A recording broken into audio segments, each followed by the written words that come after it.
Foo Fighters, Best of You on XFM 104.9. I'm Ricky Gervais, with me, Steve Merchant and Karl Pilkington. All right. Carl's had a bad week. I'm going to say it straight away. He tries to rule out stress in his life, but he's had a bit too much stress this week, haven't you? One, a phone call from his mum, stressed him a little bit. Right. Something he said in a magazine about his auntie. Came back to haunt him. Auntie Nora? Auntie Nora, yeah. Don't name her. No. Oh, she knows who she is. No. Okay, we won't name her, right? We just say it's the one who farted for 5 minutes, and as he saw a skirt when he was young, and I found it like a split tennis ball. So it could be any of me aunties. We're that coming up, and also a bloke in Times Online, Chris Campling, did a review of the show, right, and basically said that Karl Pilkington is a creation of Gervais and Merchant. Well, if only that were the case. He said he started off saying he liked the show. He was excited. Said it was a good show. A lot of the jokes. I'm already questioning his critical faculties. Yeah, exactly. And basically said that we didn't contribute much, or seemingly didn't seem to contribute much, and we couldn't sort of like ad lib or anything. We just laughed at, particularly me, laughed at Karl Pilkington, who was coming up with some, quite funny stuff. Right? But then he does a twist on it. He goes, but the thing is, we're the puppet masters. He's a created person. We've created the persona Karl Pilkington for our own amusement. Right. He bases this on simply that we talked about... What was it we talked about? The Chinese not aging well, and he heard him talk about that on my DVD. But clearly I say, Karl, remember when you were talking about that? It's a news or member in the week, and so he thinks it's all scripted now. Imagine if this show was scripted. I'd be ashamed. Yeah. If this show was scripted, I would send back the BAFTAs for the actual shows we've written, and I would say... I'm not having a go at Chris Campling. He's nice about our other work. He likes The Office, and he likes my stand-up and everything, and he likes the show, but he's saying... Because we're not spontaneous, we scripted this and invented Karl. So he's like, we've invented another Gareth. If we had created Karl, I would not have squandered a character that good on this poxy radio station. Absolutely. Also, does he know that we spend about 3 months on half an hour script? So how long does 2 hours of drivel? But the main thing is, as if this could be scripted, it's dreadful. It's shocking. Or maybe this is scripted. Hang on, you've lost me there. Let me just check the script. Maybe Chris Campling does not exist. Maybe I've made him up. I don't know what to believe. See, the name doesn't wash with me. What was his name? Chris Campling. Sounds odd. That's something that I made up, isn't it? Campling's almost like a joke. It's almost like a gay name, isn't it? Oh, he's a Campling. So I think this is scripted. Yeah. I think I've probably made this whole link up, and Karl is a creation. Campling, that's not a real name. No. I made it up. I should have come up with something better. Yeah. Sorry. Down to the River by Bruce Springsteen on XFM 104.9. So, that little fella in the Times thought Karl was just a puppet. We created him. He's an actor. What's his actor's name? Brent Hogwell. We got him from Spotlight. Brent Hogwell. This stupid, dopey Mancunian accent, he just puts that on every week. Yeah, exactly, yeah. Yeah, he speaks rather like Hugh Grant. Yeah. And we just got this whole world around him. We set a whole... What do you think about that? He had his head shaved, especially. Exactly, yeah. So, would he think that, maybe if he's looked online and seen me head, and he's noticed how round it is and that, does he think it's sort of been...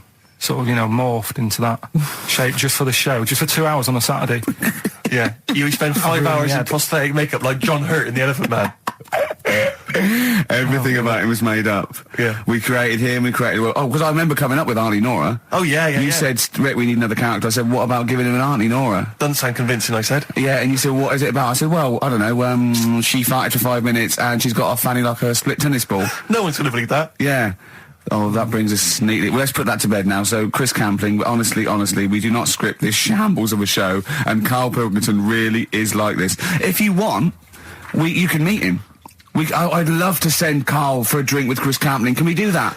And then he'll eat his words. Chris, if you're listening, honestly, this isn't a stitch-up. As I say, I'm not having a go at you. It's a very well-written article. It's very, very fair. You're just complimenting him on his grammar. Yeah. It's a very well-written article. No, I'm saying we're not having a go. You've typed that beautifully. It's not like he slagged us off. I would just love him to meet Karl Pilkington. People in the street come up to me and say, is Karl like that? And I so want them to meet him. Yeah. Or maybe he can send in, if he's online, he can send send in 5 subjects for Karl to talk about that we couldn't possibly know about, just so he knows that we just really do throw things at Karl, and that drivel comes out. Imagine if it was scripted. But anyway, so Chris Campling, or anyone who knows Chris online, get him to email us and with 5 subjects that Karl can talk about. That's a good idea, isn't it, Karl? It is like I'm the Elephant Man the way I'm being treated now. Just sort of like... I scripted that. I wrote that joke last night. Are you sure? Or was it yours? I don't know. Karl enters and says, I'm like the Elephant Man. Hang on, let me just check the credits on the script. I'll tell you what though, Steve, that I found out about the Elephant Man when I was talking to Ricky. What? You know, the only bit that was normal on him. Oh yeah, no, it was in the film. You know that bit in the film? I was watching it one day, it was on, and I said, look, your favourite film's on. And it came to the bit where he was being exhibited, and he was naked behind the screen to all the doctors. Go on, what did you say? And there's a bit where he goes, and strangely, the only thing that is normal are his genitals. They're untouched by this disease. They are totally normal. Right, what did you say? It's a bit annoying, isn't it? It's like the only bit that you'd want as an elephant. The only bit you'd want that was like an elephant. Yeah, no, yeah. I can see. And he said, and he got the head. So other stressful things. But so anyway, what's the Anti-Nora thing? Sorry, Anti-X. Anti-X. What did she? Yeah. Why is she upset? Well, he mentioned her in Zoo. He did this thing for Zoo magazine, and he mentioned about when he looked up her dress. She had by accident. Remember? You were going around looking up your elderly relatives' dresses in case they weren't wearing... For people who've not heard Karl talk about this in the past, just explain quickly again what we're talking about. Right. He didn't want to talk about it at all. When I was a kid, right, Auntie Nora used to come round. My auntie used to come round.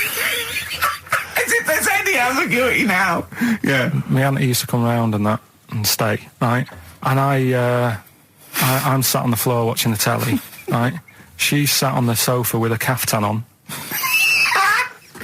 I turn round, right, and it was there. It was looking at me, right.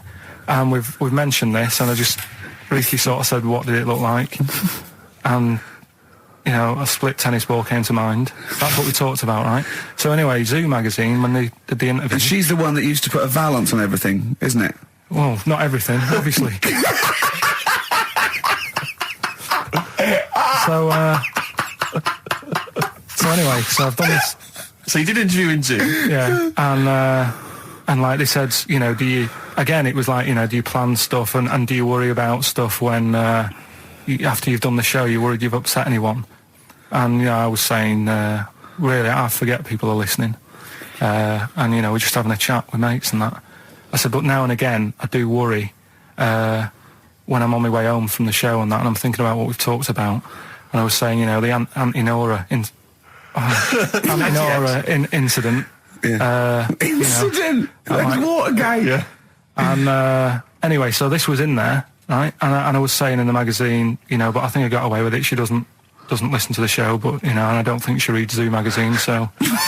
She's more of a nuts woman. Sure, yeah. So, anyway, so my mum calls up the other week, right? And she goes, wish you wouldn't, you know, talk about Anti-Nora and that. And I was like, oh, so how do you know about that? She goes, well, one of your cousins have called us up and said they've read the article about it. So yeah, that's why we don't want to talk about it, really. So he stitched you up.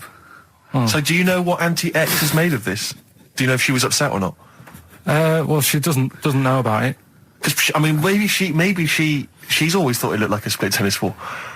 Maybe you're just in sync, you know, because you're relatives and stuff. Maybe she knew instantly.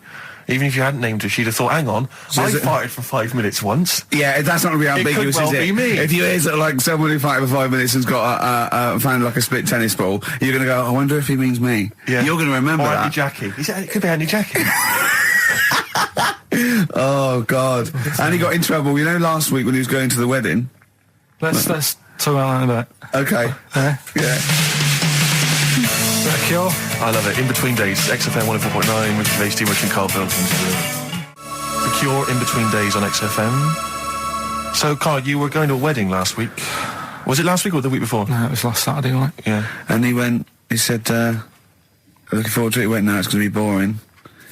Suzanne was listening, knows that the couple were taping the show, So she had to get in there before you, didn't she? She went up to him and said, look, when you're listening back to the show and he says it's going to be boring, he didn't mean you, he meant weddings in general. I love the fact she has to run around and clean up after him. It's great, isn't it? How was it? Do you not like weddings? You're not a fan of them? They're only good for the people involved, aren't they? What are you talking about? You're getting free food, free booze, free music?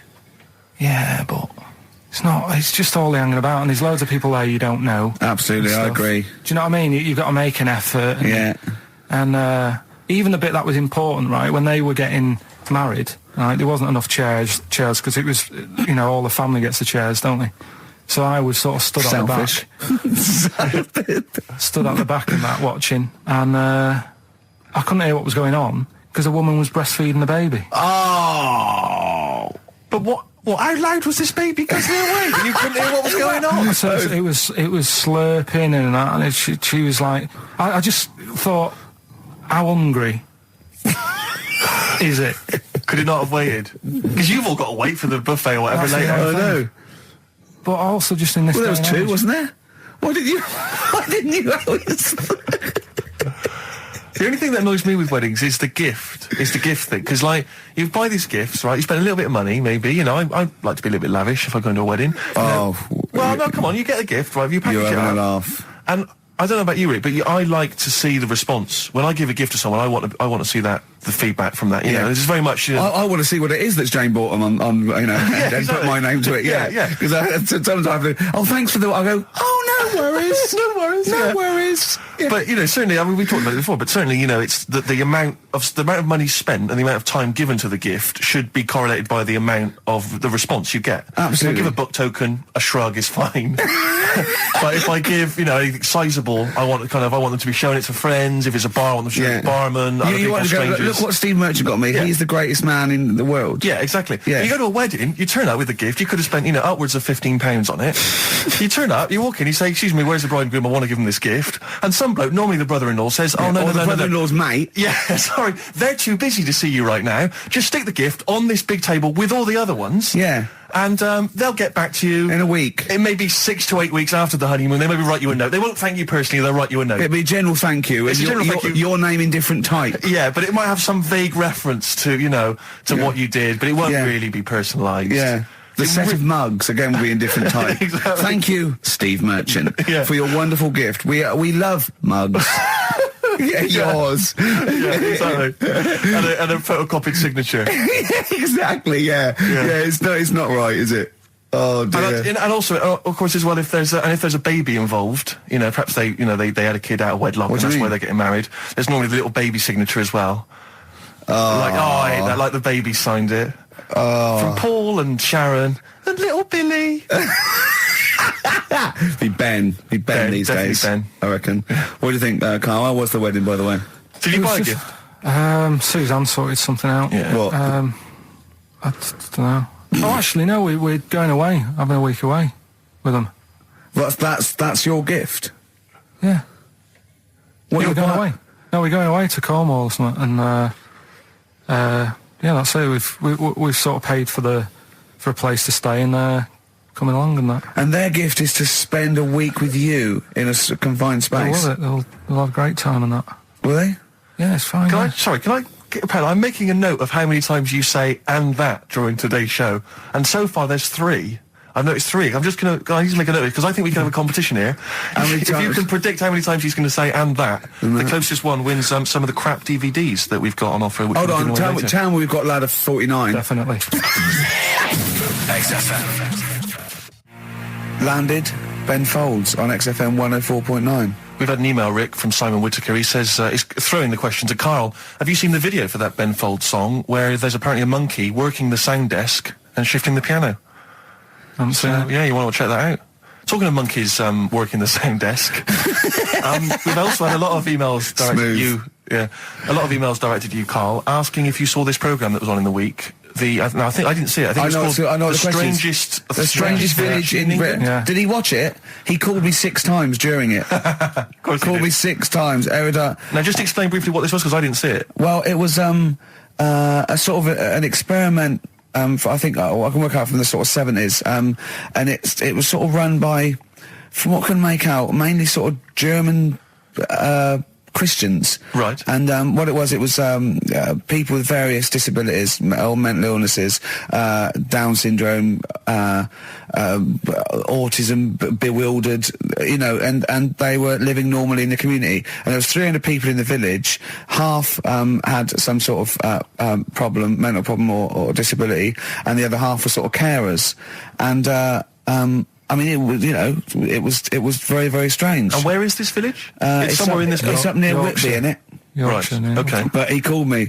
He called me at various points. We were watching that. It started off. He went, "Geez, if that's the beginning, what have they got coming up?" Then there was two fellas, and the phone rang, and it went, "What is going on?" And it was two blokes who had created their own language. Okay. And they were going, "What would it lo?" And you go, "What would it lo?" And it was an interesting program. I love documentaries like that. But what made it twice as good was that I knew that Karl was getting confused. Yeah. There was one bloke that went round interviewing people, and he'd just have a string of questions, and he'd go, "Have you ever had curly hair? What's your favourite animal? Have you ever seen a badger?" All right. And Karl was getting stressed. It was stressing me out. Because he was trying to think of the answers quickly enough. Because he was sort of saying, do you like mosaics and that? And I was like, "Oh, do I?" And the next question was coming in. It was like Mallet's mallet. Do you know that sort of that word association thing? I was stressing me out. But he said he wanted to go there. He actually said, "Oh, could I go for a holiday there?" And I went, "Well, I doubt that. I don't know. Maybe you could go on a visit." That would be great, wouldn't it? For Karl to walk in there. But the thing about it would be like Karl would be the ruler. He'd be the king. It would be that in the kingdom of the blind, the one-eyed man is king. I mean, he would just dominate. I don't know. There were some of them were quite clever. Really? Yeah, I don't think he'd. I think he'd probably be average. Yeah. I don't think he'd. Okay, he'd just blend in. No, I don't think he'd shine. Yeah. Because a lot of them were quite good at some things, weren't they? He didn't like the angry bloke who punched him. There was this really sort of sweet Down syndrome woman called Nan, and she hadn't hung her coat up, and this angry bloke was going, "If you don't hang your coat up, I will." And he punched her, didn't he? Yeah. And poor Nan got it in the neck from everyone. There was another woman bullying her, wasn't he? Yeah. But you like the little the little Down syndrome fellow with the woolly hat who was helping that woman. If I went there, he's the one who had sort of hunt down, so come on, let's go for a pint or something. Sure. But incidentally, do you like mosaics? We didn't establish that. He's still thinking about it. What was his name? That one that you liked, that you wanted to hang around with. What was his name? I can't remember. He was good. I liked him. He was nice, wasn't he? Yeah. He's the one that fell over, then proposed marriage to that woman, didn't he? Yeah. I remember. I was on a. I don't know if this is all right to talk about. I mean, it happened, so not worrying What's this about all right to talk about? Everything's all right to talk about. But I was on the train, right, coming from Manchester back to London, right? Yeah. And got on it. It was like a Friday night, and it was heaving, like the last train is and all that, and absolutely chocker. Right? Yeah. So I'm walking through the carriages, thinking, is he in his seats anyway? Anyway, everyone's like, it's heaving, right? It's people stood up in the doorways. You can't get in the toilet and all that. There's not going to be any chair knocking about. Walking through, and anyway, I see this one empty chair sort of in front of me, right? I think, why ain't anyone sat there, right? I'll just rush to that, get to that, I'll get myself a seat, plonk myself down, right? And sort of turn round, see who I'm facing, see who you're sort of having a chat with. Little fella there, right? Little, Down syndrome kid, Right. Sat there, and he goes, "All right." And I thought, right, not bad, but do you know what I mean? They're always talking, aren't they? They ask a lot of questions, right? So I was like, here we go, 2.5 hours, and I couldn't get up because the thing is, that's obvious, Sure. right? So that's like mean. I'd never want to be mean. Do you know what I mean? No. At the end of the day. So anyway, I think I know. I'll go to sleep. Clever. Right, so I shut my eyes, and he leaves me alone and all that. So then my phone goes, and I think, right, what do I do? Do I ignore it, or do I open my eyes and see what it is? Anyway, I open my eyes. It's Ricky calling about something, about nothing probably. Actually thinking about it, wasn't even worth answering. Right. So anyway, but I'm awake now, aren't I? So he's like, "Hello," and I'm like, "All right, mate." And he says, "You're muscly." You're right. Oh God! And I said, yeah. And he goes, why?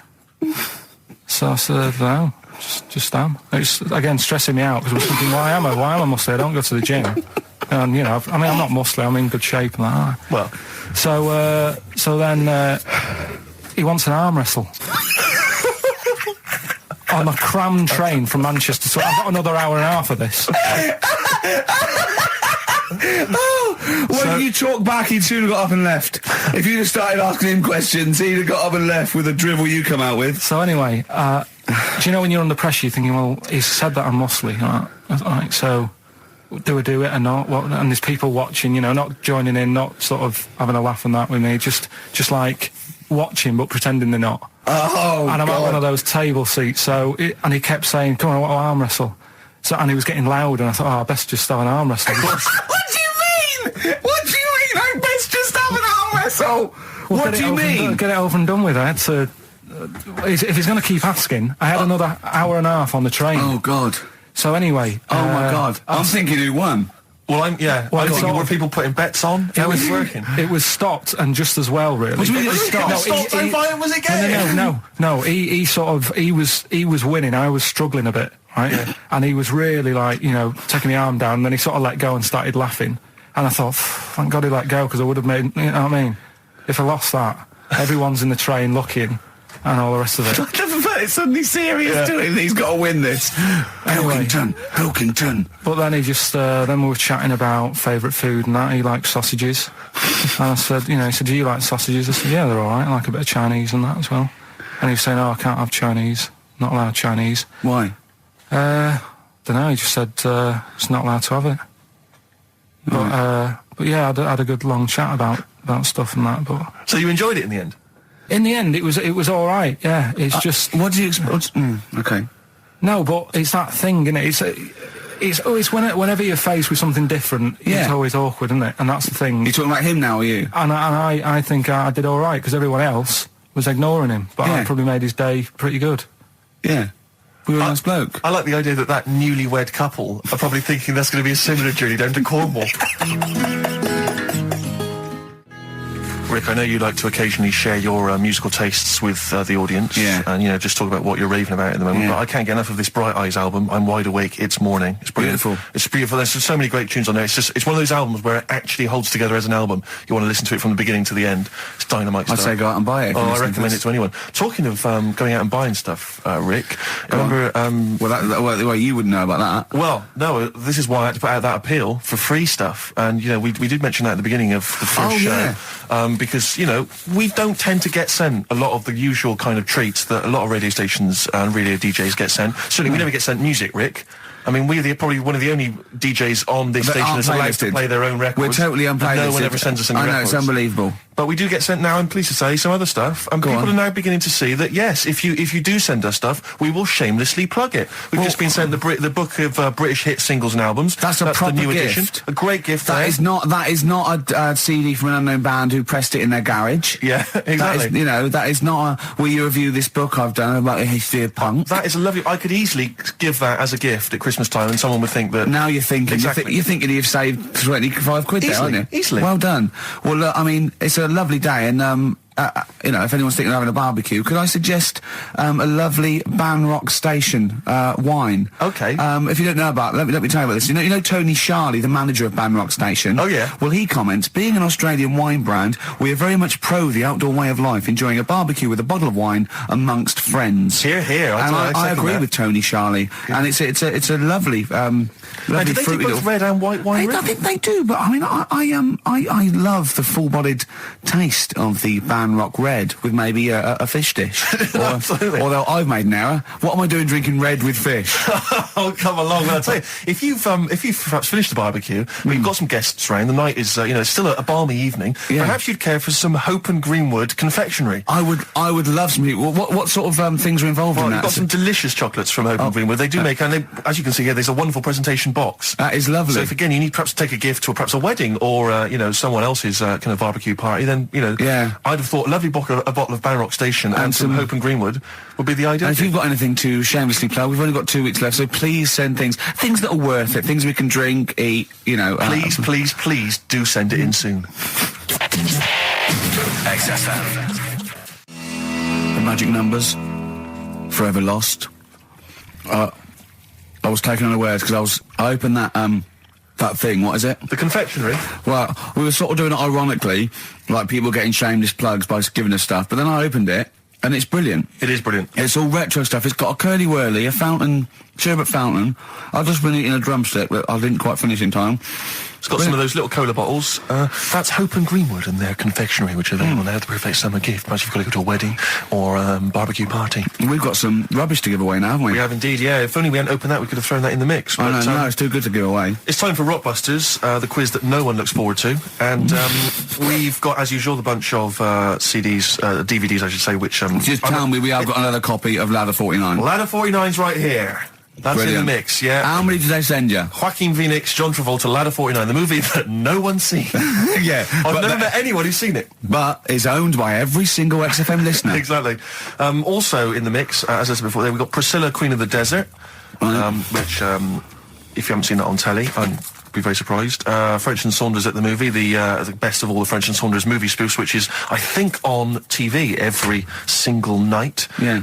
It's a very gay giveaway so far, It's a very isn't good it? way. Well, this got will- Ladder 49, the people in uniform. You've got Queen of the Desert and French and Saunders. Well, the gays love them. You know how much a fan I am of Chevy Chase. You know I love Chevy Chase. Yeah. Well, we've also got here National Lampoon's Christmas Vacation 2, which doesn't feature Chevy Chase.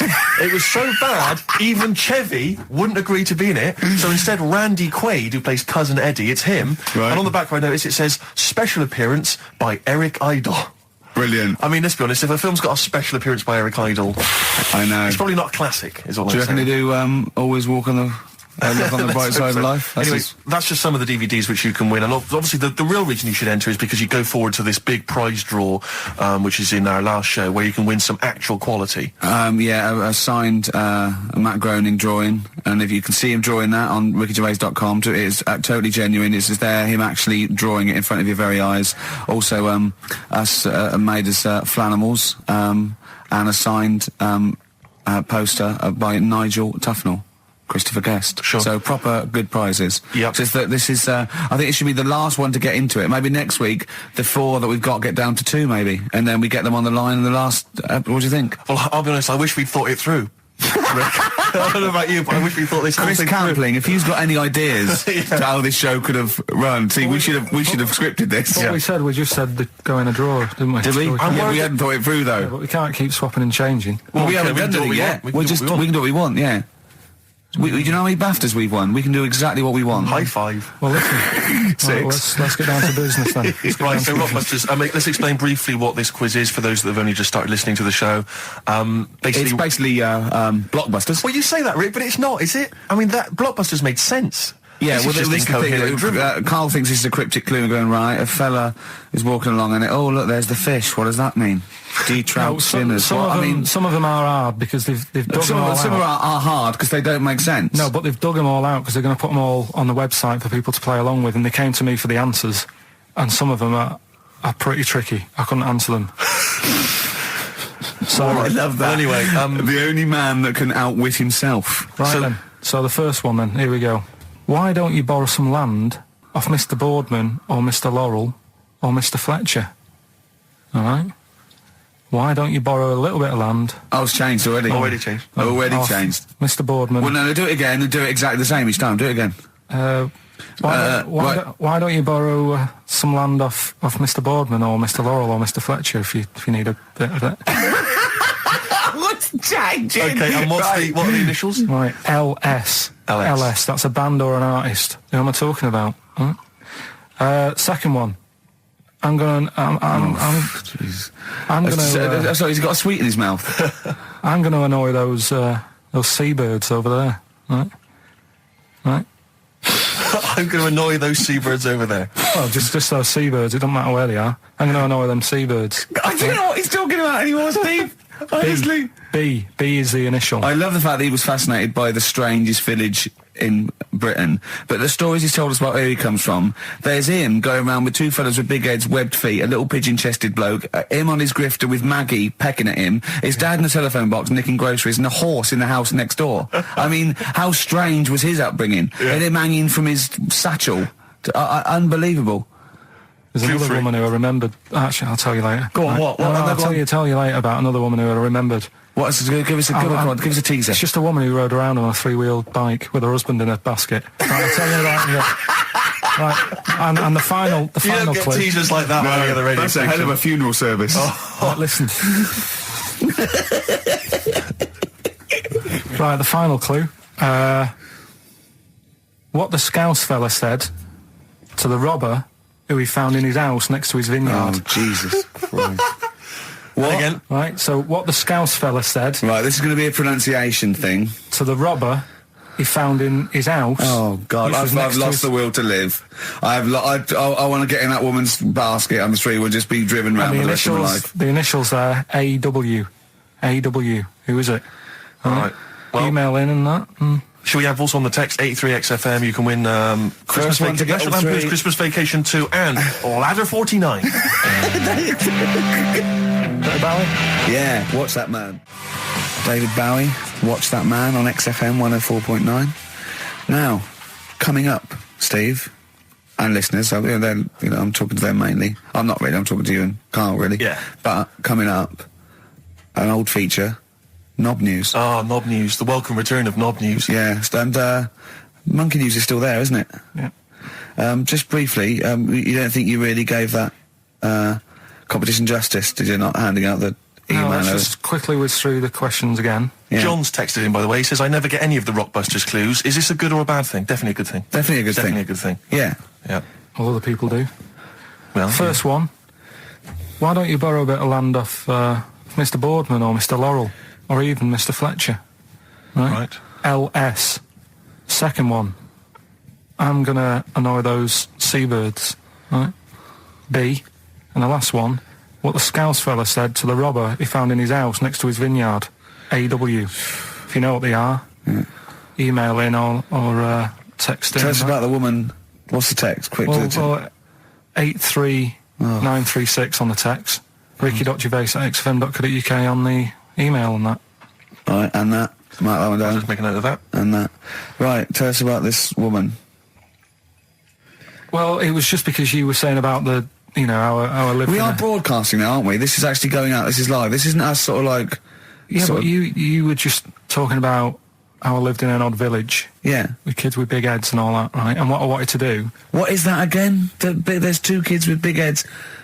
yeah, they just had sort of big heads and webbed hands and that. They went to my school, and when I spoke to my dad the other day, because I'm going to see my mum and dad tomorrow. Oh, yeah. So I said, have we got any school photographs with the big-headed kids in?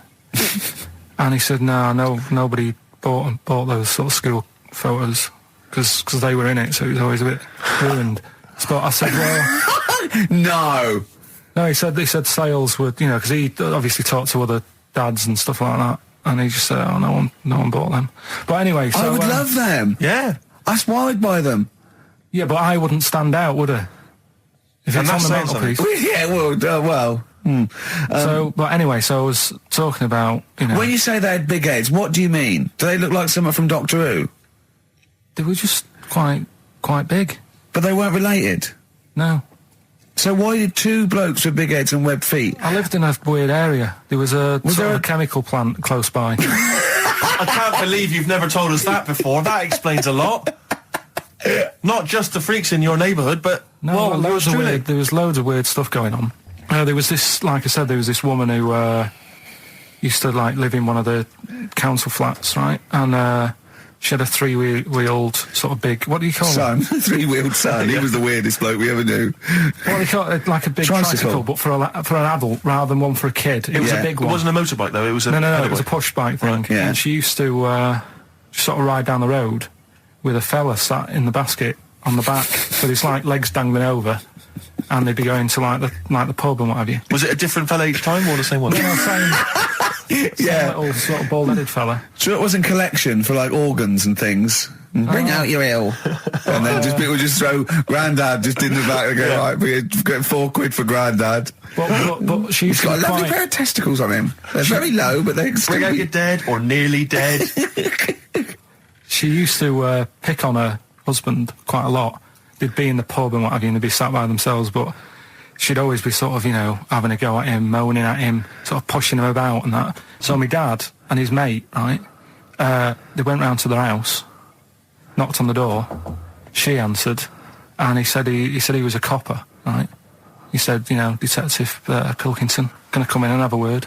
So I'm just going to make a note of impersonating a police officer. Yeah, but for the good, he went in and sort of said, now, I've heard, superhero. Yeah. I've heard, you know, you picking on your husband a lot. Yeah. We'll be keeping an eye on you. Do it again, and there'll be trouble. And she backed off after that. She That's was all good. right. And how was the husband? Was he still in the basket though? Was he allowed to ever sort of like ride up front with her? Or was he just always in the bar? No, she'd sort of stopped picking on him in public places and stuff. That's like good. That. Just You did it behind can't closed doors. get done, can you, just for doing that? I think impersonating a police officer Well, is you a criminal probably did. offence. There was no gain. I think you can't impersonate a police officer full stop, but I think they'd probably be lenient on him that he was, you know. But let's face it, he's not going to be caught because why would anyone know about it? It's not like his son's going to say it on a radio station, is it? And stitch him right up. Is this something you did generally? Kind of a little bit of light vigilante work? Just whatever, him and his mate, just, you know, if they saw something going on, they go, what can we do? Sure. What little scam can we do, or whatever. That's fantastic. That is brilliant. Right, okay, we're doing. coming up, Knob News. And Monkey News. And Monkey News. And the answers to Rockbusters. What a show. Signs on XFM by Snoop Doggy Dogg and Justin Timberlake and a bunch of other people. Yeah. Ricky Gervais, Steve Merchant, Karl Pilkington. Sorry, I was just enjoying You're that eating. Hope and Greenwood confectionery. Lovely. I wish I had something to wash that down with, Rick. Won't you have a glass of lovely Ban Rock Station red wine? Oh, lovely. It's barbecue friendly. Yeah, perfect. Good. So just keep sending stuff in for Free free. stuff, please, free stuff. Good stuff. Carl, what are we talking? What are we doing? I've got something to tell you actually. You know, we teased Steve about not ever spending any money. Careful, I'm careful with money. I'm not. Yeah. Guess what? He's treating it like he's nurturing this, right? He keeps running off, right? In the edit, he's having a suit made, and he wants to be just right because I reckon he's forking out quite a lot. He's having a suit made. Think of that, him. Let me tell you this though. I don't want you thinking that I'm getting all flash with my cash. It's very hard to buy off the peg when you're 6'7". So you know it was a necessity. Carl, I don't want you thinking that this is the beginning of some new phase. Well, is everything you buy sort of made to measure? Or? No, I'm afraid if only I could afford it, mate. But no, I'm off the peg generally. But in So this what, instance, like properly done and that? Just oh yeah. It's the full thing. The full works. Got to keep going back for fittings. They got that little bit of chalk, you know, the pins. It's where I had and mine made. You know how good I look all the time. Did you have to have that thing done where they say what side do you wear your member? What side you dress? They don't say what side you wear your member. That would hardly be a euphemism, would it? So they say what side you dress, sir. It means what side your little poke, your little John Thomas leans, doesn't it, on rest, usually to the left, isn't it? Your little But do left you know, testicles. if I said to you now, what side do you wear? Hang on. Do you know? It would be left. It would be the left. That's what I mean. If standing there, right, with nothing restricting it or holding it in or holding it up, right, it sort of leans. Your one ball is sort of like slightly back and lower, isn't it?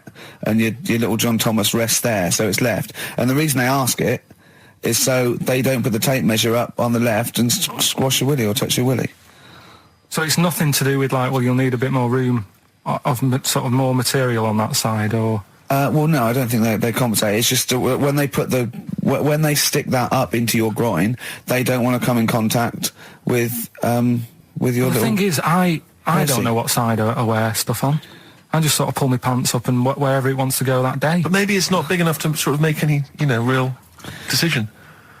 But like now, I'm sat here right with my jeans on. I don't know where I am. Well, that's clear from hearing you talk. No, but what I mean is, if a fella said to me, "What side are you? What side's your member on?" I'd go- Member. What is this? What is this? The use of the word member suddenly? I'd go. Well, it's not. It's usually not appropriate. And also, I imagine in the old days they had big baggy pants that used to sort of like hang down. And now, you know, like with those stretchy boxers and briefs, it's sort of held up in a nice little, neat little parcel, isn't it? So it's probably not appropriate. It doesn't come in contact with your little snake. So, you know. Did you ever? What have you ever heard that? Are you telling me a tailor has asked you that and you went, "What do you mean, mate?" No, I've never. I've not really had one made to measure. I had one made when I was a kid. but since then I've sort of bought a suit off the hook. But when you were saying about buying a suit, I know that question sort of crops up and I don't know what the answer is. It just annoys me the way I don't know, there's no surprises anymore. Do you know what I mean? People know. What do you mean? He's going to go, right, I'm going to measure you now. Which side shall I measure? Go, well, pot luck, go on, have a look. Right, there you go. Oh, you got it. You checked me out. What do you mean there's no surprises anymore? What are you talking about? Everything you say is a surprise. Everything you say. Every opinion you have is a surprise to me. What I mean is, why aren't people just happy just to go, well, depends, doesn't it? I'll just pull the pants up wherever it wants to go. I'm happy. What do you mean? Why is this such a big issue? But Carl, when they ask you this question, they're not making a note of it somewhere. It's not statistical research to find out what the kind of common leaning is. It's a question so he doesn't touch it when he's using his tape measure. Just be careful. But he is being careful by asking the question. But what's wrong with him touching it anyway? If he's, I mean, it's only a slight. Fair enough. But if he just sort of, knocks it a little bit, you can just go. Do that again? To me, it's the same as the prostate thing. It's just happening all over again. But the doctor doesn't go, what side's your arse on, sir? Trying to avoid the arse. He wants to go, he knows where your arse is and he's aiming for it and he wants to get it up there. He's aiming for it for a good cause. This little fella's going, well, I've got to measure his leg. I don't want to touch the knob. I'll just ask him, sir, do you mind telling me where your cock is so I can avoid it? It's a big difference. But like I'm saying to you, I'd have to have a look first to let him know. I don't know where it is now. I don't know. It could be the left, could be the right. Are you telling me you don't know where your knob is without now? looking? Well, what do you mean without looking? How could... Well, you're saying it as if like... Should we have a guess? Well, have a look and tell us where it is. What are you wearing? What sort of pants are you wearing? I've got my jeans on. But you got pants on underneath them? Yeah. What are they? Briefs or boxer shorts? Boxer shorts. Boxer shorts. Well, it's probably free, but the jeans are probably strict in it. I think it's probably either in the middle, dressed in, or just slightly to the left. Have a look. We'll tell the listeners after the break where's Carl's knob. It's a good competition. Oh, brilliant! We've got to send this to the Sony Awards people. XFM. Run, Snow Patrol on XFM. Well, big question. Where was Carl's knob? That's what people have been hanging on for. Yeah. Where was it? Well, I can't believe people have been texting in. Hey, guessing where it is? People saying, is it in the middle? Is it in the left? It cost them 10p. It cost them 10p to find out. Just wait, I'm going to give out the answer. You don't win anything, right? Like, strike it lucky. Right? Bottom or middle? Right. It was to the left. Oh! Yeah. I went with the right. That's annoying. See, I thought it would be to the left. If not, maybe if it was all scrunched up, sitting on your lap right, it might just pop up to the middle. Just pop out, like, Well, next week we'll be finding out where yours is. Where's Ricky's bollocks? Right then, which leads us nicely into... Knob news. Oh, it's the welcome return of knob news. Right, okay, it's very much like the news at 10, this, isn't it? I do a bong, or in this case a schlong, and he gives me the headlines, the knob news of the day. The big, where have you collected all this knob news? Was there a lot of knob news this week? It was mental this week. The amount of stuff. The way it works, you give us the bong, I'll give you the headline, okay. Steve decides which stories we're going to talk about. And now on XFM, knob news. Schlong. Man grows knob on his arm. Schlong. Man gets doctors to make him a second knob. Schlong. Turkish prisoners made hole in cell wall to produce third inmate. Schlong. Doctors accidentally remove man's testicles. So, well, can I straight away go for the accidental removal of the testicles? Well, it's happened before, right? We've talked about that before. What did he go in for a tonsillitis? What are they called? Tonsillectomy. And he went in the wrong way. What are you talking about? How can they accidentally remove his testicles? It says he didn't look at his folder, and the doctor said to the fella, "Oh, we've removed your testicles and we wanted to take out your prostate gland." So that's what happened. There's the story. This is what I mean. That's why I don't like going to the doctors. It happens, doesn't it? Because all these sort of... it's when they say things like, oh, it's just, we do loads of these operations. That's when they're not concentrating. Brilliant. Do you know what I mean? When they say it's procedure, that's like having a boring job that you do every day when you're not going to be concentrating. I prefer them to go, this is a tricky one, this. I know what you mean. I sort of do know what you mean. People, you watch TV programmes about, like, you know, removing someone's second head or whatever, and there's like the best surgeons from all over the world. It's televised. They can't make a mistake. They can't go, we took his legs off by mistake. Whereas the fella who's having a prostate, it's like, oh, do you want to do it? I'm sick of doing that. Yeah. And they're probably doing a crossword whilst they're at it. Of course they are. I've seen that actually in operating theatres. They're doing a crossword. That's what I mean. Yeah. I was just examining some of the other knob news, Rick, a little bit more closely. Man gets doctors to make him a second penis. I'm sure we're all interested to know what happened there. Yeah. A German who persuaded doctors to give him a second penis has lost his wife after he showed her the result. Biker Michael Gruber lost his original penis in a motorbike accident, and doctors built him a second one using a mixture of skin, bone and other tissues. Bone? Apparently, the penis worked so well that he was even able to father a child with his wife Bianca. But Gruber was still not happy and asked doctors to repeat the operation and build him a better organ, to which they agreed. From his hospital bed, he said, I've got 2 penises, but no wife. I'm hoping when I get rid of one of the penises, I'll get her back. What do you mean? Sorry, he had 2 put on. What side does he wear? So he's had both. So he's had 3 then. Yeah.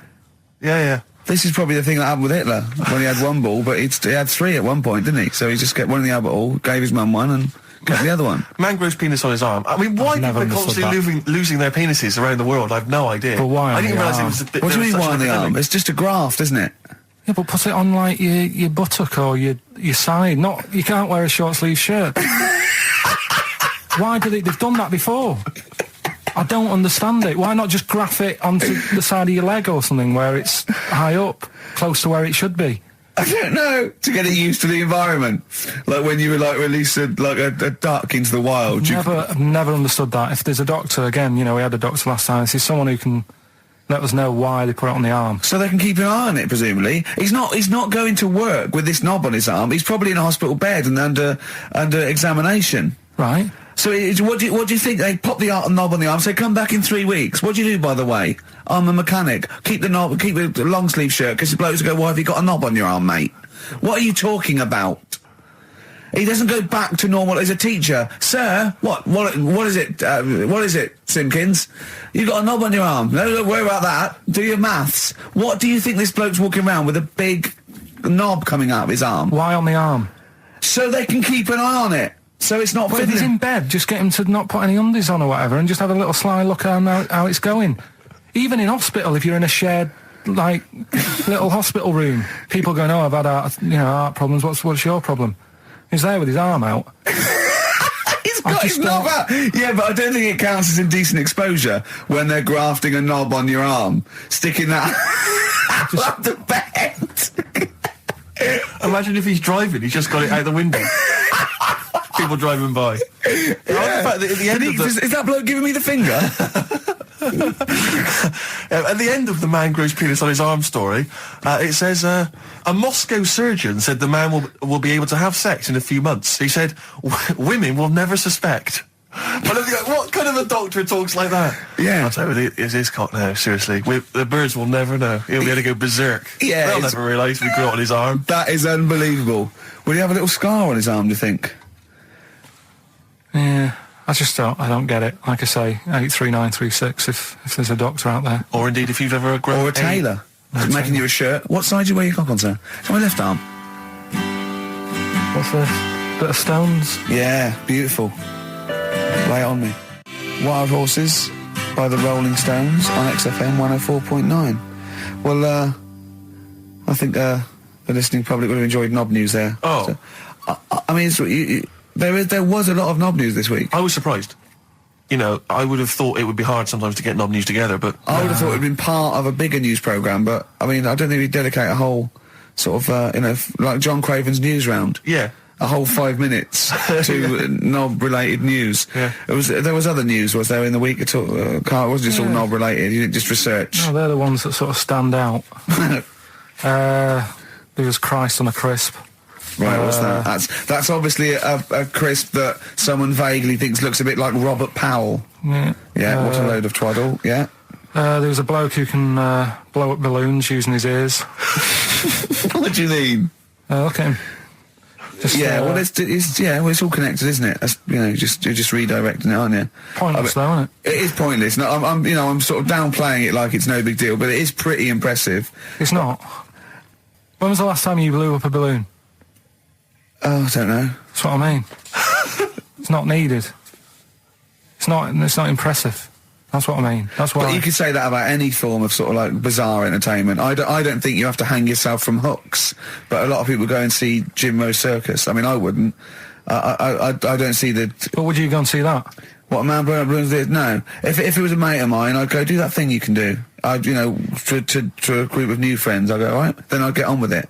To me, it's below an average card trick doing something like that. Apparently, though, he does make balloon animals with his penis, so... Which is pretty good, isn't blow it? him up with his ears. So. It's always a snake. Everything leads So back. it's a little snake. I go, yeah, well done. Back to Put it the away. news. Right, now listen then. What about another feature we'd like doing?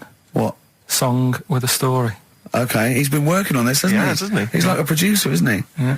But with a completely round head. Just saying that, you were saying I don't like music, but I'm saying I do if I can hear what they're singing about, and there's a reason to sort of listen to it. Have you turned into 50s dad? What is this? No, but it's like, it's nice to have a song where you go, I can't turn it off because I need to know how it ends. You know what I mean? It's like a mini... Right. It's like a mini film. a He little can't mini film. sit through a film unless it's got a grotesque in it. He can watch The Elephant Man because he's getting a glimpse of this... He's waiting to see the bloke's face. That's all he's waiting for, right? And so 3 minutes is about as much as you can maintain his... Well, last week we did Babushka. yeah. That woman dressing up, sort of tricking her husband, and it sort of backfires and that. Don't know how it ended properly. I don't know if they split up or whatever. But this week... There's no follow-up. Kate Bush isn't now penning the sequel. Right, go on then. So what's this week? Pinball Wizard. Right, okay, what's the story there? It's about this sort of deaf, dumb and blind kid Right. who's good at pinball. That's it. So I don't believe he would be good at pinball. But even if he is, it's a lot to give up, isn't it? Just for that. Well, he didn't give it up. No, but it's not like, well, you can't even say to him, oh, a lot of bad news and that, but you're good at pinball. It's just a bit rubbish. I mean, does he even know he's playing pinball? Is what I'm saying. Do you know what I mean? And it's not hard, it's just moving the thing, no, just hitting the buttons hard. Yeah. It's not like, if he was good at Pac-Man or something, you go, oh, yeah. But It wouldn't scan, would it? Well, I mean, what were they thinking of? What were the Who thinking of when they wrote this? well, let's have a listen to it. But, you see, now being He's a deaf... Pac-Man wizard. It kind of works. Yeah. He's deaf, dumb and blind, though. Yeah, That's pretty grim, isn't it? it's rubbish, isn't it? Well, don't say that. Oh, that's all right, I can't hear you. No, but it is like, it's just the worst, isn't it? I can't imagine what that would be like. It's pointless. Like being a tapeworm or something, isn't it? It's just...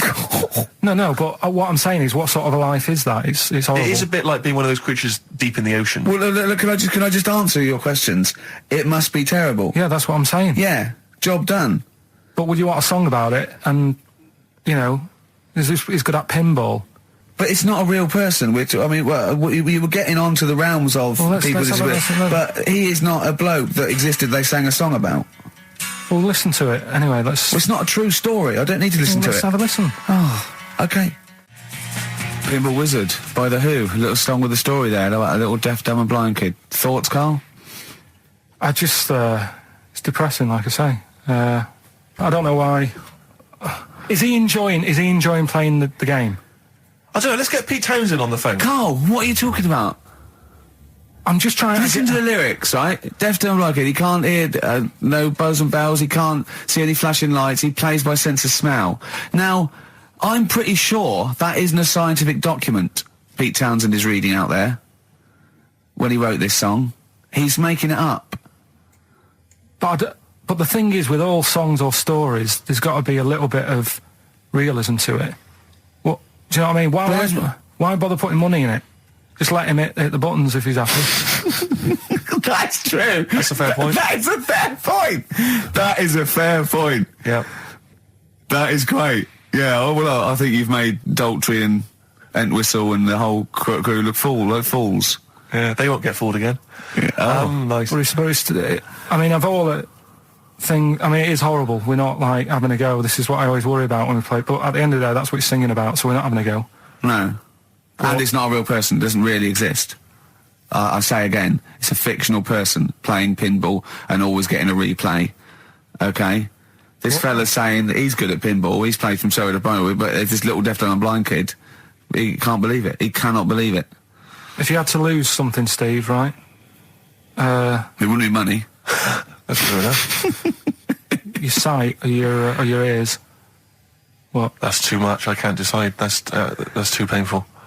Sight or your ears? What about you? Intuitively, it would be hearing, because I couldn't... No, I think it's got to be sight for me.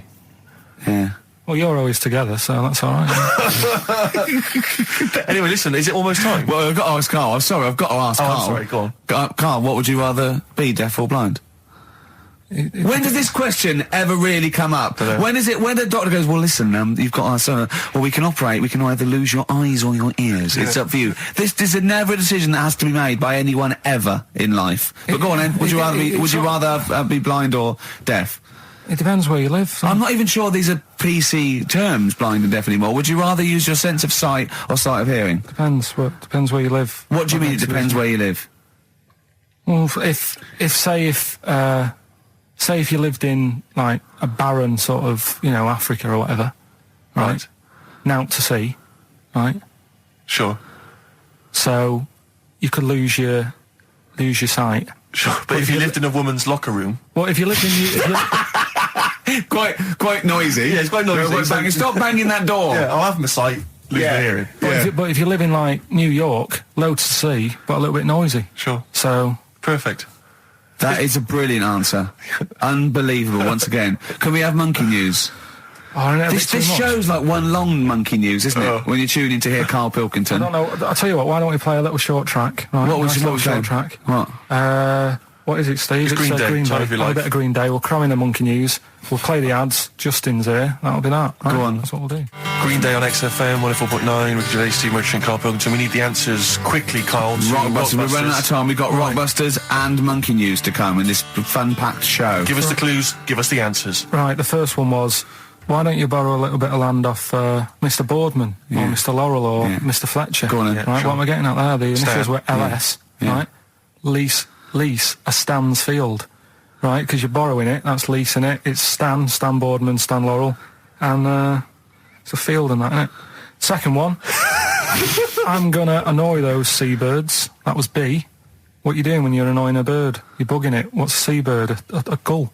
Buggles, right? Bug gulls. I don't know where to start, mate. Right, don't worry about it. I don't know where to start. If we had more time, don't worry. I'd throw him out of a window. Right. What the Scouse fella said to the robber he found in his house next to his vineyard. Go on then. That was A.W. Yeah. That was A, me Winehouse. Right? What? A, me Winehouse. What? A, me Winehouse. What do you mean winehouse?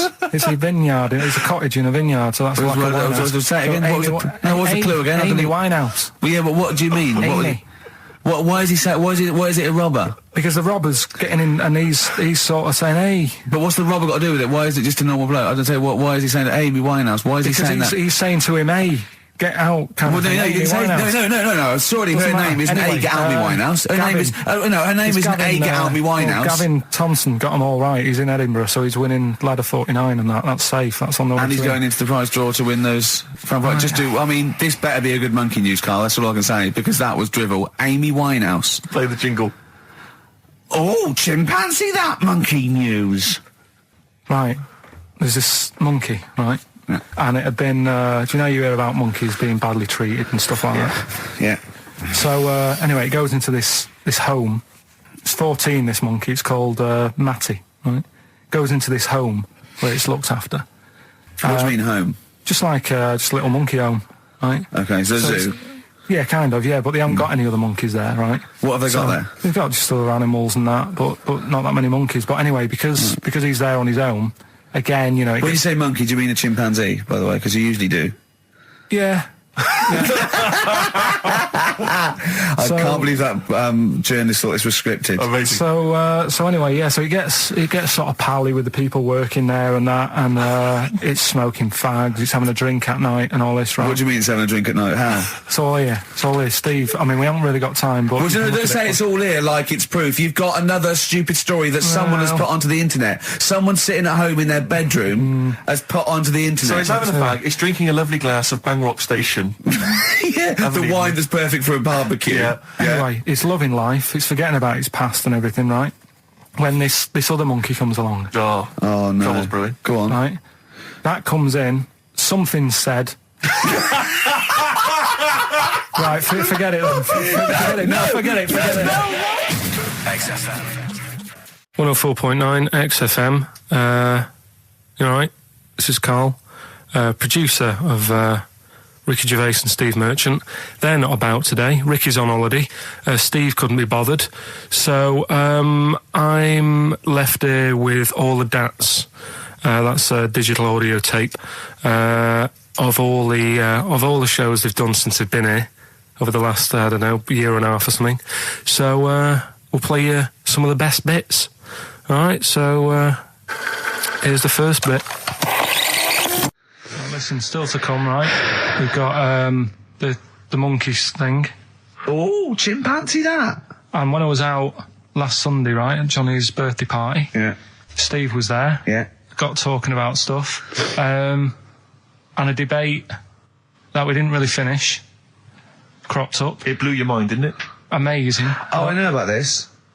Steve told me. This is the infinite amount of monkeys.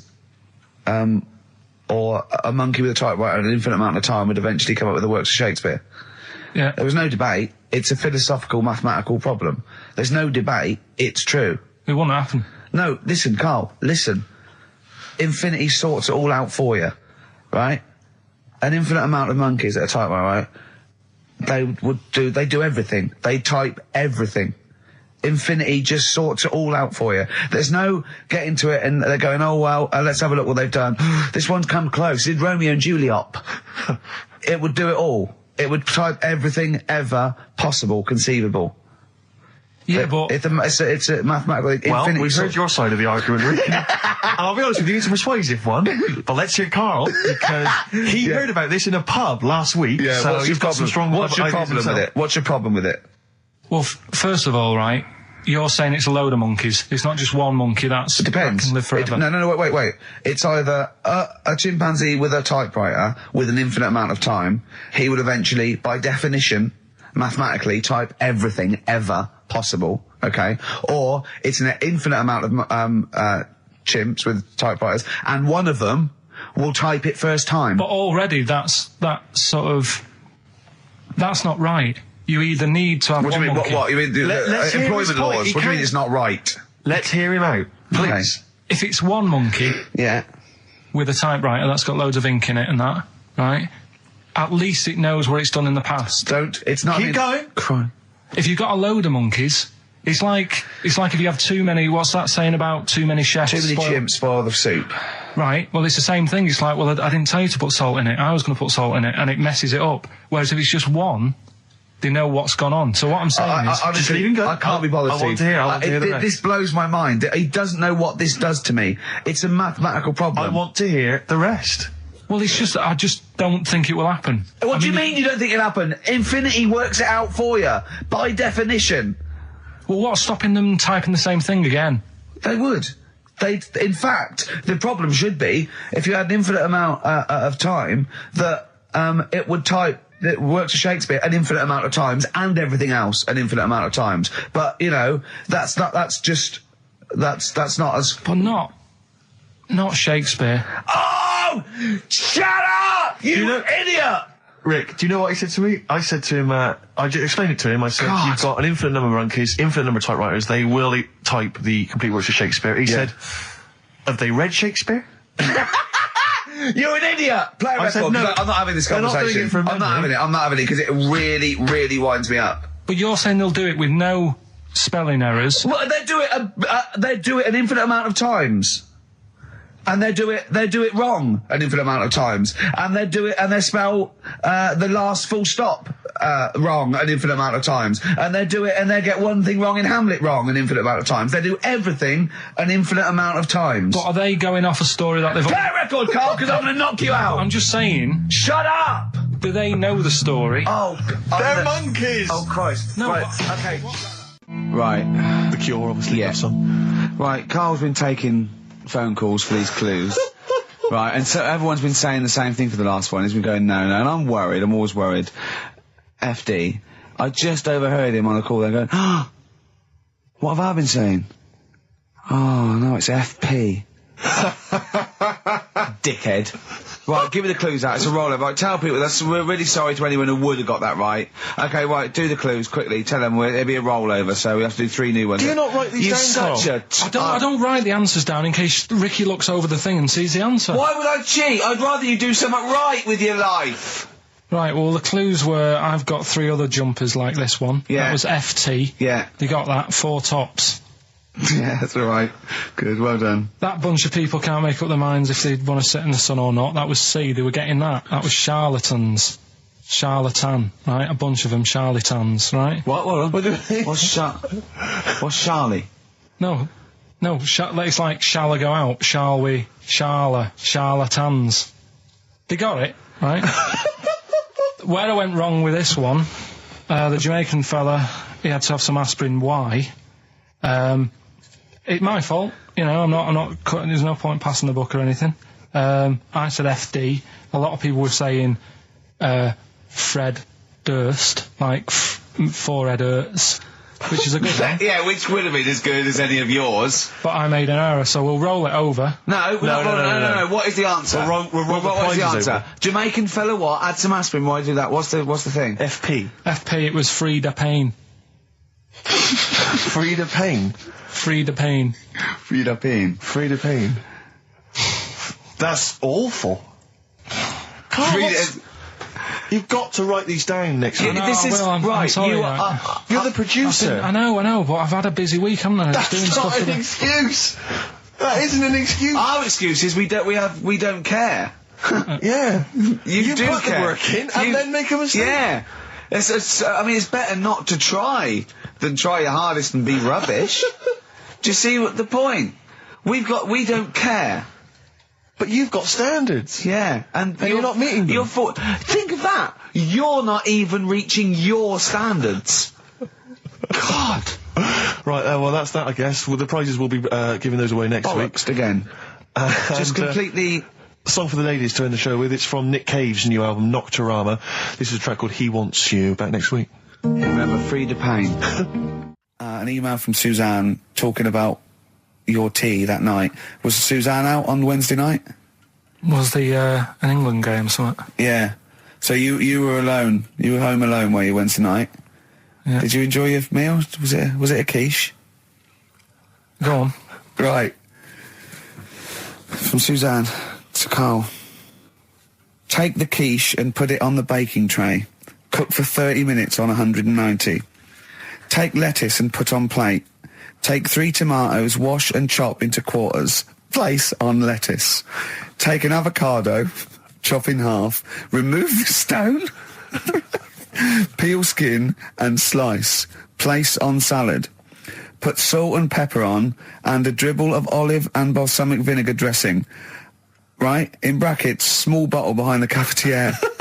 Right, in case he's reaching for bleach. Yeah. You know what I mean? That's it. You have to put everything else away. Right? Then sprinkle a smidge of parmesan on top. Remove quiche from oven, cut into quarters and put on plate. Eat. Oh, wow. Does she have to do that Look at every his single face. time she's out? No, it's just that I'm not that good at cooking, right? And to be honest, that was a lot of hard work. I didn't bother warming it up. And I did without the avocado. Why? Too much messing about. He didn't even do that with instructions. It was too much. But yeah, I'm not that good at cooking. And Did that. you that's not cooking though, is it, Carl? That's heating up a slicing. quiche. That's cooking it is making the quiche. Yeah, but I'm just. Could you have figured that out if she hadn't left that note for you? Why did she have to tell you what the olive oil and balsamic vinegar was? Because I've put sort of cooking oil on my food once, and I said, oh, it's a bit. It's ever since, right? Years ago. I'm gonna die. Years ago, Oh God, leaving Mr. Magoo at home. It was ever since I put sausages in the toaster that. What do you mean? I nearly set the What flat do on you fire. mean? Because do you know, like when you're grilling food in a pan and all that? Yeah. Sort of sausages spit and it goes everywhere, doesn't it? And it makes everywhere greasy. In the toaster. So I thought, well, just want to warm them up. Yeah. Bung them in the toaster. Yeah. What And happened? she sort of caught. They got stuck and then sort of caught on fire. I imagine. She came in just as I was sort of plunging it, and what have you came in from work. She said, "What are you doing? I said, I'm in sausages." Well, the oven isn't on. I know they're in here. What? You turn it off? Panicking and that. But I've never been into it. I've never been into cooking and that. At school and stuff, I didn't bother doing it. Oh, every time Suzanne comes home, she must think, please be the house still there. Yeah. Please not let me hear a fire engine as I come round this corner. Oh, God. She comes and goes, oh, God, thank God. I bet she's always happy to see you when she gets home and you haven't burned the place down or introduced some howler monkeys or something. Unbelievable. What I find extraordinary is there are people who are in sort of care in the community who don't need instructions on how to prepare food. Oh, they do. They can do it. Yeah, you show them once. Yeah, they and do. they've learned it. Whatever you do, don't put sausages in the toaster, Johnny. Do you know what I mean? Yeah, and they've don't- learnt it. They don't put sausages in the toaster. Yeah. They put their fingers in. But, yeah. All right, this is Carl, the producer of Ricky Gervais and Stephen Merchant on XFM 104.9. We're playing out some of the best bits. Hope you're enjoying it. Here's another one. Can I just ask Carl how he got on over Christmas? Because the last time I spoke to him, you hadn't bought a present for your girlfriend. I have to say, I was on tenterhooks all Christmas. Well, you changed it. After that show, I felt bad, even though I shouldn't have done, because... Because you hadn't bought your girlfriend a Christmas Yeah, but present. I said to you, I booked a table at a hotel in Covent Garden, had Christmas dinner there, which was nice, right? It's good food and everything. Didn't feel like enough to me. Well, then I went out and treated some stuff, and then... No. A couple of days before Christmas, he went, I took Suzanne to that hotel we're going to go to for Christmas dinner. We had tea and cakes. And I went, oh, you treated her? He went, no, she paid for it, but I was just showing her what it was going to be like. That was her extra treat. She paid for it. I love that. Brilliant. Yeah. Well, it was a dear. It was like 150 quid for a meal for two, which is pretty dear. So I'm not going to buy her cakes as well. I love that. All right, love, have anything you want. You pay for your own pudding. I'm not mental. Yeah. So you treated her to some other Yeah, stuff. some bits and bobs. What, And then so yesterday- she chose them and you paid for them. What, the presents? Yeah. No, Or you no. chose them and she paid for them, but, you know, it's the No, thought that counts. I got them on the way home that Saturday. Well done. And what did you Past buy? some shops. Well, just some bits. It might be personal, Steve. Well, I don't care. Just some bits. Yeah, Just but bits and pieces. leave out the personal bits. What bits? Just little things. And then yesterday, right? A monkey wrench and a new washer for the shower. Yeah. Some recordable CDs that you need for your job. Oh, So, dear. no, when you gave those presents to her, did her face light up? Right. I don't want to tell you what they were, right? But she wasn't that impressed. You're going to tell us what they were now, Tell Carl. us what they are. You even know what they are. She told you on Christmas Day. Hold on, wait a minute. But it doesn't matter what they are. It does matter what No, they it are. doesn't. It doesn't. does, Carl. It's you, mate. Of No, course it doesn't matter. Oh, God! Have you just remembered? Yeah! Right, but don't. There's no need. I've got to tell him, Carl. I really want your permission because I don't want to be I know it's not, but we know it's not that embarrassing. It's really quite sweet. Yeah, but in a way, right? The way I look at it is, right? Christmas, even when I was a little kid, right? Is not. Please let me tell him, Carl. Well, let me just tell you first, though. Oh. Let me tell you why I didn't go all out on the old present front. All right. Justify yourself. Right? First of all, I've covered it up since then anyway, right, with that present, because I bought her some shoes yesterday, and she did say, I'll give you the money for them, but when I get home, I said, it's all right. I said, you can have them, right? So So not only did I buy her some food on Christmas Day, I got her shoes. She's probably had a And they feel like a horse. Yeah. It's sort of like, yeah, there you go, there's your shoes, there's your food, right, bed down, see you later. Yeah, but what I'm saying is I she's have done... fed and clothed Yeah, her. did you comb her hair? She's done well this year, right? So the thing She's is... done well this year. It's like you're a single parent living on a council estate with a smack problem, and you still managed to buy them some Lego. When I was a kid, right, it wasn't about what you got. I remember one year when I was about 8, right? Oh, it's going to make me cry, isn't it, this? No, it's not. I'm just saying the way it is, right? I woke up at about 4 in the morning. And I was like, oh, what have I got? And I couldn't sleep. I was that on edge. It's the excitement of Christmas, isn't it? It's like, oh, what's wrapped up? I need to know. Yeah. And it's the fact that people are saying, no, you won't know until tomorrow. Yes. That annoys you and winds you up. Okay. So I got up at 4 in the morning, opened my presents, and then went, right, I know now, went back to bed, had a great sleep. Yes. Right? So it's nothing to do with the excitement of what you get. It's the excitement of not knowing what you've got.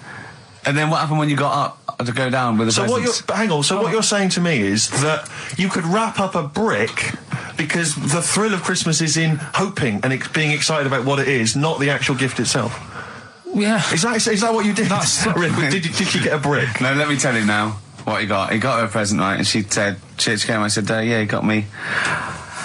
It was an industrial-sized packet of condoms. It was a joke gift. No, it wasn't a joke. It wasn't even a joke. I went home that Saturday after the year, past Boots, thought, might have something in here. They were on, like, some value. Right, you passed the Were makeup. they used? Right, but anyway. The makeup, you passed all the other... Past the feminine makeup, stuff. past the lovely vanity cases. Yeah. The foot spas. Exactly. Yeah, The bathroom Oh, products. hold on. How much are these, love, for 100? Yeah. $4.99. Yeah. Do I get them reduced if I buy in bulk? So how many did you buy? What was it? I don't know, probably about 100. Right, okay. And is she allowed to use those with anyone? Did you wrap them? Can she just go out and have a wild Well, you don't time need to wrap. They're already wrapped, aren't they? Oh. And then what did she say when she opened them? I No, just- wait. Carl, what did she say? Right, play a record and we'll come back to this. Oh, you're worse than my father, that's genius. What do you make of the first genetically modified baby? Oh. Are you worried about this? Do you know what did they do? What? Let me see what it says here. It Well, says, isn't it just choosing the, eye colour? Well, this is the concern, isn't it? That in the future you'll be able to decide whether it's a boy or a girl, how intelligent it is, what it looks like, is it handsome, is it ugly? Obviously, no one will choose an ugly baby, and so on and so on and so on. And so it means that where will it lead? Where will it end, Carl? Are you concerned? I've thought about this a lot. What will us three look like in the future if they're being, genetically modified beautiful people? What will we be like? How will we be considered in society? True, yeah. But we've talked about this before, haven't we? About the cloning thing. Yeah. That's a bit weird. Yeah. But I don't think it matters because at the end of the day, right, you might look like some other kid, but it's the way you're brought up that will change your features and the way you are, your personality. If you lie, you get a long nose, don't you? Well, no, but listen, right, because I remember when we, I was growing up on this estate. This is going to be good. Go on. No, it's not. It's just an example of how this doesn't work. Go on. So we don't need to worry, sort of thing. Sure. Right? Okay. So I'm growing up on this estate, and there was this woman about 4 houses down, right, who's a bit rough. All right. Didn't fancy her. Oh God, no. Right, but she had a baby. Well, tell me about her first. I'm interested in this woman. What was she? It was a very. Was it like a man in a dress? I mean, I didn't grow up in a posh house or anything. And I'm not saying that if you live in a bit of a rough house, you're a bad person. What did she look like? But anyone can Tattoos? clean up. Looked like Tony Green with a fag on. They didn't clean up much, right? Oh. Which, even if you've not got a lot of money, you can still try and make the place look nice. Yeah. Right? But she didn't, and a kid used to take a horse into the house. Sorry. Whoa, Neddy. What do you mean a kid used to take a horse into the house? Where did he get a horse? Must have nicked it from somewhere. Must have done. You've seen a horse in it? No. What, is that from outside the saloon round the corner? Yeah, was it just tied up with a bit of leather? Right? Oh, that's great. I'd been Big out. Jake, I'm looking for it. I'd been out. Oh. No, sorry, let me get this. This was before the lynching stopped or after? Where did he get a horse from? What do you mean he must have nicked it? His mum said, where'd you get that from? I bought it. All right then, but keep it out of the kitchen. I don't want you going Catlin rustling. Where did he get a horse from, Carl? And how long did he have it for? Was he leading it or riding it? Mum, open the door, I can't stop! I can't stop it. Open the patio door as well. Looks like we got us a runaway. What do you mean? I don't know, but the thing is, they couldn't afford to buy one because they're not cheap. So I'm just guessing. Maybe that's wrong of me. But I think... He had a horse? Yeah, right. So that's why the family didn't have any money. They'd spend it on the horse. No, I don't think, that's what I'm saying. I don't think they would have bought it. So anyway... Yeah, it's always to whisper, Carl, in case they're listening. Yeah. And they could be in the room next door. It's not buying it, it's keeping it as well. Oh. So I was like in the car with my dad coming into the avenue, and you used to have to drive down it to turn round. And, and, you know, sort of go back to our house. You had the traditional method of transport. Yeah. And the horse was in the lounge. Reading a paper. Just like walking around. Oh, God! What? And when I was doing... I tried to earn myself some money once by flogging little flowers in plastic cups. What? This is genius. It just keeps coming. What do you mean you're trying to flog little flowers? What do you mean? Wait. Let's play a record. Let's play a record and come back to this. Because it's always going to just unravel and unravel. It's going to go on for hours. Let's play a track, Carl. It gets deeper and deeper. It's like an onion, isn't it? We've created a whole world here where there's a man living with a horse. Just walking around the lounge. I come from the West Country. I've never heard anything like that. I just think of a big sort of like orange carpet and it's got a rediffusion telly and this horse going, I'm fed up in here. Exactly. This is really... I am not taking the rubbish out again. Yeah. Right, play a record. Let's have Velvet Underground. We've got that lined up. Oh, yeah, the classic from the first album. I'm Waiting for the Man. Let's come back to the horse in a second. Little flowers in pots. What do you mean? Probably you're thinking, Rick, isn't it time that we do our usual roundup of what's been happening in the news? Yeah. Which we always do every week. Yeah. We always do something, which is, I mean, basically, if you're listening and you're a new listener, say you work at a newspaper, we always try to be informative, just try and put stuff out there that just educates people, informs people. What are you thinking? Well, I said Monkey News is coming up, but what have you got? No, I was just looking on the net there and just found a couple of quite important news stories, probably worth mentioning.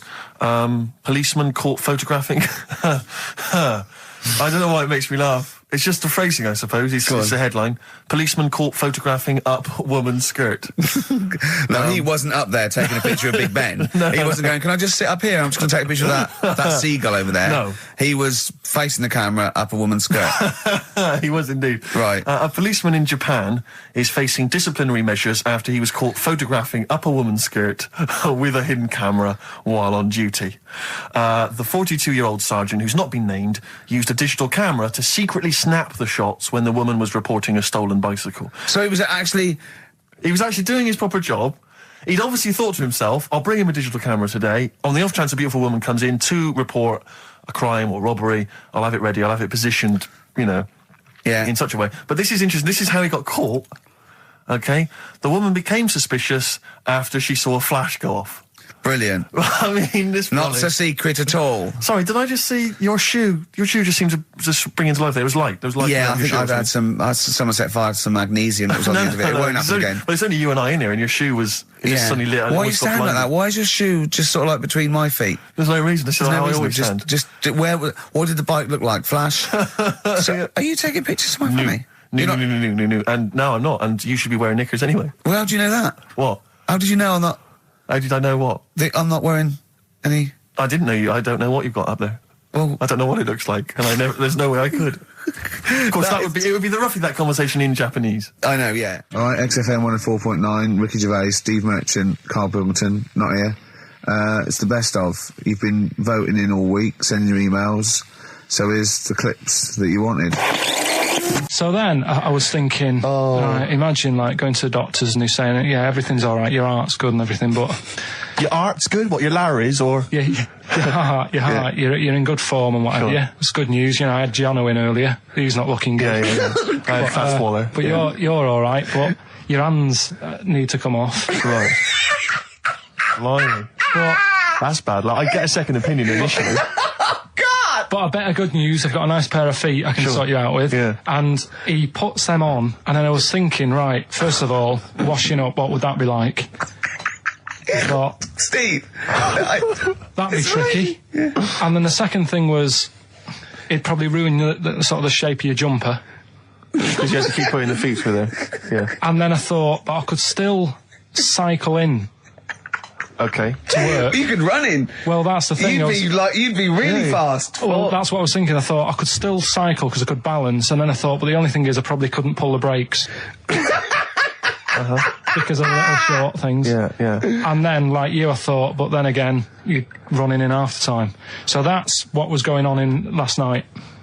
Right. That's what I was thinking about. Sure. Did you How long did this take? Well, how long does it take to wash up? Right, because I imagine you just being there for, like, all night. Probably 25 minutes. How long did the little Chinese fella dance for in his pants? He's always doing it. Last night he was at it for like 10 minutes. Yeah. And his girlfriend never sits in the same room as him. She's always sat in the bedroom. She's going, you dance in pants again, I go in next door. Well, she was in the bedroom. She's always in the bedroom, sat on the floor, on the mobile phone. Right. All the time, yeah. It's weird how people's lives are just like, it's like that Groundhog Day thing. It's like, he's jumping about in his underpants. The old woman's sat there reading a book. Yeah. And that's what got me thinking about my life. Do you think she ever goes... Are you sure she's not dead? Every time you look down there, she's just flicking through she's just reading this book. The pages never turn. She never seems to finish it. She never moves from her chair. Are you sure the Chinese Her girl's cats going... are dead around her. I'm going into next door again. That little round-headed fella's smell. looking in. He's looking in at me. The bouncer goes, "Don't worry, love, I'll go and beat him up." But he's always getting ready. That's true. They see you staring at him, washing up, going, "I could have feet here," and they get scared. The old woman's dead. Oh, Carl, dear. can you tell us roughly which neighbourhood you live in, so that we know? It's central. Central, is it? Yeah. Wow, imagine if that little... Was he a Chinese fella, did you say? Yeah. Imagine if he was listening now. I'd love him to call in and explain his actions. Well, he might be on some other radio station talking about a lad who's always washing up and looking at his hands in a mysterious way. But do we know this doctor that would go, "Well, all right, Carl, you can either leave them as stumps or I've got a lovely little pair of feet." Why? I told Jane this, and Jane went, "Is that the only choice?" He could say, "Could I have some dead man's hands?" Have you got any? Where do you get the feet from? Where do you get the feet from? Can I have? What would you rather have then? Human feet or monkey paws? Well, I mean, that wasn't an option last night. If the doctors said... No, it wasn't an option last night, but don't forget, it's in your head, Carl. This didn't happen. I'm just saying, at the time, that's all the doctor had to offer. But it's your head, you can go anywhere. No, it wasn't a real doctor to offer. It's in your head, you can go anywhere. You're not trapped. Yeah, but if you can do anything, then you'd say, we'll sort us out some other hands. Fair point. Let's play record. We gotta come back to this. Okay, it's not his fault. Let me have It's Not His Fault. You got to save this. This has got to teach me something. It'll be an interesting story. Right, it's not his vault. This fella... what year? Ages ago? Olden times? I'd say in the 70s. Okay. Would you? Any evidence for that? And, Does he wear flares in the story? Right, Is that your reason? No, it's a bit like Yuri Geller, this fella, right? Where he's electric. He's electric. And if he walks past the telly would fizz. If he walked past the radio, it all goes like that. Ooh. His hair stuck up all the time. And he'd be having a bath and everything would be all right, and then the power would sort of switch on in his body, and the electric in his body made him jump out of the bath. So... What do you mean, so? What is that so? What does that so mean? You've given us nothing. You've given us nothing. You'd have to at least give us the scientific explanation. Yeah. Electric eels have 400 volts in them. Oh, is this the running away again? What was that one called? Yeah, but It's not his vault. But there's a reason that not his fault. It's not his fault. I thought it was going to be something about keeping it safe. I think we should do these the other way round. I think you should tell us the story and then we'll hear the pun. It's not his fault. It's not his fault. Right, let's leave it. Play a tune. Forget it. Educating Ricky. Doing it. We're not doing it. No, we are. This is a bit easier, but I still think it's a good one. So this is, we should explain what this is if you just tuned in. It's one of those stupid lateral thinking problems. That Carl himself has created. Yeah, that was his homework. Right, this one. It's a fella. He has a normal day doing stuff. Nothing wrong with him. Right. And it's the twist in the tale. It's just like Tales the Unexpected. Yeah. Just a normal day, nothing wrong with him. Hold on, though, he's got the legs of a fish. Go on. So, that's why he's been hiding his legs. So Go on. he does his The normal, legs of a fish. Sorry, Carl, carry on. He has his working day and that, Yeah. and then he gets a bit tired. Goes to bed. He puts the light on, leaves it on, goes to bed. Oh. That's crazy. That's mental. I can't think what's happened. Anyway, here's Radiohead. Right, okay. What? The question is, why does he put the light on when So he's a going man, to bed? he's had a normal day. He's come home from work. Is that right? He's come home from work, or he's not been working? Yeah, he's just been out. no, it's been working and stuff, I think. You think? You've made it up, Carl. You can decide. So is the question is, why has he put the light on when he's asleep? There's a reason that he's put the light on when he's asleep. Has he gone to sleep? No, Carl, don't shrug. You're meant to answer these questions. He put the light on before he went to bed. Yeah, and the question you're he's asking gone me to is sleep, why? What's the scenario? And the light's on and Yeah. that, but he's gone to sleep. Yeah. He started reading and then he fell asleep. No. Did he intentionally, for some reason, put the light on? Every night. It's mad. Sounds mad. That's Carl, doesn't it? Every night he does it. Yeah. He puts the light on. So- when he goes to Light on, sleep. it goes to Carl, bed. Carl, is the point of this, he puts the light on for a very good reason. Not for us, but for some people. He's blind and it's always been on and he thinks he's turning it off, but it was on in the day and he thinks he's turning it off, but he's turning it on because he's No, blind. that'd be stupid. That works. No, that works great, Rick. Yeah. Thank you, Carl. So you've got to come up with what... Hang on. If What? you're blind, why would you put a light on? No, he thinks it's off. Yeah. But why would he turn it on anyway? Just think so he doesn't get burgled, so people know he's in because he can't see him. So he just he puts the light on when he's there, then he turns the light off when he goes to bed, so people think it's fine. But he's got it out of kilter, and actually he's walking around in the dark all day. I don't believe that if you're blind, you turn your light on. I don't think you'd be living on your own, would you? I'm not having that for a Do second. blind people live on their own? For a second. Well, some people do. Lonely blind people live on their own. No, if you got bad eyes. Any of them women? Are there any blind women who are living on their own? Rick? No, I mean, if you know of some blind women. Oh, wait, living on their own. 700, 800, 1, 2, 3, 4. We've gone through this. If you are a blind woman with no standards and you don't care annoying voices and smell, Yeah. then get in touch with you. Yeah, I mean, know- you've got to be within the ages of, say, 25 to 65. You know, Right. well, call it 75. You fussy all of a sudden. I know. Yeah, go on. If you were blind, would you live in London?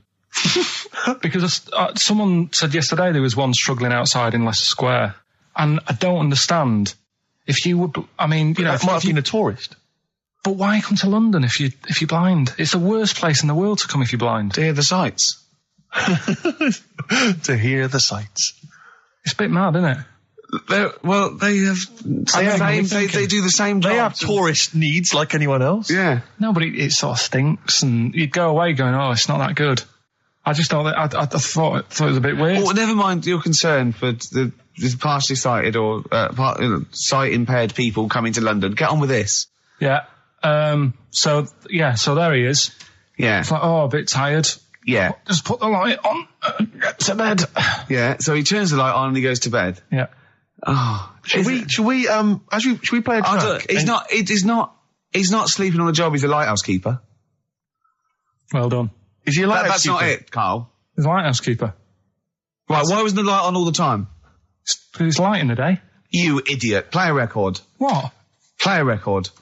You're a buffoon. No, actually, the light isn't on in the day, is it? No, Rick? it's not. I think you're the buffoon. Oh, yeah. Carl has won!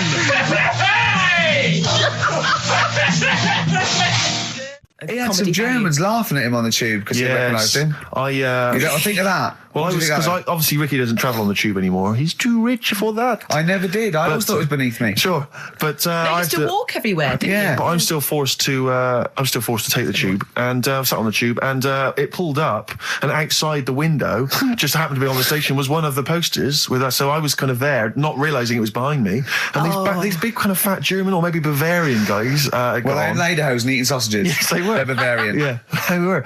And I noticed one of them kind of looked at me, then looked at the poster, then looked at me, just happened to say it, and wittered something to his friend in German. You know, I don't want to try and do an impression. That's freaking goggle eye. Oh, wow. I think that... No. But I know what you're thinking it means. It doesn't mean that. Right, okay. It means... What's the rough translation? Elegant boy. Right, okay, yeah. And so anyway, That's freaking goggle eye. He pointed out the poster and his That's mate... lanky piss and streak.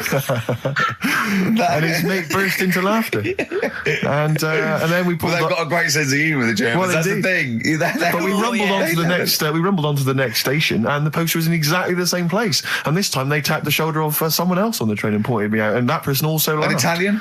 An Italian What it bloke, was. yeah. There was a French. Was there a bloke with a beret and a little moustache on the other Exactly, side? Yeah. Was yeah. it United? Did you get on the United Nations Express? Just oh, imagine that. Yeah, Or it was fake. See the freak. Look at this freaky goggle eye. Right, whereas I love the fact that before you were at least pretending to be speaking German. Now this is an Italian with an accent. It's just a guy speaking perfectly good English. Same. You've not even disguised the insult there. Oh dear. Oh, that'd be lovely. Try and insult me in other cod You languages. could bring Europe together if they just, like, instead of Esperanto, that there was just one common language. The language I'll of tell you what freaky would bring goggle us. eye. I'll tell you what would bring the Europe together is you maybe representing England on the Eurovision Song Contest That would be great. with a wouldn't it? self-penned tune. Should I do That that? would be Headwork. magnificent. It's got to be worth thinking What about about. just about everyone being the same? Yeah, like just about the people euro being and that, equal. Everyone, not everyone. and also mentioning the euro. Yeah. Yeah, just doing that. I like all different. I like all different cheeses. Oh, je t'aime la musique pop. Yeah. La baby belle. Et le cheddar. I mean, I'm not fluent I'm French. Le Grand Fromage. Yeah. Oh, it'd be lovely, wouldn't it? And they'll all be there, all in their different. Well, different every line could uniforms. be maybe in a different language. Yeah, and what would I wear? I'd wear sort of like a kilt. You'd wear a kilt, but you'd also have on your head one of those kind of big, what are they called? Those big furry hats that beefeaters or whatever wear. Or Yeah, one of them. Is it kind Yeah. of a busby or something? busby, A busby? yeah. Wear one of those, or maybe a kind of policeman's helmet, That'd a be Bobby's good. helmet with the kilt. Yeah, You'd have the I'd clogs. I'd wear the policeman's helmet under the kilt, so they just thought I was really enjoying the show. Yeah. Good idea. Eh? Excellent. We talked, well, I think we talked for about 3 minutes without having to mention some kind of genitalia. You were doing very well, That's actually, we should boys, celebrate yeah. by playing one of my tunes of the year. Really? What one is it? U2 Electrical Oh, Storm. I know you're a big fan. I know No, you're a good big fan. choice. Well done. Cheers. Darkness growing on me. Love that. Love the darkness. This is the Best Of Show on XFM 104.9. I'm Ricky Gervais, with me Stephen Merchant. Yes. I hope you're enjoying the Best Of. I remember, I think all kids go through a phase of shoplifting. Well. And when I was going through it, I used to just little things, just like magic markers and magazines, Mars bars, that sort of thing. Yeah. And one day, right, my mate, Anthony, his mum called up my mum and said, I've got to meet up with you. I've got to have a word with you. And she said, what about? She said, I don't want to talk about it over the phone. So she goes, oh, right. Well, yeah, come round tonight then. So anyway, my mum sees me. She don't want to be in an awkward position and, like, be a bit embarrassed and what have you. So she sees me and she goes, right, Anthony's mum's coming round. What have you been doing? Yeah. So I go, oh, God. I said, I've been nicking stuff. So she goes, like, what? So, not big stuff. I've had a few calculators and Mars bars and stuff. How many? I'll just work it out. Hold on. Works out at 7.2 per day. So, How many calculators do you need? so it was when that phase. You failed maths, didn't you? Everyone wanted a calculator. It was like a trendy thing, wasn't it? Right. Oh, yeah. In Manchester a couple of years ago, yeah. So anyway, so I told her all this and I confessed to, like, Computers will make it there one day. I confessed to There's magic in the back of battery. Go on. confessed to nicking all this stuff. She comes round. She only wanted to borrow some money. Brilliant. She said, oh, I don't like asking. I was a bit embarrassed to ask you over the phone, but can I borrow 20 quid? Oh, that's And fantastic. there's me. Bloody, That's great. and it's similar sort of thing to yours. And did you... And he went, hold on, I'm going to work out the interest on that. I bank 10%. She'll owe you £4.40. Yeah. Oh, dear. so your mum was a loan shark. yeah. And did she mention She that went, you'd been nicking stuff with that other? Because what I'm saying is, presumably you got your mate in trouble. No. Right, you didn't. That's great. Anyway, should we have some more music? Because Yeah, we've go been on. waiting for hours. What are you going to play, Carl? We've got the Cooper Temple Clause Oh, lined up. brilliant. And then the other thing is, the one that I was reading, the world record with the fellow who's pulling a train with his teeth. Does that make any difference that he's done it with his teeth? What do you mean? Well, what difference does it make? Well, isn't it? It's quite hard to pull a train with your teeth, I imagine. Well, it's pretty hard to pull a train. all I'm saying is it because he couldn't beat the fella who's pulling it with his hands? Well, so you tweak this it a is bit? my point. I think there was one bloke with a record for the running backwards 100 metres was sort of like 11 and a half seconds. And I was thinking, turn around, you'd probably have a really good go at that.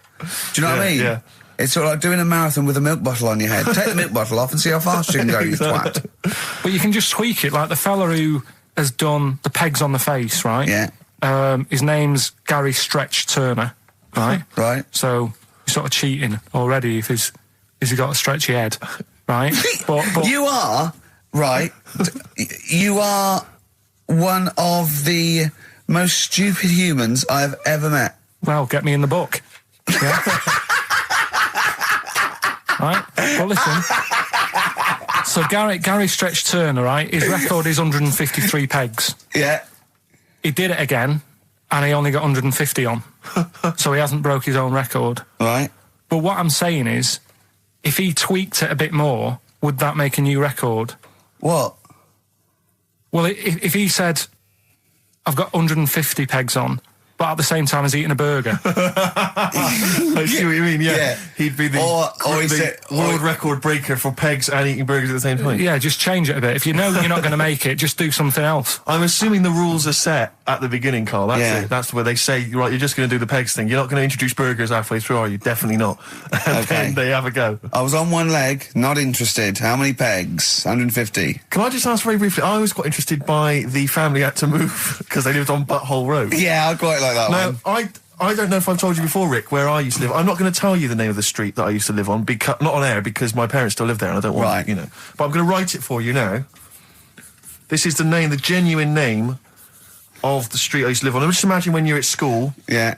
and like in class, for instance, in French, you've got to say you've got to answer where you live. Yeah. J'habite, wherever. Yeah. That's the name. This is actually the name of the street we lived on. No, it's I not. swear to God. That is... Absolutely right. I could phone my father now and he could confirm that for Well, you. no, I swear because he doesn't want to God. And I tell you that. But listen, do you know what worries me? It's the apostrophe S. I know. Because that's blatant. Yes.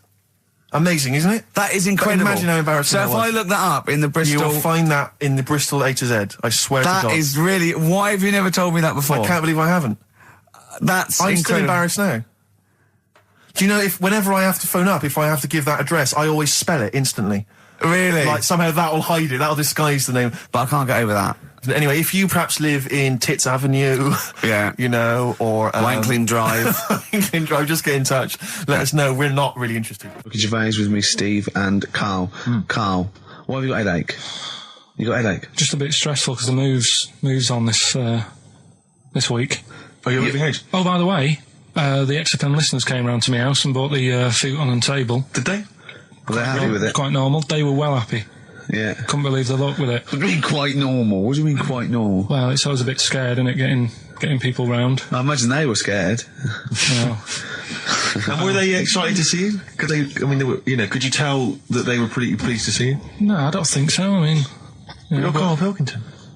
yeah, but the fellas sort of, I mean, they brought the whole family round, which was a bit odd. Well, it's not often they get the chance to visit a living creek. Anyway, no, they were nice. They were And you're nice. moving now, yeah? He said he phoned me up today. You know, it was absolutely tipping it down. Right? He had to cycle in. Right? Because he said, because of the move, he doesn't want to leave his bike round there. Right? And he said, and Suzanne, oh, I can't say this in case he's listening, can I? He won't know. He said Suzanne's hired the oldest removal man in London. You should hear him. And the thing is, right, we booked him because everyone else happened to be booked out, but this fella's free, right? So he called up this morning. I've never spoke to him, but he was on the phone. He sounded about 90. Yeah. Carl thinks that he's going to have to do all the work. And the thing is, right, Cheap. it seems He to be only cheap. wanted some Werther originals. Yeah. Right, yeah. listen, it seemed to be cheap because it's £50 an hour. But how long is it going to take him?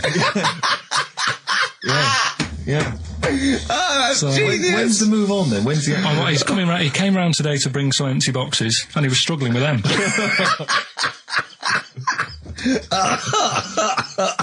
So it actually happens on Wednesday. Oh, God.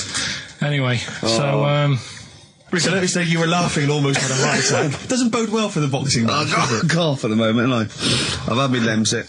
what was that one you told me about with the porn? That was a good one. Oh, this was fantastic, right? Right. There was this. Sorry, can I just check now? We're just remembering classic episodes of the Tales No, Unexpected this is important. Well, I saw one, right? I saw one on Tales Unexpected, right? And it was these two gents. What they used to do, they look down the obituaries and they'd blackmail the wife or the son of a dead eminent person, like might be a priest or a doctor, something like that, and they'd go and they'd say, he bought some erotic stuff from us before he died, and he owes 100 guineas and all this sort of stuff, and they'd pay up because it'd be so embarrassing. They just didn't want them, so they'd just pay him, right? And this one bloke said, who are these people? I'll meet with them. And he goes round there, and he goes round, and they go, your father, he goes, my father could not have bought any erotic material from you. They did it, he goes, he couldn't have, he's blind. Right, and that was the twist. And Carl went, so it was magazines, not videos then.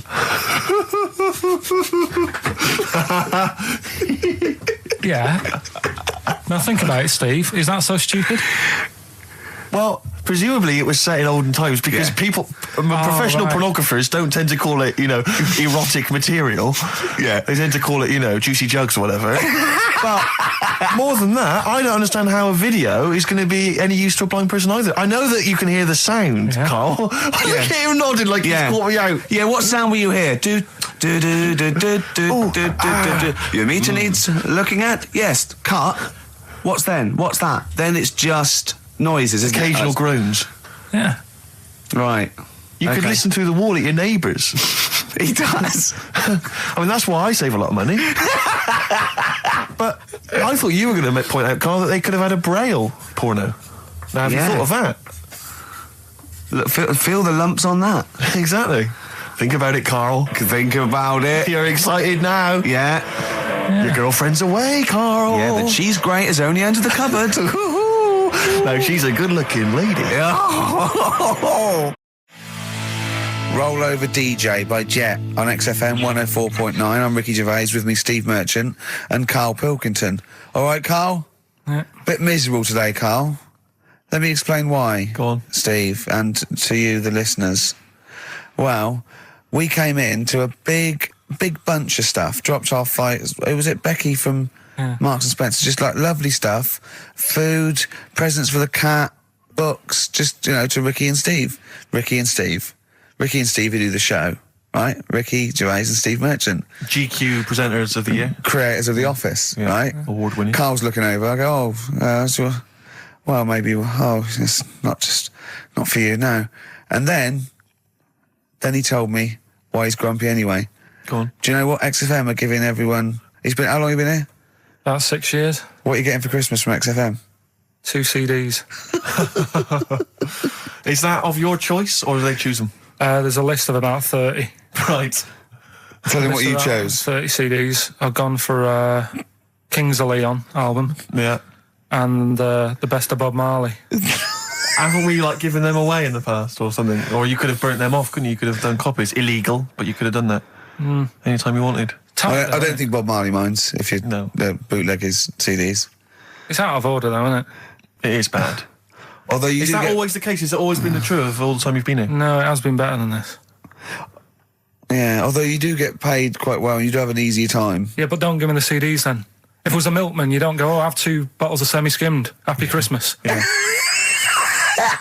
That is a valid point. Do you know what I mean? You complain. Who is it who made this decision? There's no point. No point, is there? Why? Just no point. I don't like moaning anyway, just... Has it come from up top? Is it from the capital people? Just everyone. That's what everyone gets. Yeah. Yeah, but will Christian get 2 CDs for getting up at 4:30 every day for about 5 years? And keeping the station afloat. Probably. Yeah. So that's why I'm a bit fed up. What you listen to first, Marley or Leon? Well, you have a bit of Marley. I'll tell you what Marley's good for as well. You're going to have a little beach holiday, aren't you, over Christmas, going to Lanzarote? listening to that on the beach, you'll realise how wise XFM are in the long run. You know, you go, well, look, they could have given me 400 quid, right? Well, I'd have spent that. But this is, you know, the legend lives the gift on. that keeps on giving. So you're probably, you know what I mean? Think how much what you got to think of is how much all his great songs took, not only from the depth of his soul and, you know, all his sort of angst and knowledge and love, and then all the studio time, the marketing, and they're just giving you one like that. They go, don't worry about that, Carl, just have it. And you go, what? But all the time we spent it with Bob Marley and everything. You know, have it, Carl, have it, Carl. And Practice. Yeah, have that. Thanks, well done. Carry on. We're still going to pay you for the work. Yeah. That's just something on top. Here's a little piece of Bob, free. Yeah, so don't moan, it's extra. So, they didn't have to give you it at all. Play a record, you ungrateful little swine. Some people, like the homeless, aren't getting anything this Christmas. This is my Except to favourite chill. Elvis Costello track of all time. It's Alison. This wasn't on the list. Right. Elvis Costello, Alison on XFM 104.9. So, that's it. Well, maybe, I'll tell you what, a good idea, Carl, just beg, just ask for other things. What do you want? What do you want for Christmas? You must have a big fan base out there willing to make you things. Maybe like a little, I don't know, gloves, pair of gloves. Just like Little what woolly you- hat. If you want to send a necklace in for Suzanne, that'd be handy. Oh, yeah. That's what she wants. Is Suzanne listening today? No, she's out. Right, okay, this is the dilemma. Me and Steve, yesterday, were trying to convince Carl that it would be a good idea to buy Suzanne a Christmas present. Okay? Now, why aren't you going to buy her a Christmas present? Explain, Carl, why you don't think you should buy her a Christmas present. No, I've told her I'll get her one, but in the new year. We're going away on holiday and that, so Yeah. there's no point taking stuff away. Yeah. Going to Lanzarote next week. Just get her something in the sales after Christmas. For this, yeah. Yeah. Right.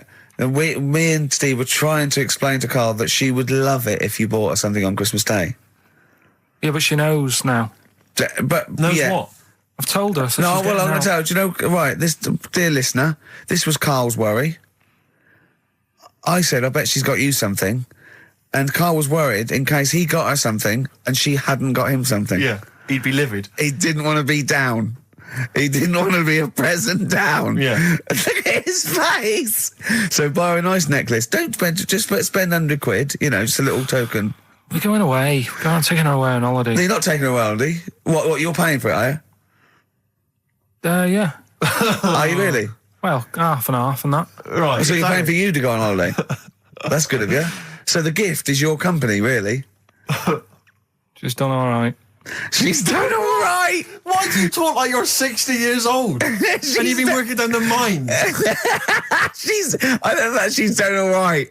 Do you go home to her and say, Suzanne, you're bloody lucky. I mean, You've fallen on your feet. to Look be who fair, you've Rick, got. What? I'm not sure she has done all right. I don't want to be critical, but... Oh, dear. So what are you going to get in the sales? What are you going to get Yeah, her? it depends. I'm thinking, I mean, I'll give her the choice. You can have Kingsley and old Bob Marley. Right, I'll let her decide there. Oh, dear. I can't wait to see you. Where are you going, Lanzarote? Yeah, Where's that? don't know. Suzanne sorted it out. I said, Lanzarote. I said, is that Africa or is it Spain or Portugal? Just thought you don't know. I went, what do you mean don't know? I goes, well, what's the currency? I went, don't know. I said, Suzanne booked this one, did she? Yeah. I thought, where is it? Is Lanzarote African or? Foreign. Something like that. Somewhere foreign. I was looking last night, and doesn't look that good. There was like one of the highlights of the things it says you've got to do is go and have. Apparently they've got restaurants in caves, and that's like one of the things they say you must do. So, if that's a highlight, do you know what I mean? So I'll do that. Go and see what that's like. Yeah. When you're on the beach, Carl, do you wear the very, very tight Speedos? No. Do you walk What do around you with wear? them? Sort of longish shorts, Yeah. t-shirt on, probably with a sort of a light shirt on top of that. Right, sure. So quite wrapped up then. Covered up. Do you wear a hat? Because obviously the bald head, there's risk of sunburn. No, I just put a bit of lotion on it. Lotion on there. Yeah. Just have a bit of a wander down the beach, have a look. Yeah. See if there's any old blokes with their tackle out and a backpack. A lot to look forward to. So Yeah. there you go. Yeah. Well, we're looking forward to finding out how you get on. Yeah, I'll let you And know. interested to know what she gives you on Christmas Day. Probably getting More anything. scintillating chat after this next song. All right, bit of placebo. Yeah, love it. Special needs. Placebo, special needs on XFM 104.9. Email in where Lanzarote is. I don't know if it's Italy or Spain or Europe or maybe Africa. You know, these are the sort of things, these are the reasons I come into it, to at least learn something, innit, Carl? We've stopped educating Ricky, so I've stopped learning, you know, about things like the woman who ate mud all her life. I told you something before when we were in the office. What did you, go on, what was that? What did you teach me? They've just counted how many fish are in the sea and that. No, they haven't. They've just done a census. A census. What, a fish? Yeah, some fellas have gone in the sea and they've got to work out. There's about... Mrs. Spratt, is this your son? No, he's a lodger. Okay, well, let's mark him down. That's 2.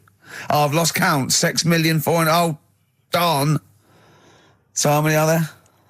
About... There's a lot. There's... Oh. Well, there are more species of fish than bird, mammal and reptile put together. Can I ask a question? That's on my DVD of animals. That's still available in the shops.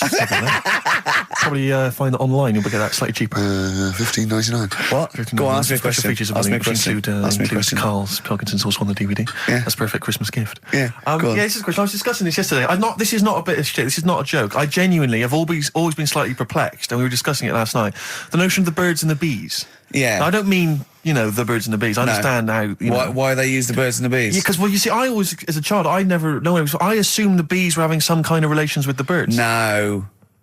So what is there anything to do with the birds and the bees, or is it literally, you know, just like a euphemism? It's just the birds and the bees. No, but they Do the birds do anything with the bees? No, not at all. It was So where they just parents take them out, they it was where smooth them? parents used to sidestep the issue by saying things like, you know, when a lady blackbird and a man blackbird, they meet, right? They make a little nest, and then because they're in love, they have an egg, Yeah. and that was it. I understand that. That makes sense. But why the bees? Why the birds and the bees? Well, probably, I don't know. I don't know. You see, within nature, forgive my ignorance, within nature there is no relationship between bees and birds, is there? No, not at all. No, not at all. Nothing's going on. But probably what it was, if the parent found it hard to say, you know, Daddy puts his penis at Mummy's vagina, it was much easier to say, like in the insect world, billions of them queue up and just fill the queen with spunk for about a day. Sure. You know, Yeah, thus yeah. avoiding the embarrassing intercourse. Exactly. That's what I think, Carl. What do you think? Were you talking about the birds and the bees? Did anyone bring that up with you? No, it was Carl? just in that class, wasn't it? When they put a video on. That's what we had. No, we had a film. And they just said, I watched that. And then... I was What like, film, right. though? Basic Instinct? It was just like, you know, two people. And all sat round the telly and watched it. One girl fainted. And they said, right, that's that. Next week, you know, prisms. Or whatever. And did it teach you everything you needed to know? Well, how much do you need to know? Yeah, true. No, true. Except one kid in my class still thought a baby came out of an arse. Afterwards, he didn't understand. I think what they should have shown on those videos is technique as much as anything. Yeah, I suppose so. Because Yeah. it was largely just instructional. wooing. Wooing. would be What it good. didn't tell you was how to get into a position where this might be of some interest. That should have been the first 4 weeks of the course. Yeah, well, obviously that baby who had the kid who had a baby. What was going on there, Carl? That was weird. your- Did you see that? Yeah, that was going to be your favourite programme, wasn't it? Yeah, it wasn't that good in the end. Why?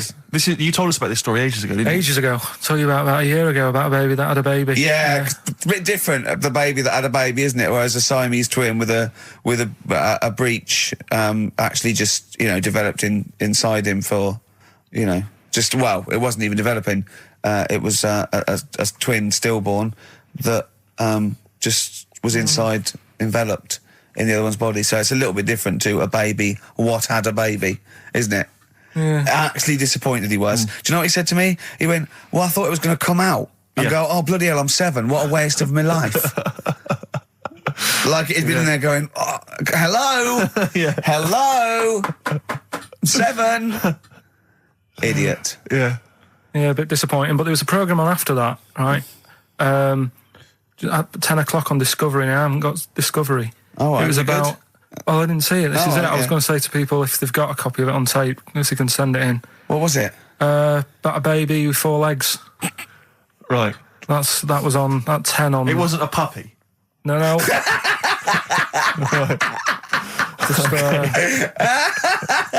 What's it doing up there? Yeah. It's my baby. Oh, is it, Mum? All right then, Yeah. fine. Yeah. Oh, it's got 4 legs, yes. Yeah. Sometimes they do have Look, 4 legs. Dad's gone. He's never coming back. You've got to get over it. so, if anyone's It's not a got baby. that, send it in. Oh, Right, dear. okay, Send it in. good. So you want to tape with a baby with 4 legs. You're going to be disappointed again. It's not going to be like a baby with 4 legs who's running up the curtains. You know what I mean? It's not going to be that. It's probably going to be 2 legs and then 2 sort of like floppy appendages. You know what I mean? They're not going to be brilliant. It's not going to be like Jake the Peg. You're going to be disappointed. Apparently Lanzarote is one of the Canary Islands. Oh, is it? Although we've also been told it's part of Spain. Right. I don't know yeah. who to believe. I don't know who to believe either.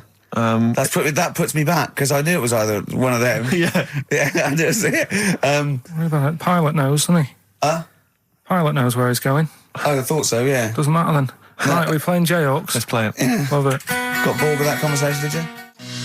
Jayhawks, save it for a rainy day. We had a lot of emails, Rick, saying, is Karl the fat bloke from The Office? Oh, Keith. No, not at all. Well, No. Carl they wanted Carl that has answered. no discerning talent whatsoever. Carl guy- presses the buttons. Yeah, that guy's a funny sort of comedian. Yeah. Oh, incidentally, we've also had an email that says, sack Karl. Your thoughts? It's not worth it. What difference does it make? Do you know what I mean? So Alive, Ryan Adams on XFM. We're by ourselves. Where's Carl, Steve? Well, if we can get through this link, Rick, there's no need for him whatsoever, because I'm manning the desk, you're over there providing the shtick and the comedy, the laughs, the entertainment. Carl is making us a cup of tea, but he was too late for that even. Yeah. You know, he's providing very little for the show. I think he's threatened to bring Rockbusters back for one last time. Looking forward to that enormously. Yeah. Now, I like Ryan Adams, but I prefer his sort of like melancholy, sort of modern alt country sort of vibe than that one. Yeah. Which brings me nicely to this. Okay. I got sent a CD in the week. Yeah. All right. Just play this. You want me to play it? Yeah. Isn't that great? It's brilliant. I love that. It makes it sound like a real song. Yeah. And he just phoned to ask permission. Of course, I said yes, put it on his website. I don't know what he's doing. His name's Ben O'Sullivan, and I think it's part of a live gig by the sound of it. He's just stuck that on a CD for me. That's great, isn't it? Yeah. He's got a great voice as well. It's brilliant. Just a little bit more. I think we should explain to people who probably don't know why we're playing this. It's actually a David Brent song from The Officer, and he's covered it. That's but he's part covered of, it part of brilliantly. Series 1, of course, and both Series 1 and Series 2 are still available on DVD. Perfect. We don't Christmas need gift. Carl. You don't, you're absolutely Can't right. you just play a record without going wrong now? Let's see, we've played that, we're talking. Why don't you Chatting. introduce The Long and Winding Road? This is the version from that remix Let It Be album where they've taken all the strings off of the Phil Spector version. I'll see if I can. This is Long and Winding Road by the Beatles, but this is the one where they've taken all the strings and stuff, that Spielvector version. Spielvector. So close. So close. Long and Winding Road. I love that, but I don't like the way McCartney sings here. There's just one, he goes, you leave me waiting here. Well, he's always got that slightly affected. But it sounds style, like doesn't it? Richard Burton or something, here. Yeah. But it's only one that does it, but I don't know why. I just think he likes it or wants to go back and change it. Maybe it's like... But having said that, you know, I'm not taking away from the Beatles, one of the best bands ever. Well, yeah, good luck to Brilliant songwriters. I hope you will. Yeah. We've had a lot of emails, Carl. I don't want to sort of put a dampener on your Christmas, but a lot of people have been slagging off Lanzarote. One of them just said, well, one of them, I don't know if I can find It is Canaria, isn't it? It is one of the Canaries, isn't it? It's a volcanic island covered in volcanic dust. It's very windy, so you have to dig a hole to sit in on the beach, and there's hardly anything to do. That's from Mike Godham, and he says, unless you like quad biking, well, you know, you've seen what happened to No, Ozzy don't Osbourne go this week, quad so don't do biking. that. Not with your little head. There's no protection at all, is there? I don't know what you're thinking. I don't know. At least Rick Mann and Ozzy had lots of hair. Yours would be like Humpty Dumpty. It would crack like a little egg. And then we'd seen, there's no kings or kings horses. So, Yeah, well, they couldn't do the job anyway. No, if you remember. shouldn't really send them. They're not really qualified. Horses not equipped to put send back an a egg medical down. man like Neil Fox in Yes. to mend But not eggs. some kind of military horse. I bet he's had the egg on his face a few times, hasn't he? What, Foxy? Yeah. Well, most of the series are Pop Idol. Right, Carl. Lanzarote, good or bad? Well, you got to give it a go, haven't you? Yeah, well done. Give everywhere a go. Exactly. That's what I was saying. You know, don't just take the word for it. I mean, if it had said Nananova, Lanzarote shit, he'd have believed it. Sure. You know, if he'd have overheard it in a pub, Yeah. Lanzarote a crap, he'd have believed it. He'd have seen it on a website that was mainly concerned with monkeys and witches, he'd have believed it. Yeah. As it is. Everybody raves about New York, and when I went there, I thought it was rubbish. Well, you're an idiot then, because that is possibly though, the isn't it? greatest city in the world, Subjective. along with London. Subjective, though. That's why they have holiday programmes and that, innit? So you see it and you decide for yourself and that. Yeah, but you saw Venice on a holiday programme, as you put it. You went there and you went, it was rubbish, full of black bin liners. Well, it is. Right. Didn't they show them? It stunk. Didn't Judith Chalmers say that? Oh, it stinks here and there's loads of rubbish everywhere. No, she didn't. Did she mention that? Oh, that's what I mean. So it depends what you want from holiday, doesn't it? Well, yeah. But So, you're an idiot if you don't like New York, so next. Anyway, come on, break up, guys. Kiss and make up. Yeah. Carl, we've had an email. Some old Rockbusters. Someone's emailed in. They wonder if you can get some of your old Rockbusters clues, your old genuine Rockbusters clues. I know Rockbusters has come back. Well, of course today he can. It's the way his brain works. Well, indeed. But I think you'll. Maybe you can also enjoy the challenge, Rick. Yeah. And you at home. I remember them as well, because I remember how angry they made me. Here's some old Rockbusters. That army's got some nice trenches. DW. That army's got some nice trenches. DW. No? Dandy Warhols. That one works. It's not bad, is it? That's why I didn't get that one, because it worked. Yeah. Yeah. Okay. She's only got one sticker left. it was actually he's only got one sticker left. Oh, okay. He's only got one sticker left. Oh, the band, His Last Sticker. Exactly. With Justine Fishman, yeah, His Last Sticker. They Yeah. were brilliant, weren't they? What happened to His Last Sticker? Are they still going? He'll strap some chocolate to your feet. That's A. A band or artist. A. He'll strap some chocolate to your feet. Go on. Aerosmith.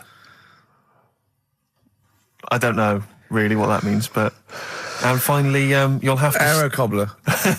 Yeah. The well-known Aero Cobbler. And you'll have to stick her in the oven. AB. You'll have to stick her in the oven. See, he thinks blacksmith means, like, just shoes. Like, it's not the smith. It's the smith part. A smith is just a right, isn't it? So it doesn't... I don't know... Aerosmith. What does that mean, Carl? What does that mean? Come on, you'll have to stick her in the oven. AB. Yeah, I know that one. Yeah? Yeah. What is it? But it doesn't work. Apparently it does. You'll have to stick her in the oven. AB. Single or artist. Well, Anita Baker. Anita Baker. Why you have to stick her in the oven? I need to bake her. Oh, I need to. But why didn't you say, like, you'll have to get his hair cut and put a nice white chef's hat on? That's Anita Baker. See, that works. That works, Carl. I need to bake her. Doesn't work. It is shite. Okay, well, listen. Before you judge, listen to today's Rockbusters. Okay. They're here with us now. Here's Karl Yeah, Pilkington. brought He's it got back them. just for Christmas. Brilliant. I've only got two really because what? I was trying to work one out before, right, in my little room. Yeah. I was looking at different band names, thinking, what can I do? Yeah. Couldn't concentrate because Ricky was in there trying to spray deodorant all over the place. Right? Well, you should have done them yesterday. You should have shut me out. Right. So there's just two. Brilliant. Well, Okay. I've kind of got an idea for the third Oh, one. fine, I'll yeah. have a go. Yeah. Right, so anyway, the first one... Should we play a record and come back to this? 'Cause We'll it's do been- it quickly, yeah. we'll do it quickly. No, play a Alright, record. This is then. rubbish. Yeah. Rubbish. Libertines. Useless. Give me the gifts. Let me have a look what prizes you've got. Libertines, Don't Look Back Into the Sun on XFM. Well, the general public are getting involved with Carl's holiday, and, I mean, this has been a damning report on Lanzarote. There's not been a positive word written about Lanzarote so far. Wow. It's volcanic, there's no natural water supply. Apparently there's no natural water supply. It's You all have to sit in a imported. hole. What do you think of this, Carl? What do you think of the people that want you to know that you're going to a rubbish place when you can't change it? What do you think of that? Rubbish show, will it? What do you mean? Be all right. What do you mean it'll be right? Because I'm going to go there thinking, oh, there's no water and that, and there will be water. No, they didn't say there's no water. What did they say then? There's no natural water supply. Whatever. I'm not bothered. It doesn't bother me. All right. I'm going to have a good time and that. What are you going to do? What do you plan to do? Got a book. What book you got? Rich Hall book. I'm just going to read that. So, Brilliant. And the weather's better than here, isn't it? Yeah. So... gonna have a good time. Someone emailed just now. They said they're listening online and there's a problem with their computer and everything's sped up. The music's sped up. Our voices, Rick, are sped up, except Carl's. That's how slow he speaks. So when everything's sped up, he sounds a normal. Right, we're doing Rockbusters. Yeah, come on. Listening Steve, do you online. want to do the clues? I won't do the clues, I'll never be able to piece them together, but I'll give you the prizes. The Old Grey Whistle Test, Volume 2, the Kumars at number 42, Volume 2, or maybe that's Volume 1, who cares? Porridge, Series 3, Volume 2, The Office, complete second series on VHS, for anybody who's still got grandparents. And U2, a best of 99 to 2000. And Smash Hits, the reunion, that'll be the kind of stuff you'll love. Spice Girls is on there, Liberty X, Atomic Kitten. Do you see that? Do you see Steve's enthusiastic? Even though the competition's rubbish, the prizes are second rate, Steve is going, well, I'm not going to punish London, right? I'm going to big it up. You're there. Oh, do you know what I mean? Come on. Right, here's Clue the one, first come clue. on. Clue one. Come on. Come on! Shut up! Come on! Can't do any photos because it's been nicked by a German. Right, start again. Oh, Start again. what? Clue 1. Rockbusters, Clue 1. Okay, this is Rockbusters with Karl Pilkington. Go! I can't do any photos because it's been nicked by a German. And what's the initial? AC. Right? Next. Second clue. If you keep eating, this bit of your body will get bigger. PC. PC. It's an artist or a band. Who is it? PC. If you keep eating, this part of your body will get bigger, right? Yeah. And the last one I'm not really sure about. If you... He's actually winging it now. Imagine if this was Mastermind. I'm not sure about it. I know your specialist subject Come is... on! Okay, go! The place where you go to take your dog a walk and that. The place where you go to take your dog a walk. Forget it then. No, we'll do it! No, do it! Get you! Tim Burgess. Oh my Corazon, is that? Yeah. What's that mean? I have no idea. Phone in if you know. No, don't bother. Oh, email then, at least. Okay. I'd like to know these things. Sure. We were doing Rockbusters just before the ads and the record. Rick, I know you were enjoying it. Yeah, come on, get this clue out, Carl. There's 3. What is it? Right, the first one was... No, we don't got the first 2. What's Can't the do third? any photos because it's been nicked by a German. Yeah. Second one, if you keep eating, this bit of your body will keep getting bigger. Yeah, it's different every time. Go on, what's the third one? And where you take your dogs for a walk and that, or you might go there on a Sunday. What? Sort of... Oh, Jesus. Right. Please, Rick, just be quiet for just a moment. Right, okay, do this clue. Right, start from now. This is the third Rockbuster clue. That was a Freudian slip. Yeah, God, we get done. Right, go on then, go. Where you take your dog a walk, or you might go there on a Sunday and that. People sort of might taste that area. Right? Oh. It's rubbish. AP. Right, well, the other one's AP as well, isn't it? AP. What?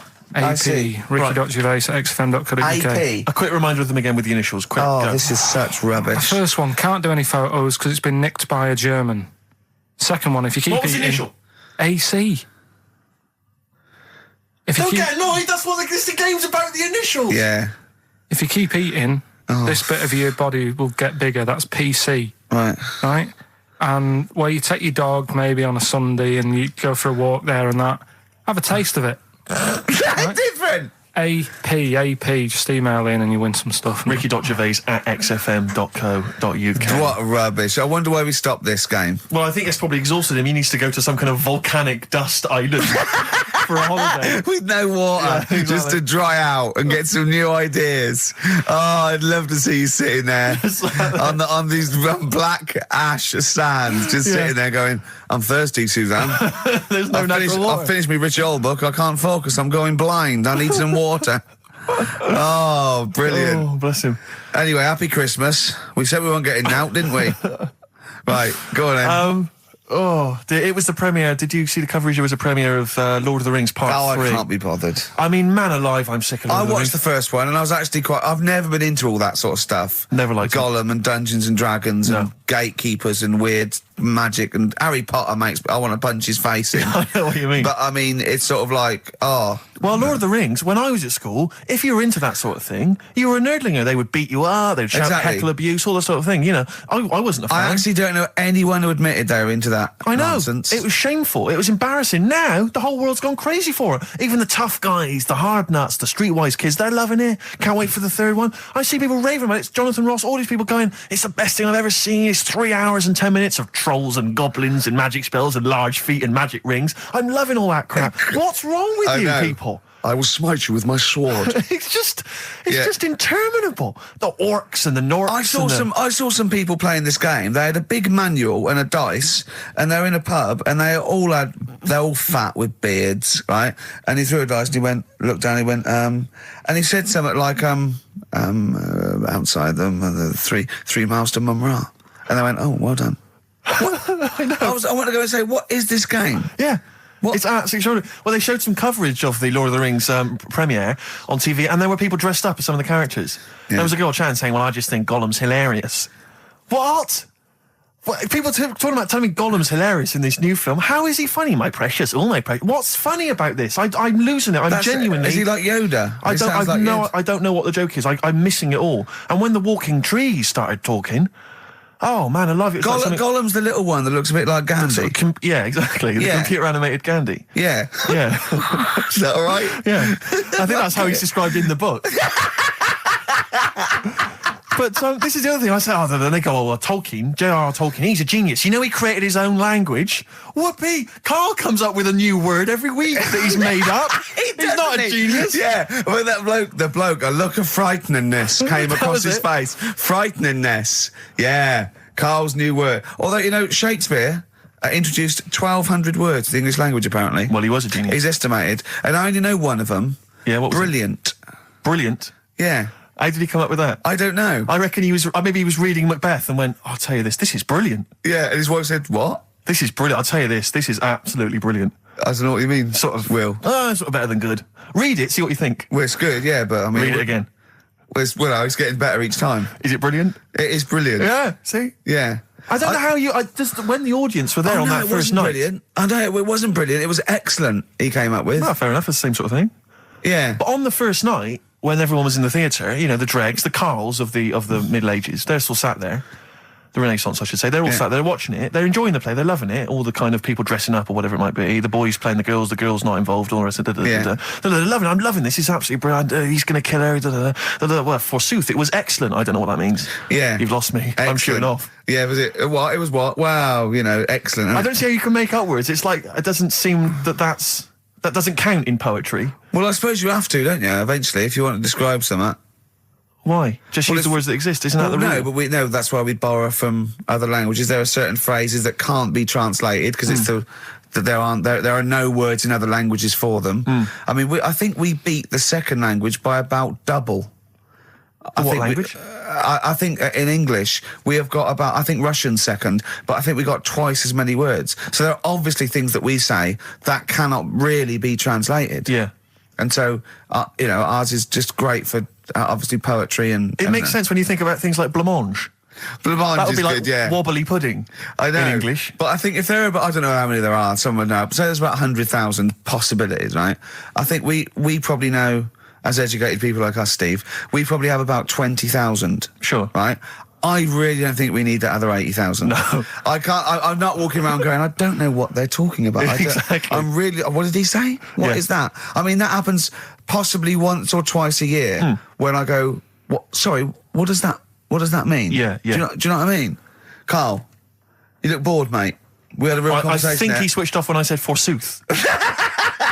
Bruce Forsooth, you know him.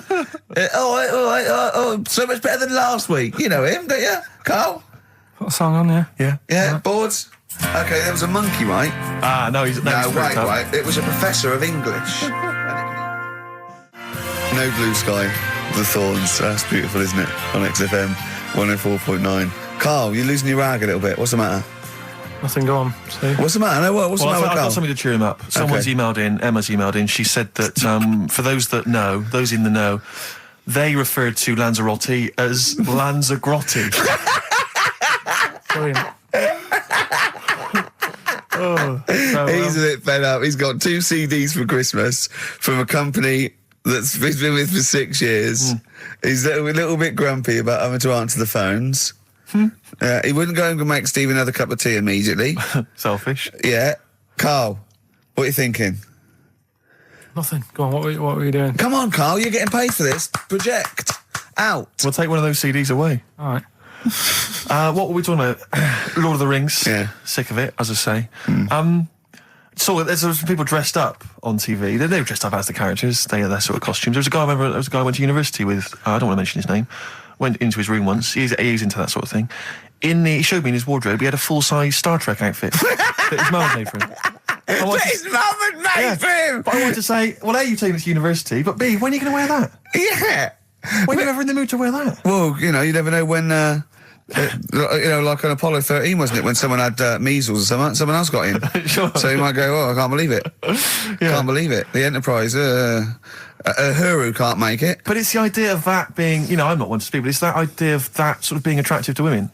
Because that's presumably generally when you're at university, when you're 18, 19, that's the reason you wear those kind of clothes, is to try and make a bond with someone, isn't it? Try and establish some kind of connection. Yeah. Saw a guy walking down the street the other day, must have been 18, 19, wearing on his t-shirt, it just had a picture and the words Star Wars Phantom Menace.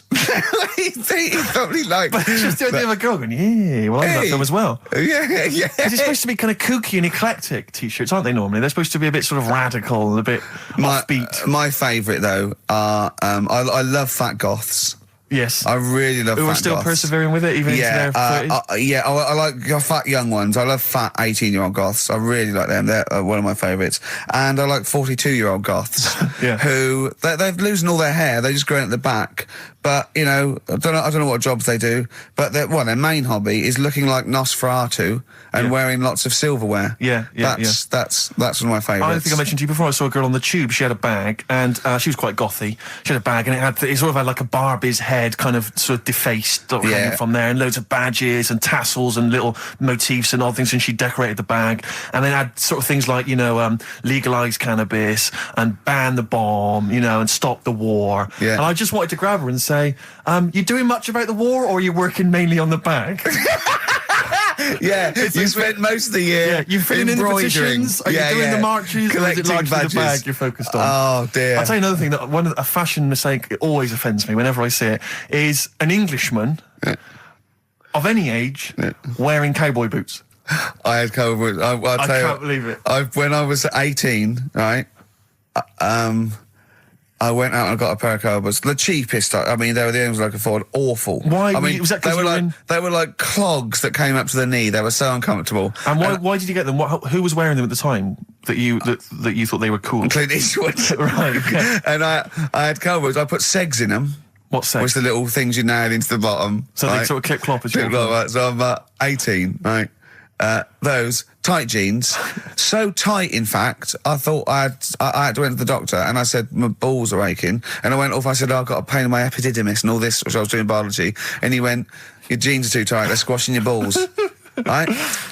So I had cowboy boots, right, and pale ones, not even sort of like finished properly, sort of like just the raw sort of leather, cheap wooden bits at the bottom, segs, really tight Levi's, and a red sweatshirt with bullshit on it. That was a present. Just embroidered on? I looked pretty hot, baby. Oh, yeah. Yeah. And I remember once as well, this was really embarrassing. I had leather jacket, and how old were you? Oh, this is embarrassing, 26, I think. And I just had a nice leather jacket, right?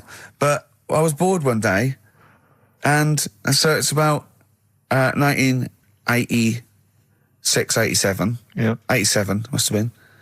And I just painted on the lapel a little acid.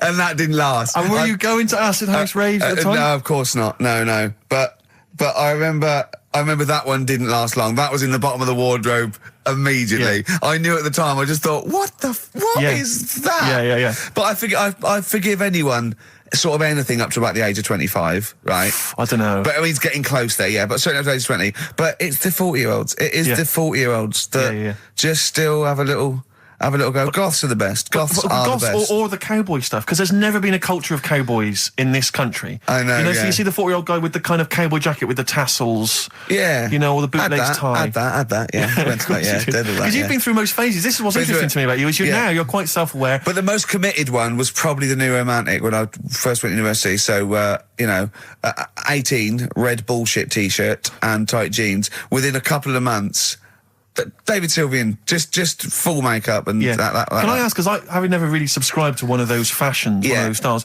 with something like New Romantic, which you've got to be quite committed, do you ease into that slowly, start wearing a bit of nail polish, maybe an earring, and then you work your way in, or you went whole hog? No, I remember the first time I did it, was the sort of like the first disco in my first year.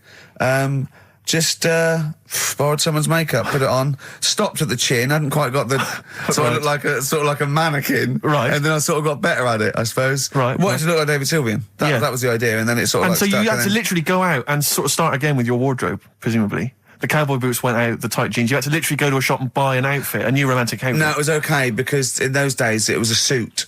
So there was New Romantic. You wore the suit. I didn't wear all the sort of like pirate gear and pixie boots. I sort of wore the suit and luckily before I went away I'd bought a suit from my mum's catalogue, which was one of those woolen ones that went bobbly. So not quite David Sylvian, but at least I was having a go. Yeah. Well, respect. Have you ever subscribed to any of those fashions, Carl? Nah, just going to the gay look now. And he wears Ben Sherman's and he shaves his head. I remember wanting some Dr. Martens. Yeah. And my mum worked at a college in a canteen, and she knew I wanted some, but she got some. There was an old woman who worked in the canteen who said she had some, and it turned out to be like little granny boots. And I ended up having them for a bit. With a little zip up the front. Yeah. Nice. Oh, brilliant! Did you wear them For a bit. Yeah. Well, you might as well. Want not. Waste not, want not. Play a record. Have some ads. All right. White Stripes. The hardest button to button. Steve, I've got to find out the answer. It's been driving me mad. How many words are there in the English language? Does anyone know? Define your terms. By English language, you mean English words. I don't mean how many words are there in a dictionary with all slang, different derivative. How many English words are there that you say were English words? Not. But there are so many of them which but not phrases, not slang necessarily. Not. But what about English words which are derived from French, Celtic, all the rest of it? Well, cliches, okay, but they have other languages in them. But how many different English characters are there? Right. Because there was words, some not news. characters. There was some news a few weeks ago about a fella who could, if you said a word to him, right, he'd say, "Yeah, that's on page 36 of the dictionary," right? And they said he remembered 80,000 words, right? So that's in a little dictionary. They said it's 80,000 words. Mm-hmm. Right, so does that clear that up? Well, I thought there was about 100,000, right, English words in use, not counting all the other little bits and pieces, phrases, slang. Like, I think I is in there now. Ali G, popular. Now, I don't know whether I should count that or not. Well, if you're one of our listeners, perhaps if you know somebody who finished school, you could maybe pop next door, get them, ask them, and then email in the answer, ricky.gervais@xfm.co.uk if you've got an answer for that. Talking of email correspondence, Rockbusters. Rick is underway. People Have we are got monkey news? Absolutely loving that. Let's see if we can cram it in. Have we got a film? Yeah. We should do that then. Well, Let's hang on, finish do one thing and move Rockbusters. on. Jesus, calm down. All right, Rockbusters. Let's get this third one out of the way because it's tricky. When you say tricky, It's tricky to say. the initials were AP. It was. when you take your dog out on that, or maybe on a Sunday, Come on, let him let's finish. taste it. Rick, let him finish. You take your dog there. You might go there on a Sunday. Have a taste of it when you're there. Right, that was AP. The answer. Alex Parks. Right. Alex Parks. Yeah. Kind of doesn't work, that one. But That one doesn't work. I know. It's You know that one doesn't work. Yeah. Okay, good. Okay, well that's Well, fine. that's fine. what I was trying to work out when you were messing around. That's why it isn't that good. Okay, come on. No, the other ones. The first one was the German These are gonna be fella. brilliant. Can't do any photos because it's been nicked. What's German that? fella can't do any photos because it's been nicked. That was The initials were? AC. I've got it. I took, Right, it's Aztec camera. Yeah, But what's that got to do with the German fella nicking it? because the way he'd say it, he'd be like, Aztec camera. So why ain't you taking any pictures? Can't. Why? Aztec camera. Why is that German? Just sounds a bit. Right, do you know that's rubbish then as well? You know that one doesn't work, do you? And the second one was, if you keep eating, this bit of your body will get bigger. PC. Yeah. Phil colons. Phil. It's honestly right, Carl. Phil Collins. Phil honestly, Collins. right, okay. I don't know what the PC term is for this, but I honestly think. I think you're quite bright, I think you're quite streetwise and all that things, but I actually think. Oh, I've got to be so careful here not to offend people, but I think you might be. Could you maybe describe it through a sound? You might be educationally subnormal. Does that worry you? No. I've got by all right. I'm not going to worry about it now. You know what I mean? I'm 30. Do you know what I mean? Why start worrying about it now? But you've got the mind of a 12-year-old. So what? Sure. Do you know what I mean? I don't worry about stuff. If you don't know about stuff, you don't worry about it. Yeah. So I'm happy. Well, if he's educationally subnormal, I'm afraid also Matt Briggs of South East London is as well, Well because he got done, all three well right, done. as did a number of other people. Well done. Well done. that. Yeah. So he's won that stuff. He has indeed. Player Echo, we've also got your film quiz coming up and Monkey News. We're all looking forward to that. Monkey News. Bit of Bowie. Yeah, one of my favourite Bowie songs of all time, Letter to Hermione from Space Oddity. Have you got any Christmas shopping? I should shoot off and do that now. Letter to Hermione, David Bowie. Well, we've had the most convincing answer, that it's about 290,000 actual words, but possibly 3 million in our vocabulary, using all jargon and scientific stuff and all that. Sure. 290,000. Still a lot, isn't it? It is a lot. We know so little, don't we? Apparently the average person has about 20,000 words in their is it? vocabulary Right. and uses maybe 2,000 a week. Really? Yeah. Carl, obviously, slightly bringing that average down. Carl, what do you think of that? Single figures. What's the matter? Get by. Why have you got to use longer words messing about and that? Told you. That word about old. Anti-dipuian or something. Just say old. That's a bit old, isn't it? That's a bit anti-dipuian and that. What's the point? Yeah. Get to the point. Sure. Busy. Right, okay. Are you in a film this week, Carl? We're doing that now. Yeah, go on. Get it over with. Hang on a minute then. Get it over with. Let's get this show over with. We can go home. You can go off to Lanzarote and sit on some ash. Some charcoal. He's not happy about that. That's annoyed him. The listeners have all ganged up on him. Yeah. XFM giving him 2 CDs. We've had more calls for his resignation this week than ever before. What do you think of that, Carl? What do you mean? There's another reason. Do you know what I mean, though? Because he's grumpy. He's not just giving it. He goes, well, I can't have it, can I? I don't want it. You're being paid well to do a job. People have tuned in to be entertained, to have good songs. Me and Steve are working I'm pressing here. the buttons. I'm paid to press the buttons. That's what I'm doing. Has every CD started on time? Then Yeah. why would they give you Monday off if you just paid to press the buttons? Don't get every other Monday off, do I? So have you stopped doing that now, have you? Well, yeah. Why? Because there's work to do in that. I'm not moaning about it. Let's get on with it. Right, Scrooge, right, is the film that I'm in. Thought I'd do a Christmassy one. Okay. Right?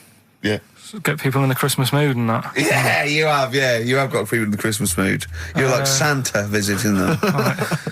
So... It's you in the film Scrooge. Yeah, Which yes. version of Scrooge? The old one. Is it? If it's just you moaning with bells, I'll be annoyed. Right, go That on is then. essentially Scrooge. yeah. Right, Scrooge, listen to this and then there's some question at the end. All right. And you can win some stuff and that. Yeah. All right. Yeah.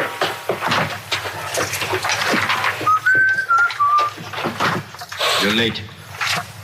Only 20 minutes. What do you mean by coming in here at this time of day? I've just been doing some Christmas shopping, haven't I? Probably do some more shopping on Monday because it's my day off, isn't it? Yes, I know it is. You don't have to tell me. Do you want to see what I've bought Suzanne? No, thank you. I don't mind showing you. It's only a Christmas present, isn't it? Just bought some more condoms. Why? Well, I bought some last year. Got 2 boxes. They all got used, so... I'm very glad to hear it. How much do I pay you? Why are you asking? The presents I buy has got nothing to do with what I earn. Like I say, if I won the lottery, I wouldn't go mental on her. Do you know what I mean? I probably wouldn't even tell her because I think she'd want to travel around the world and all that, and I'm not into that, to be honest, so I'd probably keep it quiet. Why? Well, once you've been around the world, where do you go next year? Each to their own, though, innit? You know what I mean? Well, what do you want? What for Christmas? Not that fussed, really. And you, it's just as well I'm not that fussed, because do you know I do some work at XFM? Do you know what they're giving me for Christmas present? Nothing? No, might as well have been nothing. 2 CDs. That's it. I was well fed up. I'm sure you will. They give you a list of about 30 albums and you get to pick 2 off the list. So I've gone for Kings of Leon album and the Best of Bob Marley. Mr. Marley has been dead these 7 years. In fact, he died 7 years ago this very day. Did he? Do you know what sort of donuts Bob Marley likes? It's not my business. It's not a proper question. It's an old Peter Kay joke. He likes the ones with jam in. Do you get it? Garlic bread. It's good, isn't it? Excellent. Oh, Carl, well done. Carl in Scrooge there. The only man more mean and depressed generally than Ebenezer Scrooge. Oh, dear. Oh. What's the question, Carl? Well, if people have been listening from the start, right, what albums am I getting? Yeah. Is that good? Mm-hmm. Good, yeah. What albums am I getting from for working for this place for 6 years? All right. Ricky.Gervais at xfm.co.uk. Michael Franti and Spearhead, Everyone Deserves Music on XFM 104.9, giving away some prizes for That's the film what the bosses say. Everyone deserves music at XFM. Absolutely. Choose 2 CDs. Yeah. Whatever you want. Well, the 2 that Carl's chosen are, of course, Kings of Leon's album and The Best of Bob Marley. And Paul from Basildon in Essex, we're going to give you the 25th Hour on DVD, Dr. Terrible's Face Are Horrible, Lord of the Rings, The Fast Show Farewell Tour, and the complete second series of The Office. That's still available in the shops. Was that on DVD? That's on DVD. That's good, yeah. Plus, I think there's probably a best air guitar album in the world ever as well, which we can throw in. I know. Yeah. That'd be a big treat. No DVD of Animals selling out fast. I couldn't get one myself. So what about some adverts? XFM. Snow Patrol and Run on XFM. Wow. Nearly your last show, Carl, for about 3 weeks. Yeah. Carl's off to Lanzarote. Next week. We're doing it with Ian Canfield next Saturday. Then we're off, because it's day after Boxing Day, isn't it? Or 20, yeah. And then we're back on the 3rd, I think, aren't we, all together? Yeah. Yeah? Yeah. Yeah, what have you got? I think we should have done something like some roundups, like Cheeky Freak of the Week. We could have done Cheeky Freak of the Year. What's your Freak of the Year, Carl, if I put it to you? What, out of all the ones that I found out about? Yeah, all the ones that have ever been, yeah. Well, no, you have the Elephant Man in there that you found out about at the end of the 19th century. Go on. Watched The Elephant Man again last week. Good. Yeah, loved it. Probably that one, the kid who was like 7, but aged to about 38. That was pretty weird. That amazed me. That sort of blew my mind. But no, it was worse than that. She was about 90 or something, wasn't she? She is now. But back then... a couple of months ago she was 38, Yeah. but because of the aging... She's sort of aged fast and that. Yeah. It's really... This is the one that you think should be allowed to get fags and beer and an off-licence because she's got the body of a 90-year-old. Well, yeah, it's only fair, isn't it? Let her have a decent life. Even though she's 6. if she wants a packet of fags, the doctor said, you know, you're older and that, even though you're 6, you are sort of 72. If she wants a packet of fags, let them have them. She was 72 September, wasn't she? Yeah. So, yeah. but it was that's probably Do you the actually weirdest think that would be a good idea to give a 6-year-old with an aging disease a packet of fags? If that's what they want. If that's what they want. And a pint of Tennants. All the stress and that she goes through. It was saying something about how she has to have a passport picture done every 3 months or something. Do you know what I mean? Wow. That's what she's dealing with. So that was probably the weirdest. Can we just say that Carl doesn't take the mickey out of these freaks? No. These people. I just, you know, it's things that fascinate me at the end of the day. Yeah. Things like that are weird. And things that, I mean, there's certain things that people get excited about that I think, well, what are you getting excited for? Like what? News. Do you know I normally do the headlines and that? Yeah.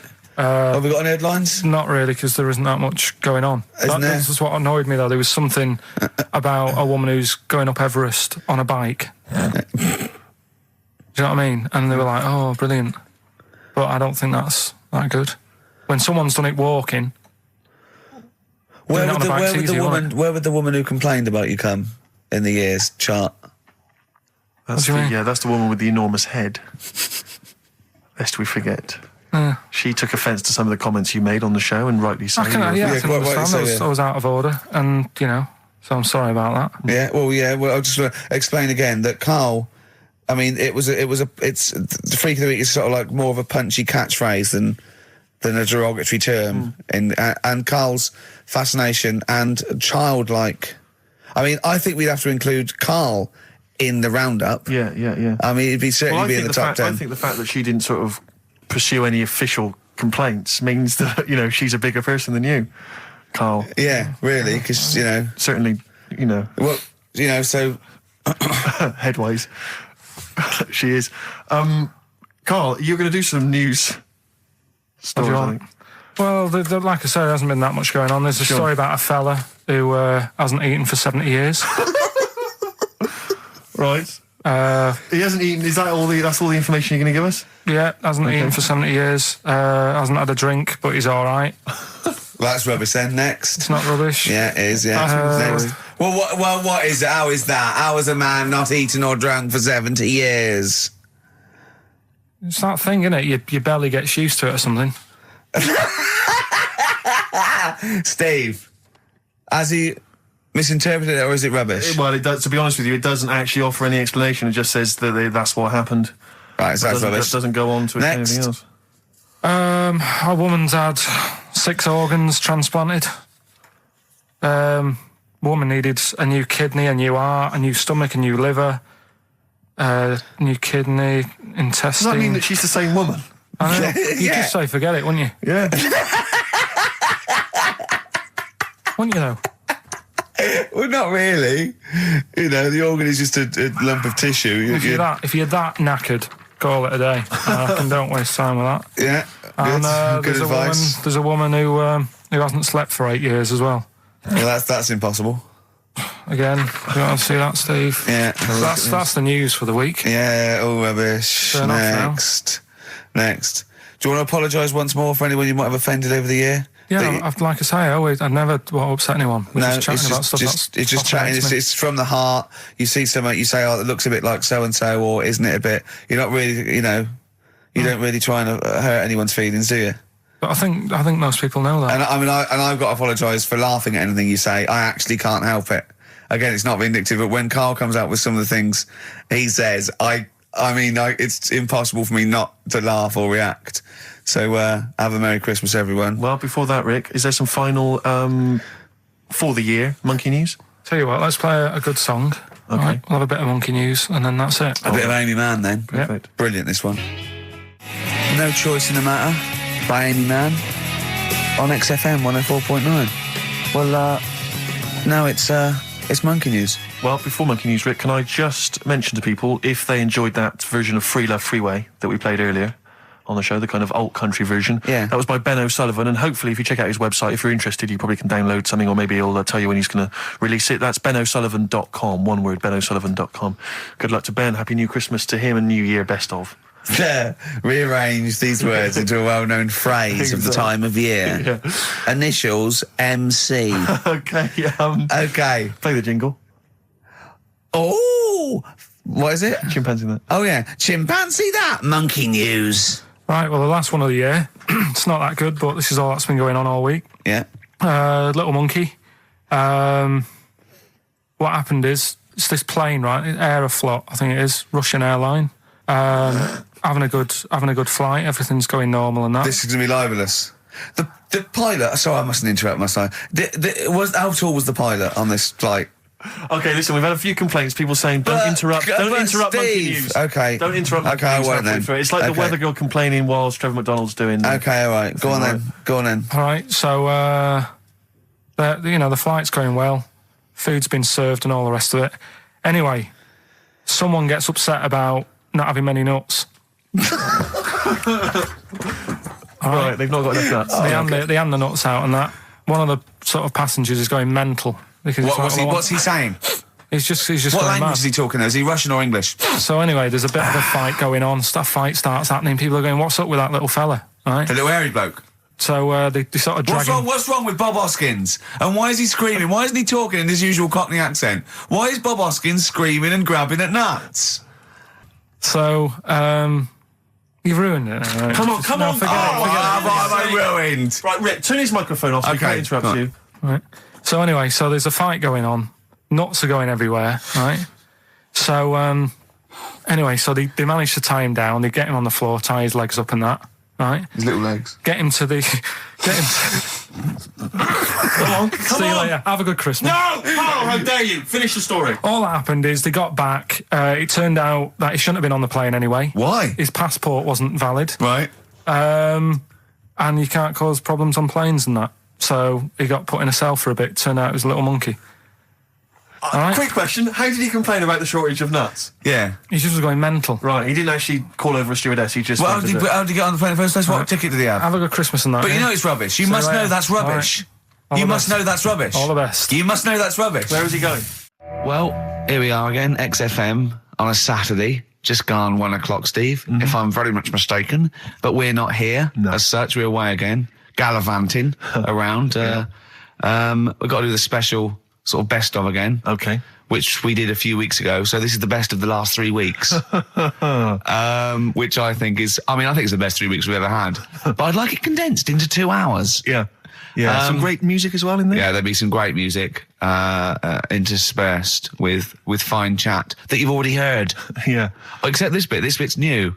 We've actually, out of the kindness of our heart, we've come in last week. Yeah. Yeah. And we've done a few clips just because we felt a bit guilty about shooting off. Yeah. And leaving. Even now, having heard this link, I'm beginning to wonder if it was worth our time. Yeah. Well, should we play a classic link? Let's play, what, from the last 3 weeks? After this is Feeder. All right, so here's the first bit.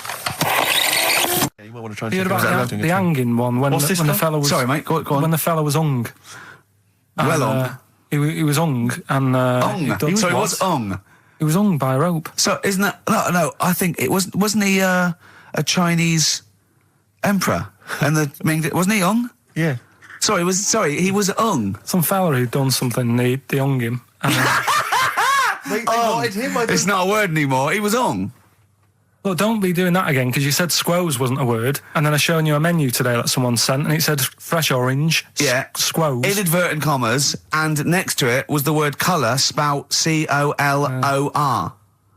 So presumably either the American menu, right, in which case there's loads of American words that we don't use, or it's just a badly typed piece of work. Anyway, there was a bloke that was He was hung and that, but he didn't die. Ung on that, he was definitely a Chinese. Ung on that, yeah. I remember him now, yeah. He didn't die, and they said, "Oh, just hang on a minute whilst we change the rope and that." And he stood there waiting, changed the rope. They tried to, do it again, and didn't work. It didn't work, right? So they got another rope, right? Didn't work, and then they had to let him go because it's like there's a well-known saying or something from this thing. Yeah. What do you make of the first genetically modified baby? Oh. Are you worried about this? Do you know what did they do? What? Let me see what it says here. It Well, says, isn't it just choosing the, eye colour. Well, this is the concern, isn't it? That in the future you'll be able to decide whether it's a boy or a girl, how intelligent it is, what it looks like, is it handsome, is it ugly? Obviously, no one will choose an ugly baby, and so on and so on and so on. And so it means that where will it lead? Where will it end, Carl? Are you concerned? I've thought about this a lot. What will us three look like in the future if they're being, genetically modified beautiful people? What will we be like? How will we be considered in society? True, yeah. But we've talked about this before, haven't we? About the cloning thing. Yeah. That's a bit weird. Yeah. But I don't think it matters, because at the end of the day, right, you might look like some other kid, but it's the way you're brought up that will change your features and the way you are, your personality. If you lie, you get a long nose, don't you? Well, no, but listen, right, because I remember when we, I was growing up on this estate. This is going to be good. Go on. No, it's not. It's just an example of how this doesn't work. Go on. So we don't need to worry, sort of thing. Sure. Right? Okay. So I'm growing up on this estate, and there was this woman about 4 houses down, right? Who's a bit rough. All right. Didn't fancy her. Oh God, no. Right, but she had a baby. Well, tell me about her first. I'm interested in this woman. What was she? It was a very... Was it like a man in a dress? I mean, I didn't grow up in a posh house or anything. And I'm not saying that if you live in a bit of a rough house, you're a bad person. What does she look like? But anyone can Tattoos? clean up. Look like Tony Green with a fag on. They didn't clean up much, right? Oh. Which, even if you've not got a lot of money, you can still try and make the place look nice. Yeah. Right? But she didn't, and a kid used to take a horse into the house. Sorry. Whoa, Neddy. What do you mean a kid used to take a horse into the house? Where did he get a horse? Must have nicked it from somewhere. Must have So you've seen a horse with it? No. What, is that from outside the saloon round the corner? Yeah, was it just tied up with a bit of leather? Right? Oh, that's great. Did Big Jake come looking for it? I'd been out. Oh. No, sorry, let me get this. This was before the lynching stopped or after. Where did he get a horse from? What do you mean he must have nicked it? His mum said, where'd you get that from? I bought it. All right then, but keep it out of the kitchen. I don't want you going Catlin rustling. Where did he get a horse from, Carl? And how long did he have it for?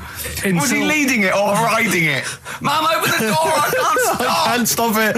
Open the patio door as well. Looks like we got us a runaway. What do you mean? I don't know, but the thing is they couldn't afford to buy one because they're not cheap. So I'm just guessing. Maybe that's wrong of me. But I think... He had a horse? Yeah, right. So that's why the family didn't have any money. They'd spend it on the horse. No, I don't think, that's what I'm saying. I don't think they would have bought it. So anyway... Yeah, it's wise to whisper, Carl, in case they're listening. Yeah. And they could be in the room next door. It's not buying it, it's keeping it as well. Oh. So I was like in the car with my dad coming into the avenue, and you used to have to drive down it to turn round. And, and sort of go back to our house. You had the traditional method of transport. Yeah. And the horse was in the lounge. Reading a paper. Just like walking around. Oh God! What? And when I was doing, I tried to earn myself some money once by flogging little flowers in plastic cups. What? This is genius. It just keeps coming. What do you mean you're trying to flog little flowers? What do you mean? Wait. Let's play a record. Let's play a record and come back to this. Because it's always going to just unravel and unravel. It's going to go for hours. Let's play a track, Carl. Deeper. It's like an onion, isn't it? We've created a whole world here where there's a man living with a horse. Just walking around the lounge. I come from the West Country. I've never heard anything like that. I just think of a big sort of like orange carpet and it's got a rediffusion telly and this horse going, I'm fed up in here. Exactly. This is really... I am not taking the rubbish out again. Yeah. Right, play a record. Let's have Velvet Underground. We've got that lined up. Oh, yeah, the classic from the first album. I'm Waiting for the Man. Let's come back to the horse in a second. Little flowers in pots. What do you mean? Carl's found love on the street before, haven't you? How's it going with your bird, Carl? Are you married? No. How long have you been out with her? Going out with her? 7 years. Because, you're quite a simple man. Yeah. You're sort of a simple in a nice way. I mean, you're like Helen from Big Brother. Yeah, you're sort of nice enough, but I look normal.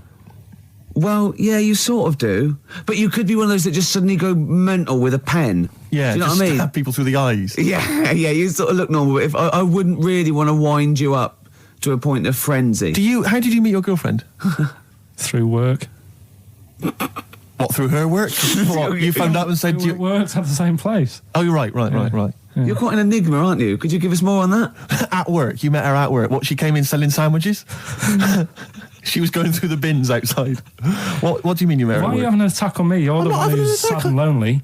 No, I'm not Oh, he's done you again. He's done you again. But what I thought was interesting was I just scratched at him and he just went mental. Yeah, no, it's like a but bear caught in a trap. It's funny, isn't it? You'll never learn. Carl. No, I was just interested to find out what the story was, because it might be a really romantic story. Well, it's not. All right, jeez. I love the fact he doesn't want to talk about his love affair. I was thinking about you in the week, and like, does it worry you? I mean, you sort of joke about it now, and we're talking about it in the office, you know, like, oh, is Steve really touchy about the way he looks? And, oh, what's this? Where's that come from? He's done it again. He's done you again. I was walking home the other night, and I was thinking about it. And do you worry that when you're old, you will be on your own? You did start it though, didn't you? Well, Carl, I'm glad you brought this up. because I mean, for me, you know, a lightweight, frothy entertainment show on XFM on a Saturday afternoon is exactly the place where I want to discuss the desperate, lonely future that's inevitably coming my way. Oh, God. I'll tell you what will cheer you up and forget all that. A bit of Embrace. Oh, one of the most hated bands. Placebo, Bitter End on XFM 104.9. This is pre-recorded. We recorded this a couple of weeks ago, before Christmas. Hope you had a great Christmas. If you didn't, not our fault, really, is it? Nothing to do with us. Wouldn't have thought we'd have. We're well over time because we've got plenty of cash now, thanks to a lot of you who probably bought the Office DVD. Yeah. Probably got and that if you in haven't stock. yet, and you've maybe got vouchers or money, still available. Still there in the shops. Still available. You can still make it the best-selling DVD of all time. Please do. Yeah. Please do. I'll tell you what you want to hear there before you make your mind up. I'll tell you what, if you like this next clip, go and buy the Office DVD. I think you will. It's a brilliant clip. It's the one where we talk about, well, it's self-explanatory. Yeah. That blew me away, right? That the fact that he got the name, he got the number. Spooky bit, right? I'm walking home. I called you up a couple of times, and I left a message on your phone because it was just amazing. Not only was he good at magic, but his maths was brilliant. No, well, that thing adding up to 42 was like, how did he do that? I mean, we didn't even make a big deal out of that. He said that to me. He said, all Carol Vorderman's got is the maths. Do you know what I mean? Imagine him on Countdown. Yeah. He'd even know what they were going to write down. Do you know what I mean? So a bit of a wasted talent. I should see him again about that. I think he's... So I get into my flat, right? And what they do in my flat where I live, they put the post in like these little pigeonholes.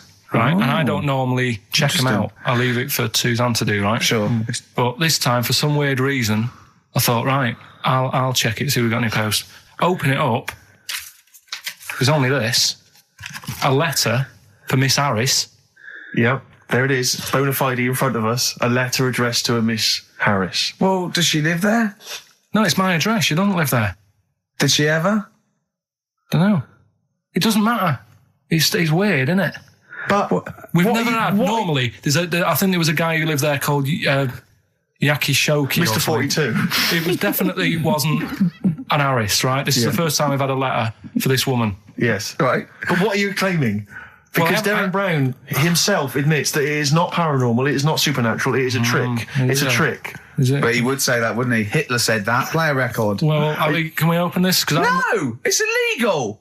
No, but I'm thinking if What it's if a we opened it birthday off card air? for someone's like 42nd birthday. Right. You can't open that letter. Go and put it back, or put you cannot open that letter. Why not? You can't open someone else's mail because you think Darren Brown's supernatural. What if we steamed it open and then resealed it? No one would know. It's only a letter. You can't. You can, but I don't want any part of it. Carl, I if think you should open it. No, you open it. I'm not opening it. It's against the law. You should open it Right, then. we won't open it then. They won't send you to prison.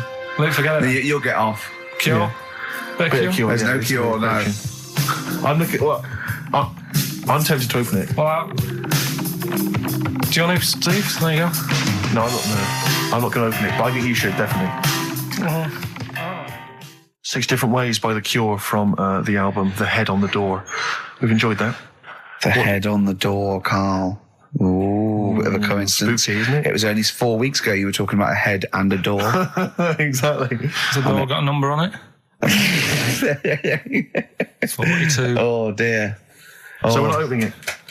No. Well, I can't open it because as the producer, right? Oh, yeah, because your standing in society is such that they'd make a real example of you, a producer of a tin pot radio show once a week. Yeah, he should know better. He can press buttons and talk at the same time. Sending down.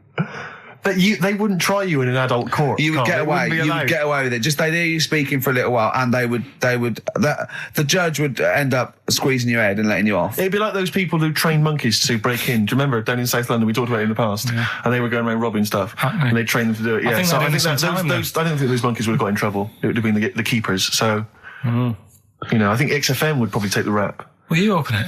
No, I can't be seen to open it. No, he's I'm a an writer award-winner. director. Exactly. So am I. I can't be seen to open I'll it. give it here then. Right, I'm having no part of this. That's against the law, but Right, I'm having no part of it. open it. Come on, you've started now. Right. The thing is, right, if it's important, we can say maybe she's listening. But do you need the stress? What it could be anything. What are you going to say? We're going to say, oh, and if you are listening, Mrs. Harris, you have got gonorrhea. Call the clinic. Do you know what I mean? It could be anything. Oh dear. Oh well, I think my talk did well. Well, what is it? Is the number 42 on there? What is it? Can you say? Be careful. What? Let me see what it is. What is it? Dear Sir, Madam, your periodical dental inspection is now due. Would you kindly contact the surgery to make an appointment? Harris, Mrs. Harris, if you're listening, your periodical dental inspection is now due. You might want to contact the but the dental surgeon that you normally go to. she could have a faulty tooth. 42. 42. 42. I don't believe it. 42. 42. Oh my God. God, that Darren's good. isn't he? Darren Brown's good, isn't it? Oh dear. Well, listen, still to come, right? We've got the monkeys thing. Oh, chimpanzee that. And when I was out last Sunday, right, at Johnny's birthday party, Yeah. Steve was there. Yeah. Got talking about stuff. And a debate that we didn't really finish cropped up. It blew your mind, didn't it? Amazing. Oh, I know about this. Steve told me. This is the infinite amount of monkeys. Or a monkey with a typewriter and an infinite amount of time would eventually come up with the works of Shakespeare. Yeah. There was no debate. It's a philosophical, mathematical problem.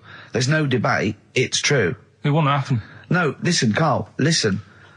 Infinity sorts it all out for you, right?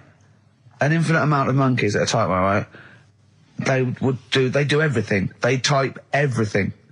Infinity just sorts it all out for you. There's no getting to it and they're going, oh, well, let's have a look what they've done.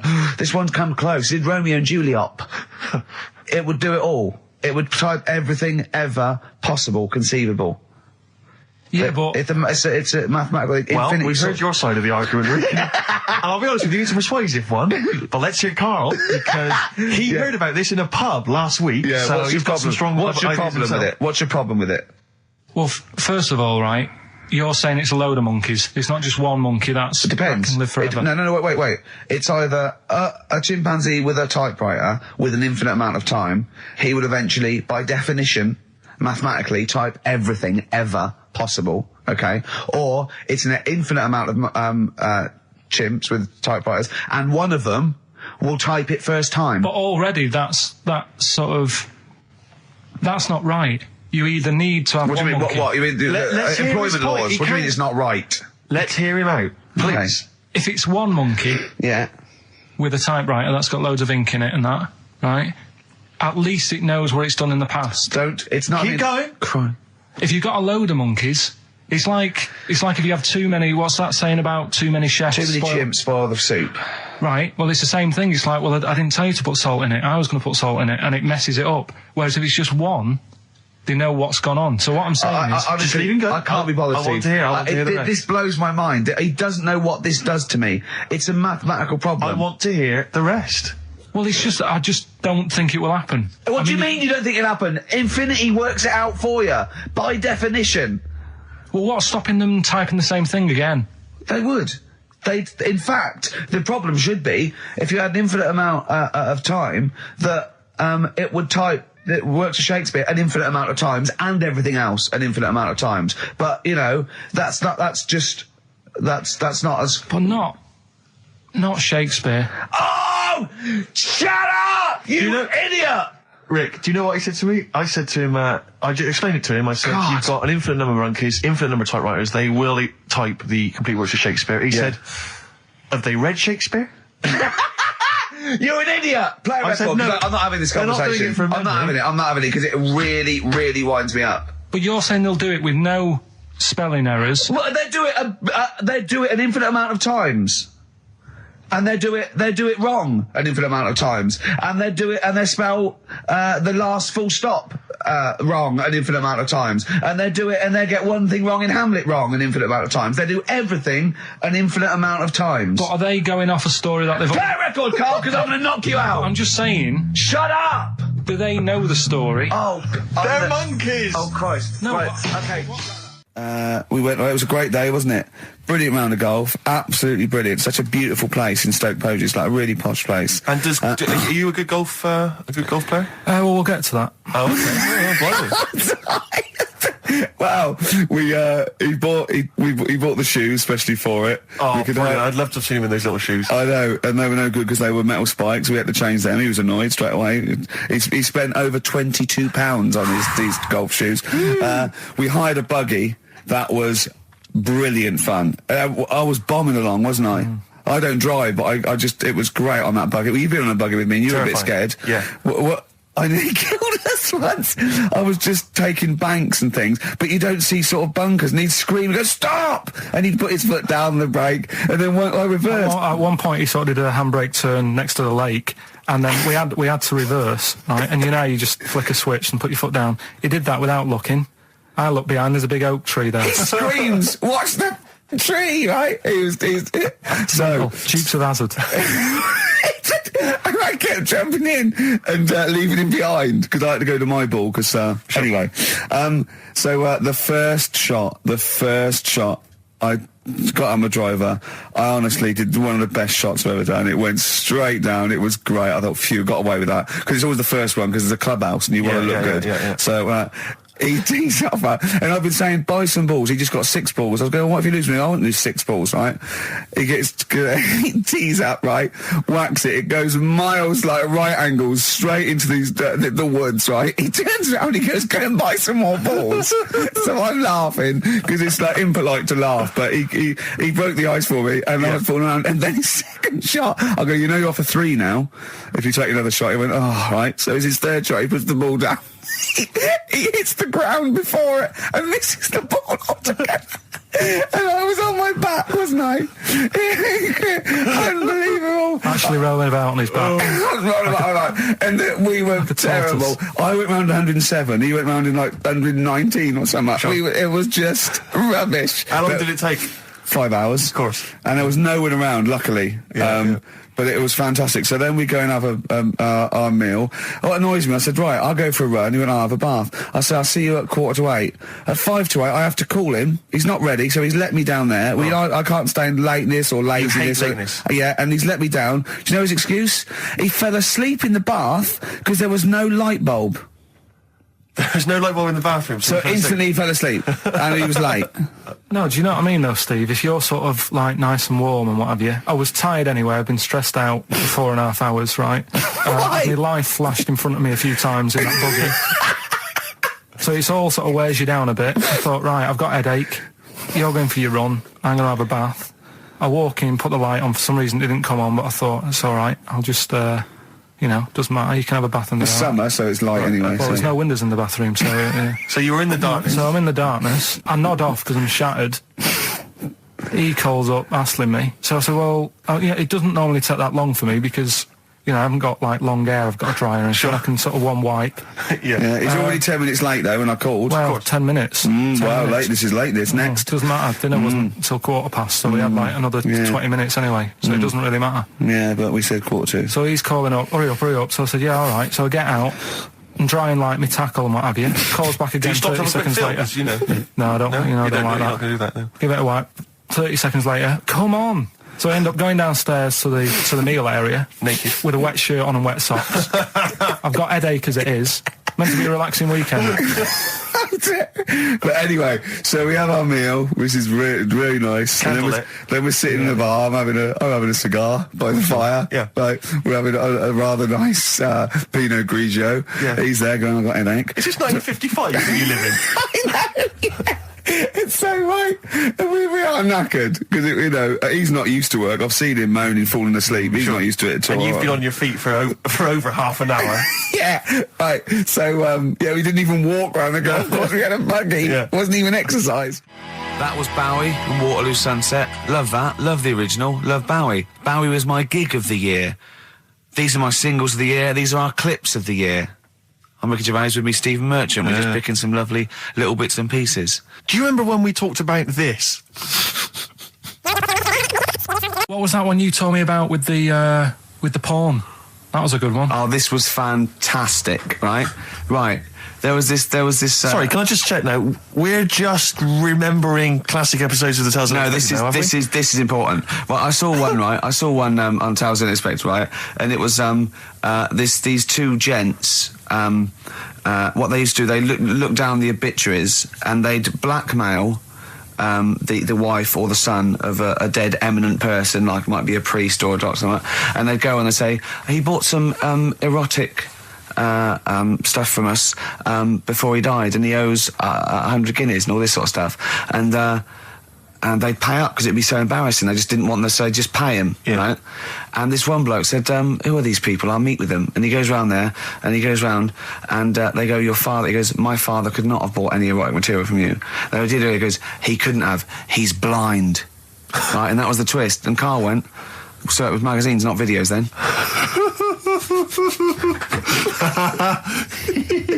Yeah. Now think about it, Steve. Is that so stupid? Well, presumably it was set in olden times because professional pornographers don't tend to call it, erotic material. Yeah. They tend to call it, juicy jugs or whatever.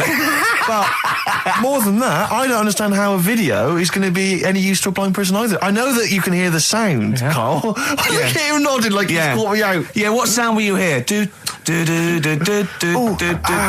Your meter needs looking at? Yes. Cut. What's then? What's that? Then it's just noises. Occasional groans. Yeah. Right. You could listen through the wall at your neighbours. He does. I mean, that's why I save a lot of money. But I thought you were going to point out, Karl, that they could have had a Braille porno. Now, have you thought of that? Look, feel the lumps on that. Exactly. Think about it, Karl. Think about it. You're excited now. Yeah. Your girlfriend's away, Karl. Yeah, the cheese grate is only under the cupboard. No, she's a good-looking lady. Yeah. 3 holidays Karl's had this year, last year. Yeah. I'd love to have 3 holidays. You've got to start putting the work in there. 2 holidays, though. No, you had 3 holidays. You went away with Suzanne and her parents. Yeah, well, that doesn't count. It does count. If you book 2 weeks off the firm and you go away and you go, how was your holiday? Go, well, it didn't really count. It wasn't a really good holiday. Can I have them days back, please? My New Year's resolution is to be nicer to you, but well done, sense. you've already broken that. No, but talk sense. Talk sense. You've had 3 holidays this year, and I'm just saying, you're in your 30s now, and 30s is when you should be really putting the work in. That's true enough. To reap the benefits in your 40s, 50s, 60s, 70s, 80s, 90s, and 100. Karl, what's your New Year resolution? What about think before you speak? It's worth. I mean, see, I'm allowed to laugh. I'm allowed to laugh at things other people say, Karl. That one, that is a good suggestion. How was your holiday, Karl? It was all right. Right, brilliant. But that I don't see on the ratio of good to bad in Karl's mind. That might be amazing because we never It might be hear him amazing, singing the mightn't it? praises of anything. I'll tell you what. Can we have a cracking little tune and then come back and hear about Karl's holiday? I'd love to do that. Let's really. keep it tight. Love to Tear Us Apart by Joy Division. Now I can't put my finger on it, but that doesn't sound like the original, and it's off a compilation. It sounded a bit fast. I think the vocal was slightly different. If anyone can, put me out of misery, I think it might be in a session of the time or something. Karl, is it a New Year resolution for you? Another one. Maybe when we ask you to get a song, get the original single version. I could be and wrong, not some obscure session. Yeah, it does seem different, doesn't it? Very odd. Yeah. Yeah. Maybe we just remember it wrongly. But anyway, that's XFM for you. 104.9. I'm Ricky Gervais with me, Steve Merchant. Karl Pilkington. Karl, you went to Lanzarote. Yeah. People said don't go to Lanzarote. They told you it was Lanzarote. They told you, were they right or wrong? They were right, yeah. Really? Yeah, it's a bit ropey, yeah. Is it? Why? Just, out there. If it wasn't for the volcano they had, it'd been knackered. That's their big draw, is it? That's it, basically. That's all they've got going for them. When you landed, was it really hot? Initially, were you quite excited? You were thinking this is okay? It was warm. It's, we can't complain about the weather. The weather was all right. Sure. You know what I mean? That's what I went for, but it'd be nice if there just was something else. Yeah. What did you do all day then? Did you read your ritual book? No, I didn't read that. I read that book. Do you know the book that I bought and all the chapters were messed up? Oh, yeah. I bought a better version of that. All right. And I read that. Excellent. And then... Did it make more sense in order? Yeah, a lot easier to follow. Yeah. And then we went and had a look at the volcanoes and that. They've got 36 of them to look at. How many did you look at before you realised that pretty much, you've seen one volcano, you've seen them all? Probably about 6 or 7. Really? Yeah. And then when you got to the 8th, you thought, now I know what this is going to be, Suzanne. This is going to be like a mountain with a hole in the top. Yeah. Really? But it happened years ago as well. It's like, just keep a couple, fill the rest in, tidy it up. Fill the rest in! Yeah, no, Well, getting some builders. No, seriously though. Okay, 4 million tons of concrete, please. They're an absolute death trap. Yeah, what do you mean fill them in? Do you know what a volcano is? It's just a hole, isn't it? That's happened. Well, it's more than the hole. It's more a portal to the magma in the centre of the earth. Back in 1730 it happened, and they still haven't sorted it out. Well, when you say it happened, volcanoes were made a lot longer ago than 1730. No, but the one that did Lanzarote in. Right. Sort it out. What would you suggest? Well, How can tidy they up. fill it in? It's joined. It's all joined. No, but what I'm saying is, the big plates of the earth are all joined. It All was the a disaster, magma's wasn't it? joined. With the trade centre thing, that happened. They cleaned it up, sorted it out, they've moved on. That's what I'm saying. Whereas Lanzarote have just gone, leave it. It happened back in 1730. You misunderstand me. How, in the name of God, can you fill in a volcano? You ignorant twit. No, but it's not just the holes. They've actually left the lava everywhere. That's what I mean. It's not just the big holes. There's lava everywhere. But it's molten rock. They can't just pick it up like they're like a carpet. Put it in the holes. The holes are there ready. Just push it all in. That's what I'm saying. Right, we've got who's that on the line? It's Rob. Rob, are you a doctor? I'm a final year medical student. I'll be a doctor in 2 months, touch wood. That's close enough, isn't it? Yeah. Excellent. So, where do you study? Do you want to give more details, or do you want to remain anonymous as you're calling in to I study at Barts Hospital. All right, great. So, why do GPs sometimes put their finger up a man's anus? To see what's there. You know, if you've got hemorrhoids, if you've got an enlarged prostate, it's either that or they stick up a big tube and have a look up with a light. What? And it's easier to do that. Now, are you dumbing this down for us, or are you going to fail your medical exams by saying stick up a big tube with a light? I'm dumbing it down. Okay, come on then. We're all intelligent people here, and Karl. So you tell us what's that called? It's called a sigmoidoscope. Right. Nice. That was a clever test, wasn't it, Rick? 12 inch long. Yeah. 12-inch long tube I can put up there. So, Karl, would you prefer that or a finger? Well, so do they sort of do the finger first, and then, I mean, at what point do they say, hang on, we need a light here? I mean... It's normally if there's something wrong. But, so if I go then, say if I go to this Wellman clinic, right, and they go, yeah, the art's good and that, yeah, finger, there you go, and then they go, hang on, I'm going to go and get me light and tube. I could start worrying then because they've sort of found something. And they're not likely to go straight in with the tube. They'll probably send you off some tests first. But Karl, there's nothing. But you go to these places to put your mind at rest and to know where you are with your health. I mean, it's not that you go along. That's what most people worry about. They think that because I'll go along and they'll find something. Well, one, that's illogical. It doesn't heighten the fact they find something because you go along. And two, if they do find something, it's a good job you went along. I mean, I'm a hypocrite because I don't go to the doctor, but you know, I've had that Carl, done. You should be concerned if when they shine the little light in your ear, it comes out the other side of your ear. No, the other ear comes right out the other side. That's when you should be worried. But Rob, right, you said then, if they find something, they send me off for some tests. Why can't I just have the test without that and cut out the middleman?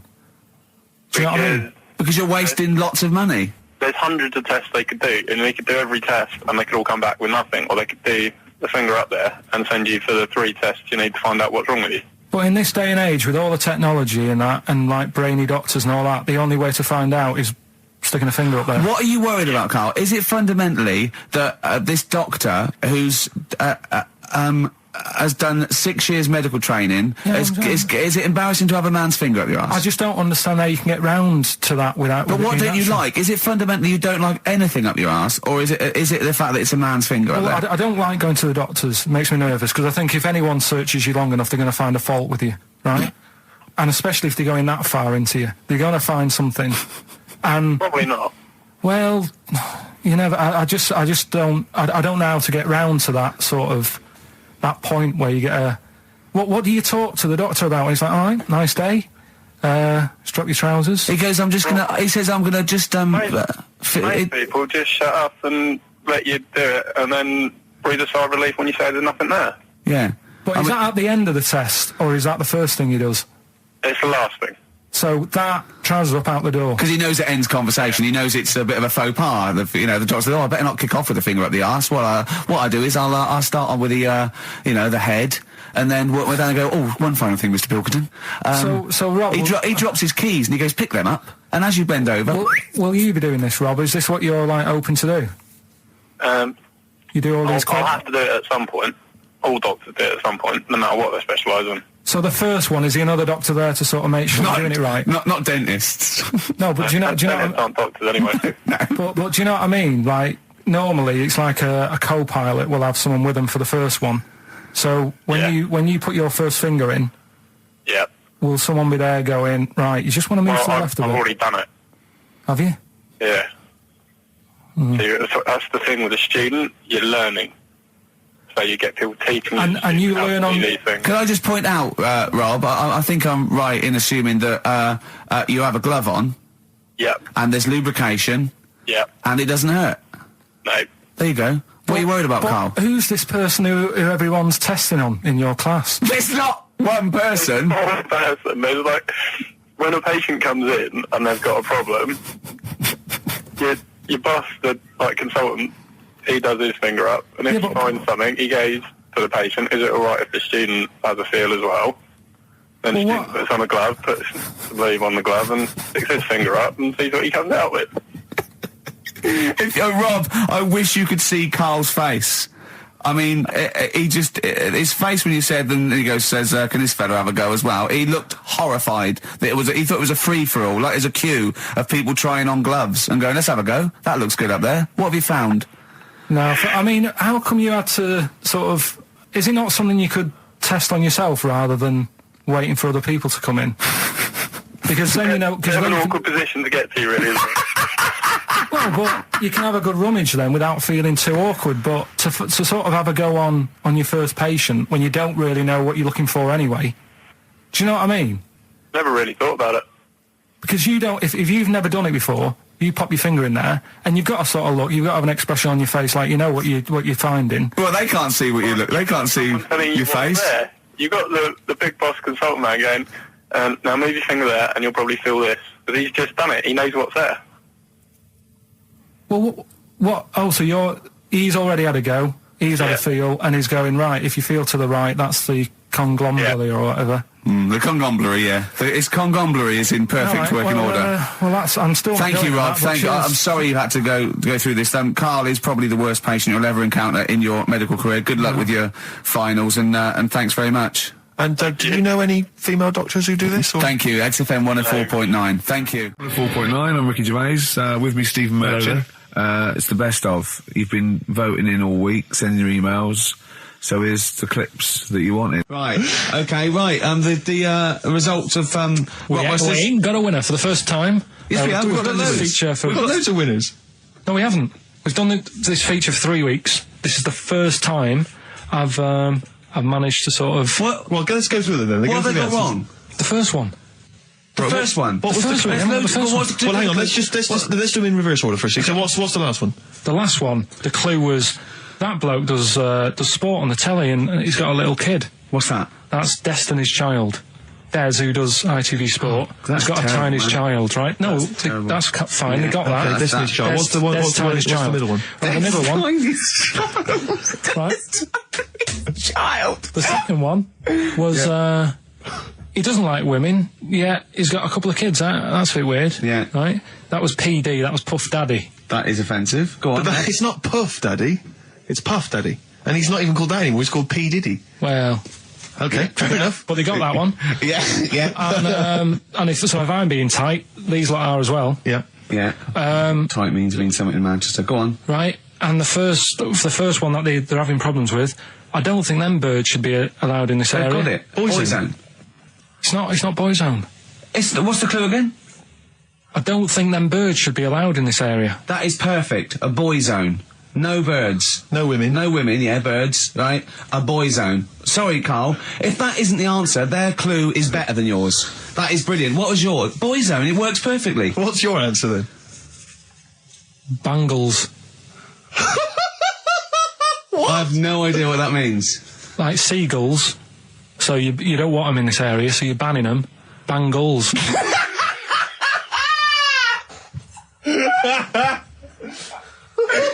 Oh! Well, give it to Boyzone, because Boyzone's better. Don't use birds being loud in this area, it's a Boyzone. I think we should have a rollover. Carl beat them. You have to use his logic, surely. But theirs works. You can't do what am I thinking. No, that's not what I'm thinking. It works perfectly. I think you've got to give it to the ones that got the Boyzone.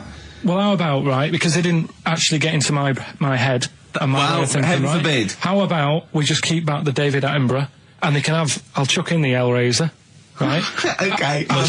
And Blondie album and the Madness one. Yeah, okay, pick a winner at random. Pick a winner, Steve. I'm going to give it to Paul Sloman, who got those answers, and he also says, P.S. Carl, you're a moron. So, I'm giving that to Paul, and good luck to him. Right, well, he's got a crazy night tonight. If we can rush these over to him, he's got a cracking Saturday night. Well, if I'm a moron, I might get your address wrong when I send them to you. Ooh. Oh, coming right back at you, Paul. Yes. Carl, you're making noises while I'm talking. Yeah, but you do this all the time trying to wind me up. And I'm not saying Manchester's the best place in the world, but what I'm saying is there's bits of it that I really miss. Yeah. Like last Sunday, right? When I'd met up with Ricky, we had spaghetti bolognese, which was all right. And then I said to him, I need some soil. Damn, I wish you'd invited me. It sounds amazing. So I need some soil. What do you think? You need some what? Soil? Soil, yeah. I need to repot a plant, right? Yeah. So you need to repot a plant? Yeah. Fair enough. So I'm like, where you can't see these shops in London. Do you know what I mean? There's nothing around. I took him straight to one in my street. Yeah, but near your street, and that's probably the only one in London. Well, you say that, Carl. No, it does annoy me. Round my way, it's like, you know... You can't move for soil shops. There's earth. You can just pick up handfuls walking down the street. Yeah, incredible. People just lean over into someone's front garden. No, you can take the plants as well. No, but what I'm saying is, Manchester, there's loads of decent hardware shops. Yeah. Here, if you want a panini and a latte or whatever, you can't move for them. But for soil, I had to go virtually how many miles away from me to carry that soil home and stuff. Yeah. It's not good. I mean, London's all right, but if cities were sort of marked... It's neglecting the peat market, really, well, isn't there's barely any mulch available in central London. I'm sick and tired of not getting a good, decent compost of a Sunday. Indeed. So, I'm thinking of moving to the north, where there is loads of soil and gravel. Indeed. And animal shite. Whatever. Yeah. So you were going to say, if you were marking cities out of 10, what would you give London? Well, if you were marking them on, like, on what they have. Right. As opposed to what? Well, as opposed to... How you spell it. Say, like, I think the greatest city in the world is Rome. Right, Okay. It's pretty amazing. Yeah. Have you been? What? Yeah. Why do you think that though? Just because, like, you turn a corner and there's something there that's really old. Right? Like, you're going down a normal street. Go and stay in a Derby and Joan club. Yeah. No, but it's like you're going down the road and then you turn a corner and like the Colosseum's in the middle of a busy road. It's like, what's that doing there? Yeah. And just when you think there's no more, you turn another corner. It's almost as if that was there first. Yeah. Well, Yeah. But do you know what I mean? London, Yeah. what have we got? You know, Trafalgar Square is world known. And you go there, what's there? Yeah. Do you know what I mean? So there's a lot of space there. Get one big B&Q. In Trafalgar Square. To cater for the whole of people who live sort of central Londonish. Yeah. And then I'd be happy, but what I'm saying With is... Nelson just popping up through the middle, because you can still see it, couldn't you? Yeah. Yeah. It's a great idea. B&Q, so B&Q could be like the whole sort of flat thing, and make it sort of grey, so it looked like rock, and then Nelson popping Make it up. classy is what you're saying. Yeah. Stone clad it, so it looks like you've made an effort. Exactly. And then you can pop in, and then you can go out and go, oh look, Nelson's column. Oh look at that! Isn't Nelson? Oh look at that! The victory, defeat. That's fantastic. One of the greatest living. Yeah. I need some nails. Yeah. Perfect. Killing two birds with one stone, you're saying? But why isn't there more than them shops? Because when I went into yours, every time I've been in there twice now. The first time was to get a shower head, right? Right. And I went in there, couldn't resist buying something else. I ended up getting some super glue as well. Blimey. Hey, big spender. And then last Sunday we went in there, got 2 bags of soil, not one, I bought 2, and I bought some scissors to cut plants with. Secateurs. Well, you don't. Scissors. You never know when you want. You know, you might need more soil, I suppose. Well, I've got You've 2. stopped out now. Where'd you keep it under your bed? Sorry, this isn't going out, is it? This conversation. It's not going out on air. I got a feeling it might be. You're joking. We better play a record. Okay. Play a classic. 100 Reasons. If I could. Ladies and gentlemen, will you please welcome to the stage Pop Will Eat Itself?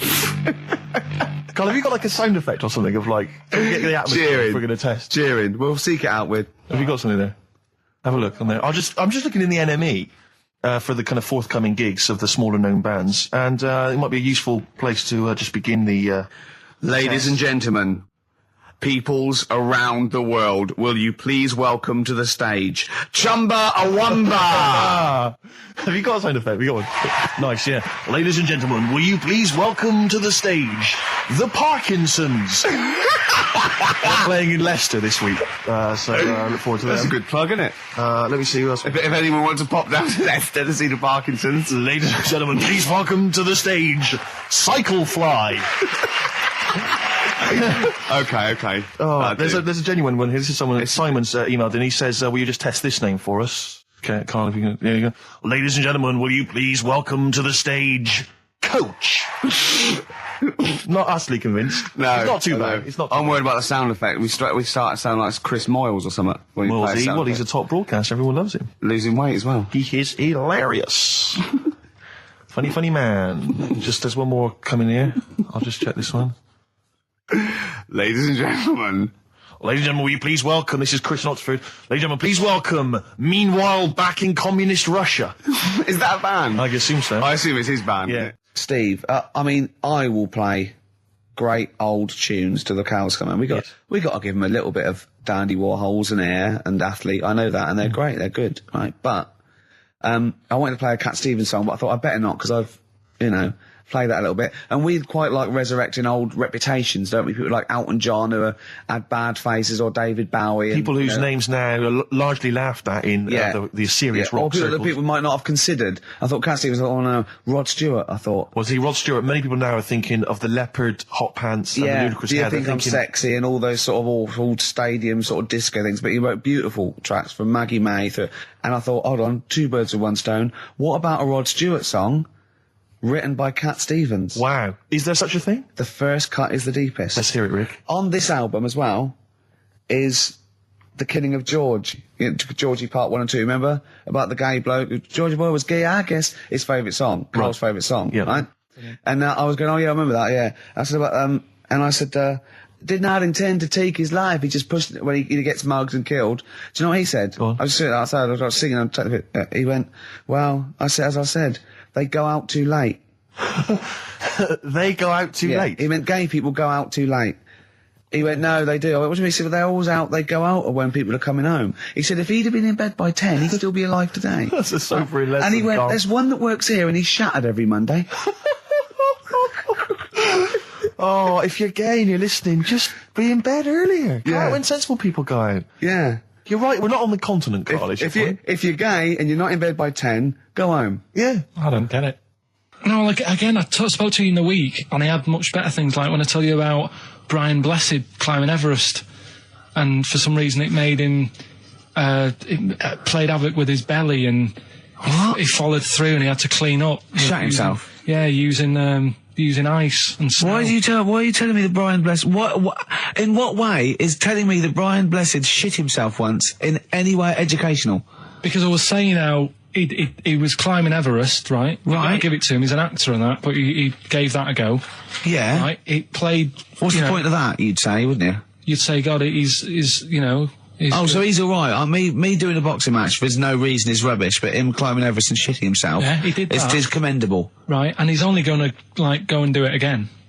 He's going to climb it again. Yeah, but he might not shit himself this time. Yeah, but what's the point in going? Nothing's changed up there. Yeah, good point. Yeah, It should be. Well, it has. They've probably cleared it up by now. Right, but it's slip on it. I can't even be bothered. Read about Brian Blessed. Is it actually true, or have you lied with someone else? It was an interview with him in it. And what did he say? Come on, what did he say? He said I climbed Everest and I played havoc with me belly. Let's talk about it next week. We've really run out now. Oh, you're a fool. Foo Fighters, Best of You on XFM 104.9. I'm Ricky Gervais, with me, Steve Merchant and Karl Pilkington. All right. Carl's had a bad week. I'm going to say it straight away. He tries to rule out stress in his life, but he's had a bit too much stress this week, haven't you? One, a phone call from his mum, stressed him a little bit. Right. Something he said in a magazine about his auntie. Came back to haunt him. With Auntie Nora? Auntie Nora, yeah. Don't name her. No. Oh, She no, knows don't who name she her. is. No. Okay, we won't name her, right? We just say it's the one who farted for 5 minutes, and as he saw a skirt when he was young, and I found it like a split tennis So ball. it could be any of me aunties. That coming up, and also a bloke in Times Online, Chris Campling, did a review of the show, right, and basically said that Karl Pilkington is a creation of Gervais and Merchant. Well, if only that were the case. He said he started off saying he liked the show. He was excited. Said it was a good show. A lot of the jokes. I'm already questioning his critical faculties. Yeah, exactly. And basically said that we didn't contribute much, or seemingly didn't seem to contribute much, and we couldn't sort of like ad lib or anything. We just laughed at, particularly me, laughed at Karl Pilkington, who was coming up with some, quite funny stuff. Right? But then he does a twist on it. He goes, but the thing is, we're the puppet masters. He's a created person. We've created the persona Karl Pilkington for our own amusement. Right. He bases this on simply that we talked about... What was it we talked about? The Chinese not aging well, and he heard him talk about that on my DVD. But clearly I say, Karl, remember when you were talking about that? It's a news or member in the week, and so he thinks it's all scripted now. Imagine if this show was scripted. I'd be ashamed. Yeah. If this show was scripted, I would send back the BAFTAs for the actual shows we've written, and I would say... I'm having a go at Chris Campling. He's nice about our other work. He likes The Office, and he likes my stand-up and everything, and he likes the show, but he's saying... Because we're not spontaneous, we scripted this and invented Karl. So he's like, we've invented another Gareth. If we had created Karl, I would not have squandered a character that good on this poxy radio station. Absolutely. Also, does he know that we spend about 3 months on half an hour script? So how long does 2 hours of drivel? But the main thing is, as if this could be scripted, it's dreadful. It's just shocking. Or maybe this is scripted. Hang on, you've lost me there. Let me just check the script. Maybe Chris Campling does not exist. Maybe I've made him up. I don't know what to believe. See, the name doesn't wash with me. What was his name? Chris Campling. Sounds odd. That's something that I made up, isn't it? Campling's almost like a joke. It's almost like a gay name, isn't it? Oh, he's a Campling. So I think this is scripted. Yeah. I think I've probably made this whole link up, and Karl is a creation. Campling, that's not a real name. No. I made it up. I should have come up with something better. Yeah. Sorry. Down to the River by Bruce Springsteen on XFM 104.9. So, that little fella in the Times thought Karl was just a puppet. We created him. He's an actor. What's his actor's name? Brent Hogwell. We got him from Spotlight. Brent Hogwell. This stupid, dopey Mancunian accent, he just puts that on every week. Yeah, exactly, yeah. Yeah, he speaks rather like Hugh Grant. Yeah. And we just got this whole world around him. We set a whole... What do you think about that? He had his head shaved, especially. Exactly, yeah. So, yeah, would he think that, you know, maybe if he's looked online and seen me head, and he's noticed how round it is and that, does he think it's sort of been, you know, morphed into that shape just for the show, just for 2 hours on a Saturday? Yeah. You spend 5 hours in prosthetic makeup like John Hurt in The Elephant Man. Everything about him was made up. Yeah. We created him, because I remember coming up with Auntie Nora. Oh, yeah. You said, Rick, we need another character. I said, what about giving him an Auntie Nora? Doesn't sound convincing, I said. Yeah, and you said, what is it about? I said, well, I don't know, she farted for 5 minutes and she's got a fanny like a split tennis ball. No one's going to believe that. Yeah. Oh, that brings us neatly... Well, let's put that to bed now. So, Chris Campling, honestly, we do not script this shambles of a show, and Karl Pilkington really is like this. If you want, you can meet him. I'd love to send Karl for a drink with Chris Campling. Can we do that? And then he'll eat his words. Chris, if you're listening, honestly, this isn't a stitch-up. As I say, I'm not having a go at you. It's a very well-written article. It's very, very fair. You're just complimenting on his grammar. Yeah. It's a very well-written article, No, I'm saying we're not having a go. You've typed that beautifully. It's not like he snagged us off. I would just love him to meet Karl Pilkington. People in the street come up to me and say, is Karl like that? And I so want them to meet him. Yeah. Or maybe he can send in, if he's online, he can send in 5 subjects for Karl to talk about that we couldn't possibly know about, just so he knows that we just really do throw things at Karl and that drivel comes out. Imagine if it was scripted. But anyway, so Chris Campling, or anyone who knows Chris online, get him to email us and with 5 subjects that Karl can talk about. That's a good idea, isn't it, Karl? It is like I'm the Elephant Man the way I'm being treated now. Just sort of like... I scripted that. I wrote that joke last night. Are you sure? Or was it yours? I don't know. Karl enters and says, I'm like the Elephant Man. Hang on, let me just check the credits on the script. I'll tell you what though, Steve, that I found out about the Elephant Man when I was talking to Ricky. What? You know the only bit that was normal on him? Oh yeah, no, it was in the film. You know that bit in the film? I was watching it one day, it was on, and I said, look, your favourite film's on. And it came to the bit where he was being exhibited, and he was naked behind the screen to all the doctors. Go on, what did you say? And there's a bit where he goes, and strangely, the only thing that is normal are his genitals. They're untouched by this disease. They are totally normal. Right, what did you say? It's a bit annoying, isn't it? It's like the only bit that you'd want as an elephant. The only bit you'd want that was like an elephant. Yeah, no, I can see that. And he said, and he got the head. So other stressful things. But so anyway, what's the Auntie Nora thing? Sorry, Auntie X. Auntie X. What did she? Yeah. Why is she upset? Well, he mentioned her in Zoo. He did this thing for Zoo magazine, and he mentioned about when he looked up her dress. She had by accident. Remember? You were going around looking up your elderly relatives' dresses in case they weren't wearing... For people who've not heard Karl talk about this in the past, just explain quickly again what we're talking about. Right. He didn't want to talk about it at all. When I was a kid, right, Auntie Nora used to come round.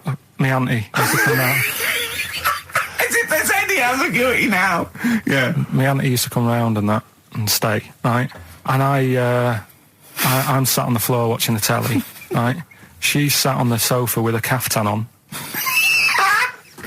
I turned round, right, and it was there. It was looking at me, right. And we've mentioned this, and Ricky sort of said, "What did it look like?" And you know, a split tennis ball came to mind. That's what we talked about, right? So anyway, Zoo magazine, when they did the interview, and she's the one that used to put a valance on everything, isn't it? Well, not everything, obviously. So anyway, so I've done this. So you did an interview in Zoo? Yeah, and like they said, you know, it was like, you know, do you plan stuff and do you worry about stuff when, after you've done the show, you're worried you've upset anyone? And, you know, I was saying, really, I forget people are listening. And, you know, we're just having a chat with mates and that. I said, but now and again, I do worry, when I'm on my way home from the show and that, and I'm thinking about what we've talked about. And I was saying, you know, the Auntie Nora incident. Yeah. Incident? Like Watergate? Yeah. And anyway, so this was in there, right? And I was saying in the magazine, you know, but I think I got away with it. She doesn't listen to the show, but, you know, and I don't think she reads Zoo magazine, so... She's more of a nuts woman. Sure, yeah. So, anyway, so my mum calls up the other week, right, and she goes, wish you wouldn't, you know, talk about Anthony Orr and that. And I was like, oh, so how do you know about that? She goes, well, one of your cousins have called us up and said they've read the article about it. So yeah, that's why we don't want to talk about it, really. So he stitched you up. So do you know what Auntie X has made of this? Do you know if she was upset or not? Well, she doesn't know about it. Because, I mean, maybe she's always thought it looked like a split tennis ball. Maybe you're just in sync, you know, because you're relatives and stuff. Maybe she knew instantly. Even if you hadn't named her, she'd have thought, hang on, So I is it- farted for 5 minutes once. Yeah, that's not going to be ambiguous, well is it? be me. If you hear sort of like someone who farted for 5 minutes and's got found like a split tennis ball, you're going to go, I wonder if he means me. Yeah. You're going to remember or that. Auntie Jackie. It could be Auntie Jackie. Oh, God. And he got in trouble, you know, last week when he was going to the wedding. Let's talk about that in a bit. Okay. Yeah. Is that a Cure? I love it. In Between Days, XFM 104.9, Ricky Gervais, Steve Merchant, Karl Pilkington. The Cure, In Between Days on XFM. So, Karl, you were going to a wedding last week. Was it last week or the week before? No, it was last Saturday, right? Yeah. And he said, looking forward to it. He went, no, it's going to be boring. Suzanne was listening, knows that the couple were taping the show, so she had to get in there before he, didn't she? She went up to him and said, look, when you're listening back to the show and he says it's going to be boring, he didn't mean you, he meant weddings in general. I love the fact she has to run around and clean up after him. It's great, isn't it? How was it? Do you not like weddings? You're not a fan of them? They're only good for the people involved, aren't they? What are you talking about? You're getting free food, free booze, free music? Yeah, but it's not. It's just all hanging about, and there's loads of people there you don't know. Absolutely, I stuff. agree. Do you know what I mean? You've got to make an effort. And, Yeah. And even the bit that was important, right, when they were getting married, right, there wasn't enough chairs because it was, you know, all the family gets the chairs, don't they? So I was sort of stood at the back. Stood at the back and that watching, and I couldn't hear what was going on because a woman was breastfeeding the baby. Oh! But what? How loud was this baby guzzling away? You couldn't hear what was going on. So it was slurping and that, and she was like, I just thought, how hungry is it? Could it not have waited? Because you've all got to wait for the buffet or whatever That's the later. only I thing. know. But also just in this. Well, there was day and two, age- wasn't there? Why didn't you always... The only thing that annoys me with weddings is the gift. It's the gift thing. Because, like, you buy these gifts, right? You spend a little bit of money, maybe. You know, I like to be a little bit lavish if I go into a wedding. Oh. Well, no, come on. You get a gift, right? You package You're it having a up. laugh. And I don't know about you, Rick, but I like to see the response. When I give a gift to someone, I want to see the feedback from that. You know, this is very much... I want to see what it is that's Jane bought on you know, and exactly. put my name to it. Yeah, yeah. Because sometimes I have to, thanks for the... I go, oh, no worries. No worries. No yeah. worries. Yeah. But, you know, certainly, I mean, we talked about it before, but certainly, you know, it's the amount of money spent and the amount of time given to the gift should be correlated by the amount of the response you get. Absolutely. If I give a book token, a shrug is fine. But if I give, you know, anything sizable, I want them to be showing it to friends. If it's a bar, I want them to show it to the barman, other you people, want to go, strangers. look what Steve Merchant got me. Yeah. He's the greatest man in the world. Yeah, exactly. Yeah. You go to a wedding, you turn up with a gift, you could have spent, you know, upwards of £15 on it. You turn up, you walk in, you say, excuse me, where's the bride and groom? I want to give them this gift. And some bloke, normally the brother-in-law, says, oh, no, or no, the no, no, no. brother-in-law's mate. Yeah, sorry, they're too busy to see you right now. Just stick the gift on this big table with all the other ones. Yeah. And they'll get back to you In a week. It may be 6 to 8 weeks after the honeymoon. They maybe write you a note. They won't thank you personally. They'll write you a note. It'd be a general thank you. It's and a general thank you. Your name in different type. Yeah, but it might have some vague reference to, you know, to what you did, but it won't Yeah. really be personalised. Yeah. The set of mugs, again, will be in different type. Exactly. Thank you, Steve Merchant, Yeah. for your wonderful gift. We love mugs. Yeah, yours. Yeah, exactly. and a photocopied signature. Exactly, yeah. Yeah, it's not right, is it? Oh, dear. And also, of course, as well, if there's a baby involved, you know, perhaps they had a kid out of wedlock, What and do you that's why mean? they're getting married. There's normally the little baby signature as well. Like, I hate that. Like the baby signed it. From Paul and Sharon and little Billy. Be Ben these definitely days. Ben. I reckon. What do you think, Carl? How was the wedding, by the way? Did you buy a gift? Suzanne sorted something out. Yeah. What? I don't know. Oh, actually, no, we're going away, having a week away with them. That's your gift. Yeah. What Yeah, you're we're going away.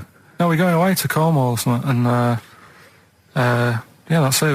We've sort of paid for a place to stay and coming along and that. And their gift is to spend a week with you in a confined space. They'll have a great time and that. Will they? Yeah, it's fine. Can yeah. I get a pen? I'm making a note of how many times you say "and that" during today's show, and so far there's 3. I've noticed 3. I'm just I need to make a note because I think we can have a competition here. If you can predict how many times he's going to say "and that," the closest one wins some of the crap DVDs that we've got on offer. Which Hold on, tell me we've got lad of 49. Definitely. XFM. Landed Ben Folds on XFM 104.9. We've had an email, Rick, from Simon Whittaker. He says, he's throwing the question to Carl. Have you seen the video for that Ben Folds song where there's apparently a monkey working the sound desk and shifting the piano? Yeah, you want to check that out. Talking of monkeys working the sound desk, we've also had a lot of emails directed at you. Yeah, a lot of emails directed at you, Carl, asking if you saw this programme that was on in the week. I think I didn't see it. I think it was called The Strangest Village in Britain. Yeah. Did he watch it?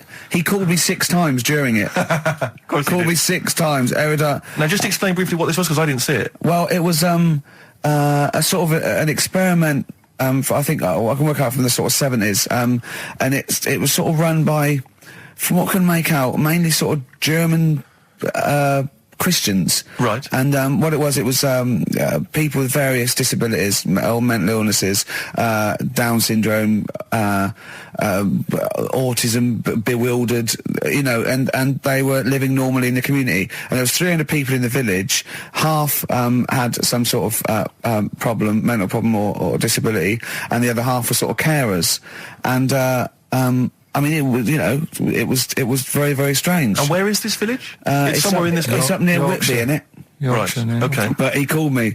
He called me at various points. We were watching that. It started off. He went, "Geez, if that's the beginning, what have they got coming up?"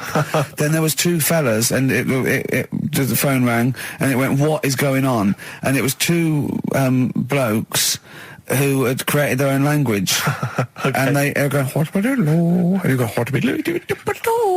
and it was an interesting program. I love documentaries like that. But what made it twice as good was that I knew that Carl was getting confused. Yeah. There was one bloke that went round interviewing people, and he'd just have a string of questions, and he'd go, "Have you ever had curly hair? What's your favourite animal? Have you ever seen a badger?" All right.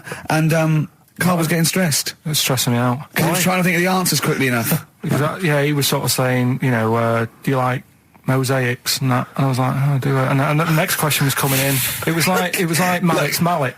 That sort of that word association thing. I was stressing me out. But he said he wanted to go there. He actually said, "Oh, could I go for a holiday there?" And I went, "Well, I doubt that. I don't know. Maybe you could go on a visit." That would be great, wouldn't it? For Carl to walk in there. But the thing about it would be like Carl would be the ruler. He'd be the king. It would be that in the kingdom of the blind, the one-eyed man is king. I mean, he would just dominate. I don't know. There were some of them were quite clever. Really? Yeah, I don't think he'd. I think he'd probably be average. Yeah. I don't think he'd. Okay, he'd just blend in. No, I don't think he'd shine. Yeah. Because a lot of them were quite good at some things, weren't they? He didn't like the angry bloke who punched him. There was this really sort of sweet Down syndrome woman called Nan, and she hadn't hung her coat up, and this angry bloke was going, "If you don't hang your coat up, I will." And he punched her, didn't he? Yeah. And poor Nan got it in the neck from everyone. There was another woman bullying her, wasn't he? Yeah. But you like the little the little Down syndrome fellow with the woolly hat who was helping that woman. If I went there, he's the one who had sort of hunt down. So come on, let's go for a pint or something. Sure. But incidentally, do you like mosaics? We didn't establish that.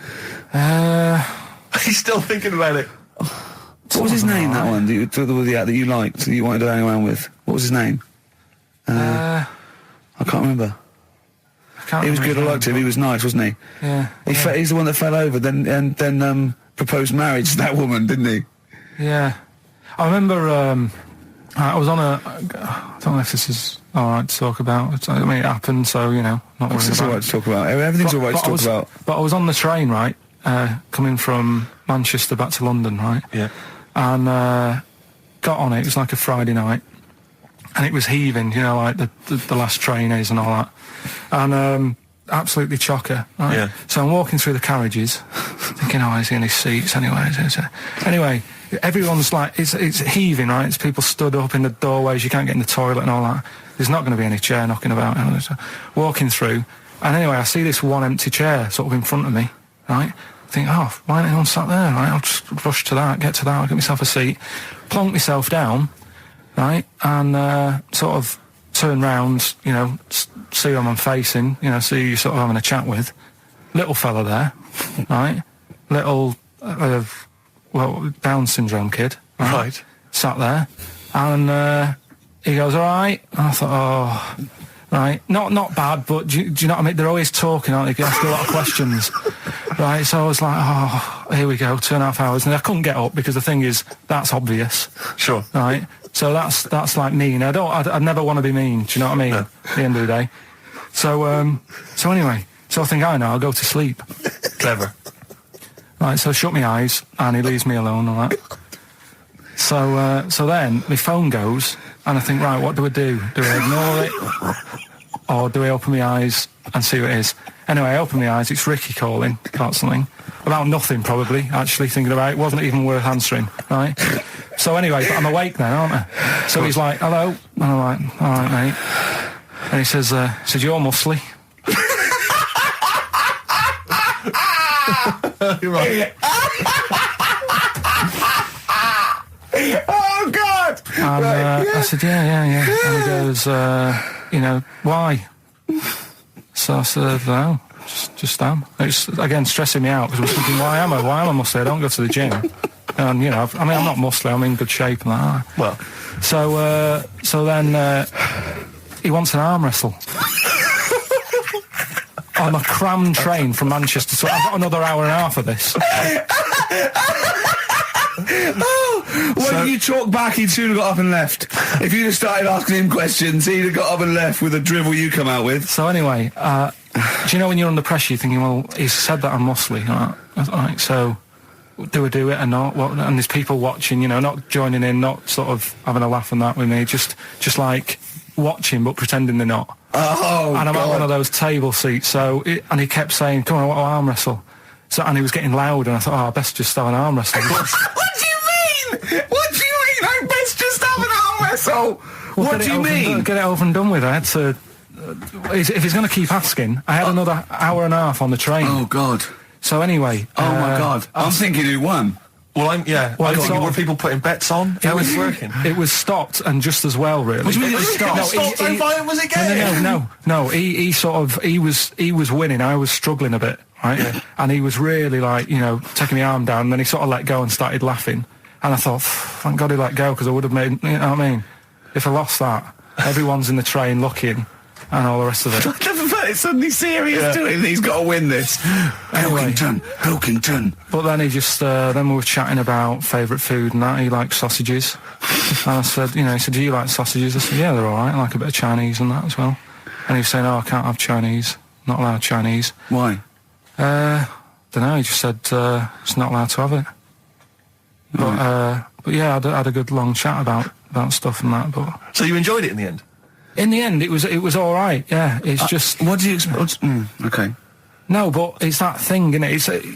It's whenever you're faced with something different, Yeah. it's always awkward, isn't it? And that's the thing. You're talking about him now, are you? And I think I did all right because everyone else was ignoring him, but Yeah. I probably made his day pretty good. Yeah. We were a nice bloke. I like the idea that newlywed couple are probably thinking that's going to be a similar journey down to Cornwall. Rick, I know you like to occasionally share your musical tastes with the audience, Yeah. and, you know, just talk about what you're raving about at the moment, Yeah. but I can't get enough of this Bright Eyes album. I'm wide awake, it's morning. It's brilliant. Beautiful. It's beautiful. There's so many great tunes on there. It's one of those albums where it actually holds together as an album. You want to listen to it from the beginning to the end. It's dynamite I'd stuff. say go out and buy it. if you're Oh, I listening recommend to it to anyone. Talking of going out and buying stuff, Rick, remember... Well, you wouldn't know about that. Well, no, this is why I had to put out that appeal for free stuff. And, you know, we did mention that at the beginning of the first show. Yeah.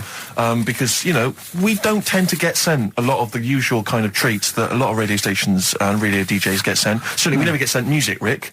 I mean, we're probably one of the only DJs on this That station aren't that's allowed to playlisted. play their own records. We're totally unplaylisted. And no one ever sends us any I know, records. it's unbelievable. But we do get sent now, I'm pleased to say, some other stuff. And people are now beginning to see that, yes, if you do send us stuff, we will shamelessly plug it. We've just been sent the book of British hit singles and albums. That's proper the new gift. edition. A great gift. That is not a CD from an unknown band who pressed it in their garage. Yeah, exactly. That is not a, will you review this book I've done about the history of punk? That is a lovely... I could easily give that as a gift at Christmas time and someone would think that... Now you're thinking... Exactly. You're thinking you've saved 25 quid there, aren't you? Easily. Well done.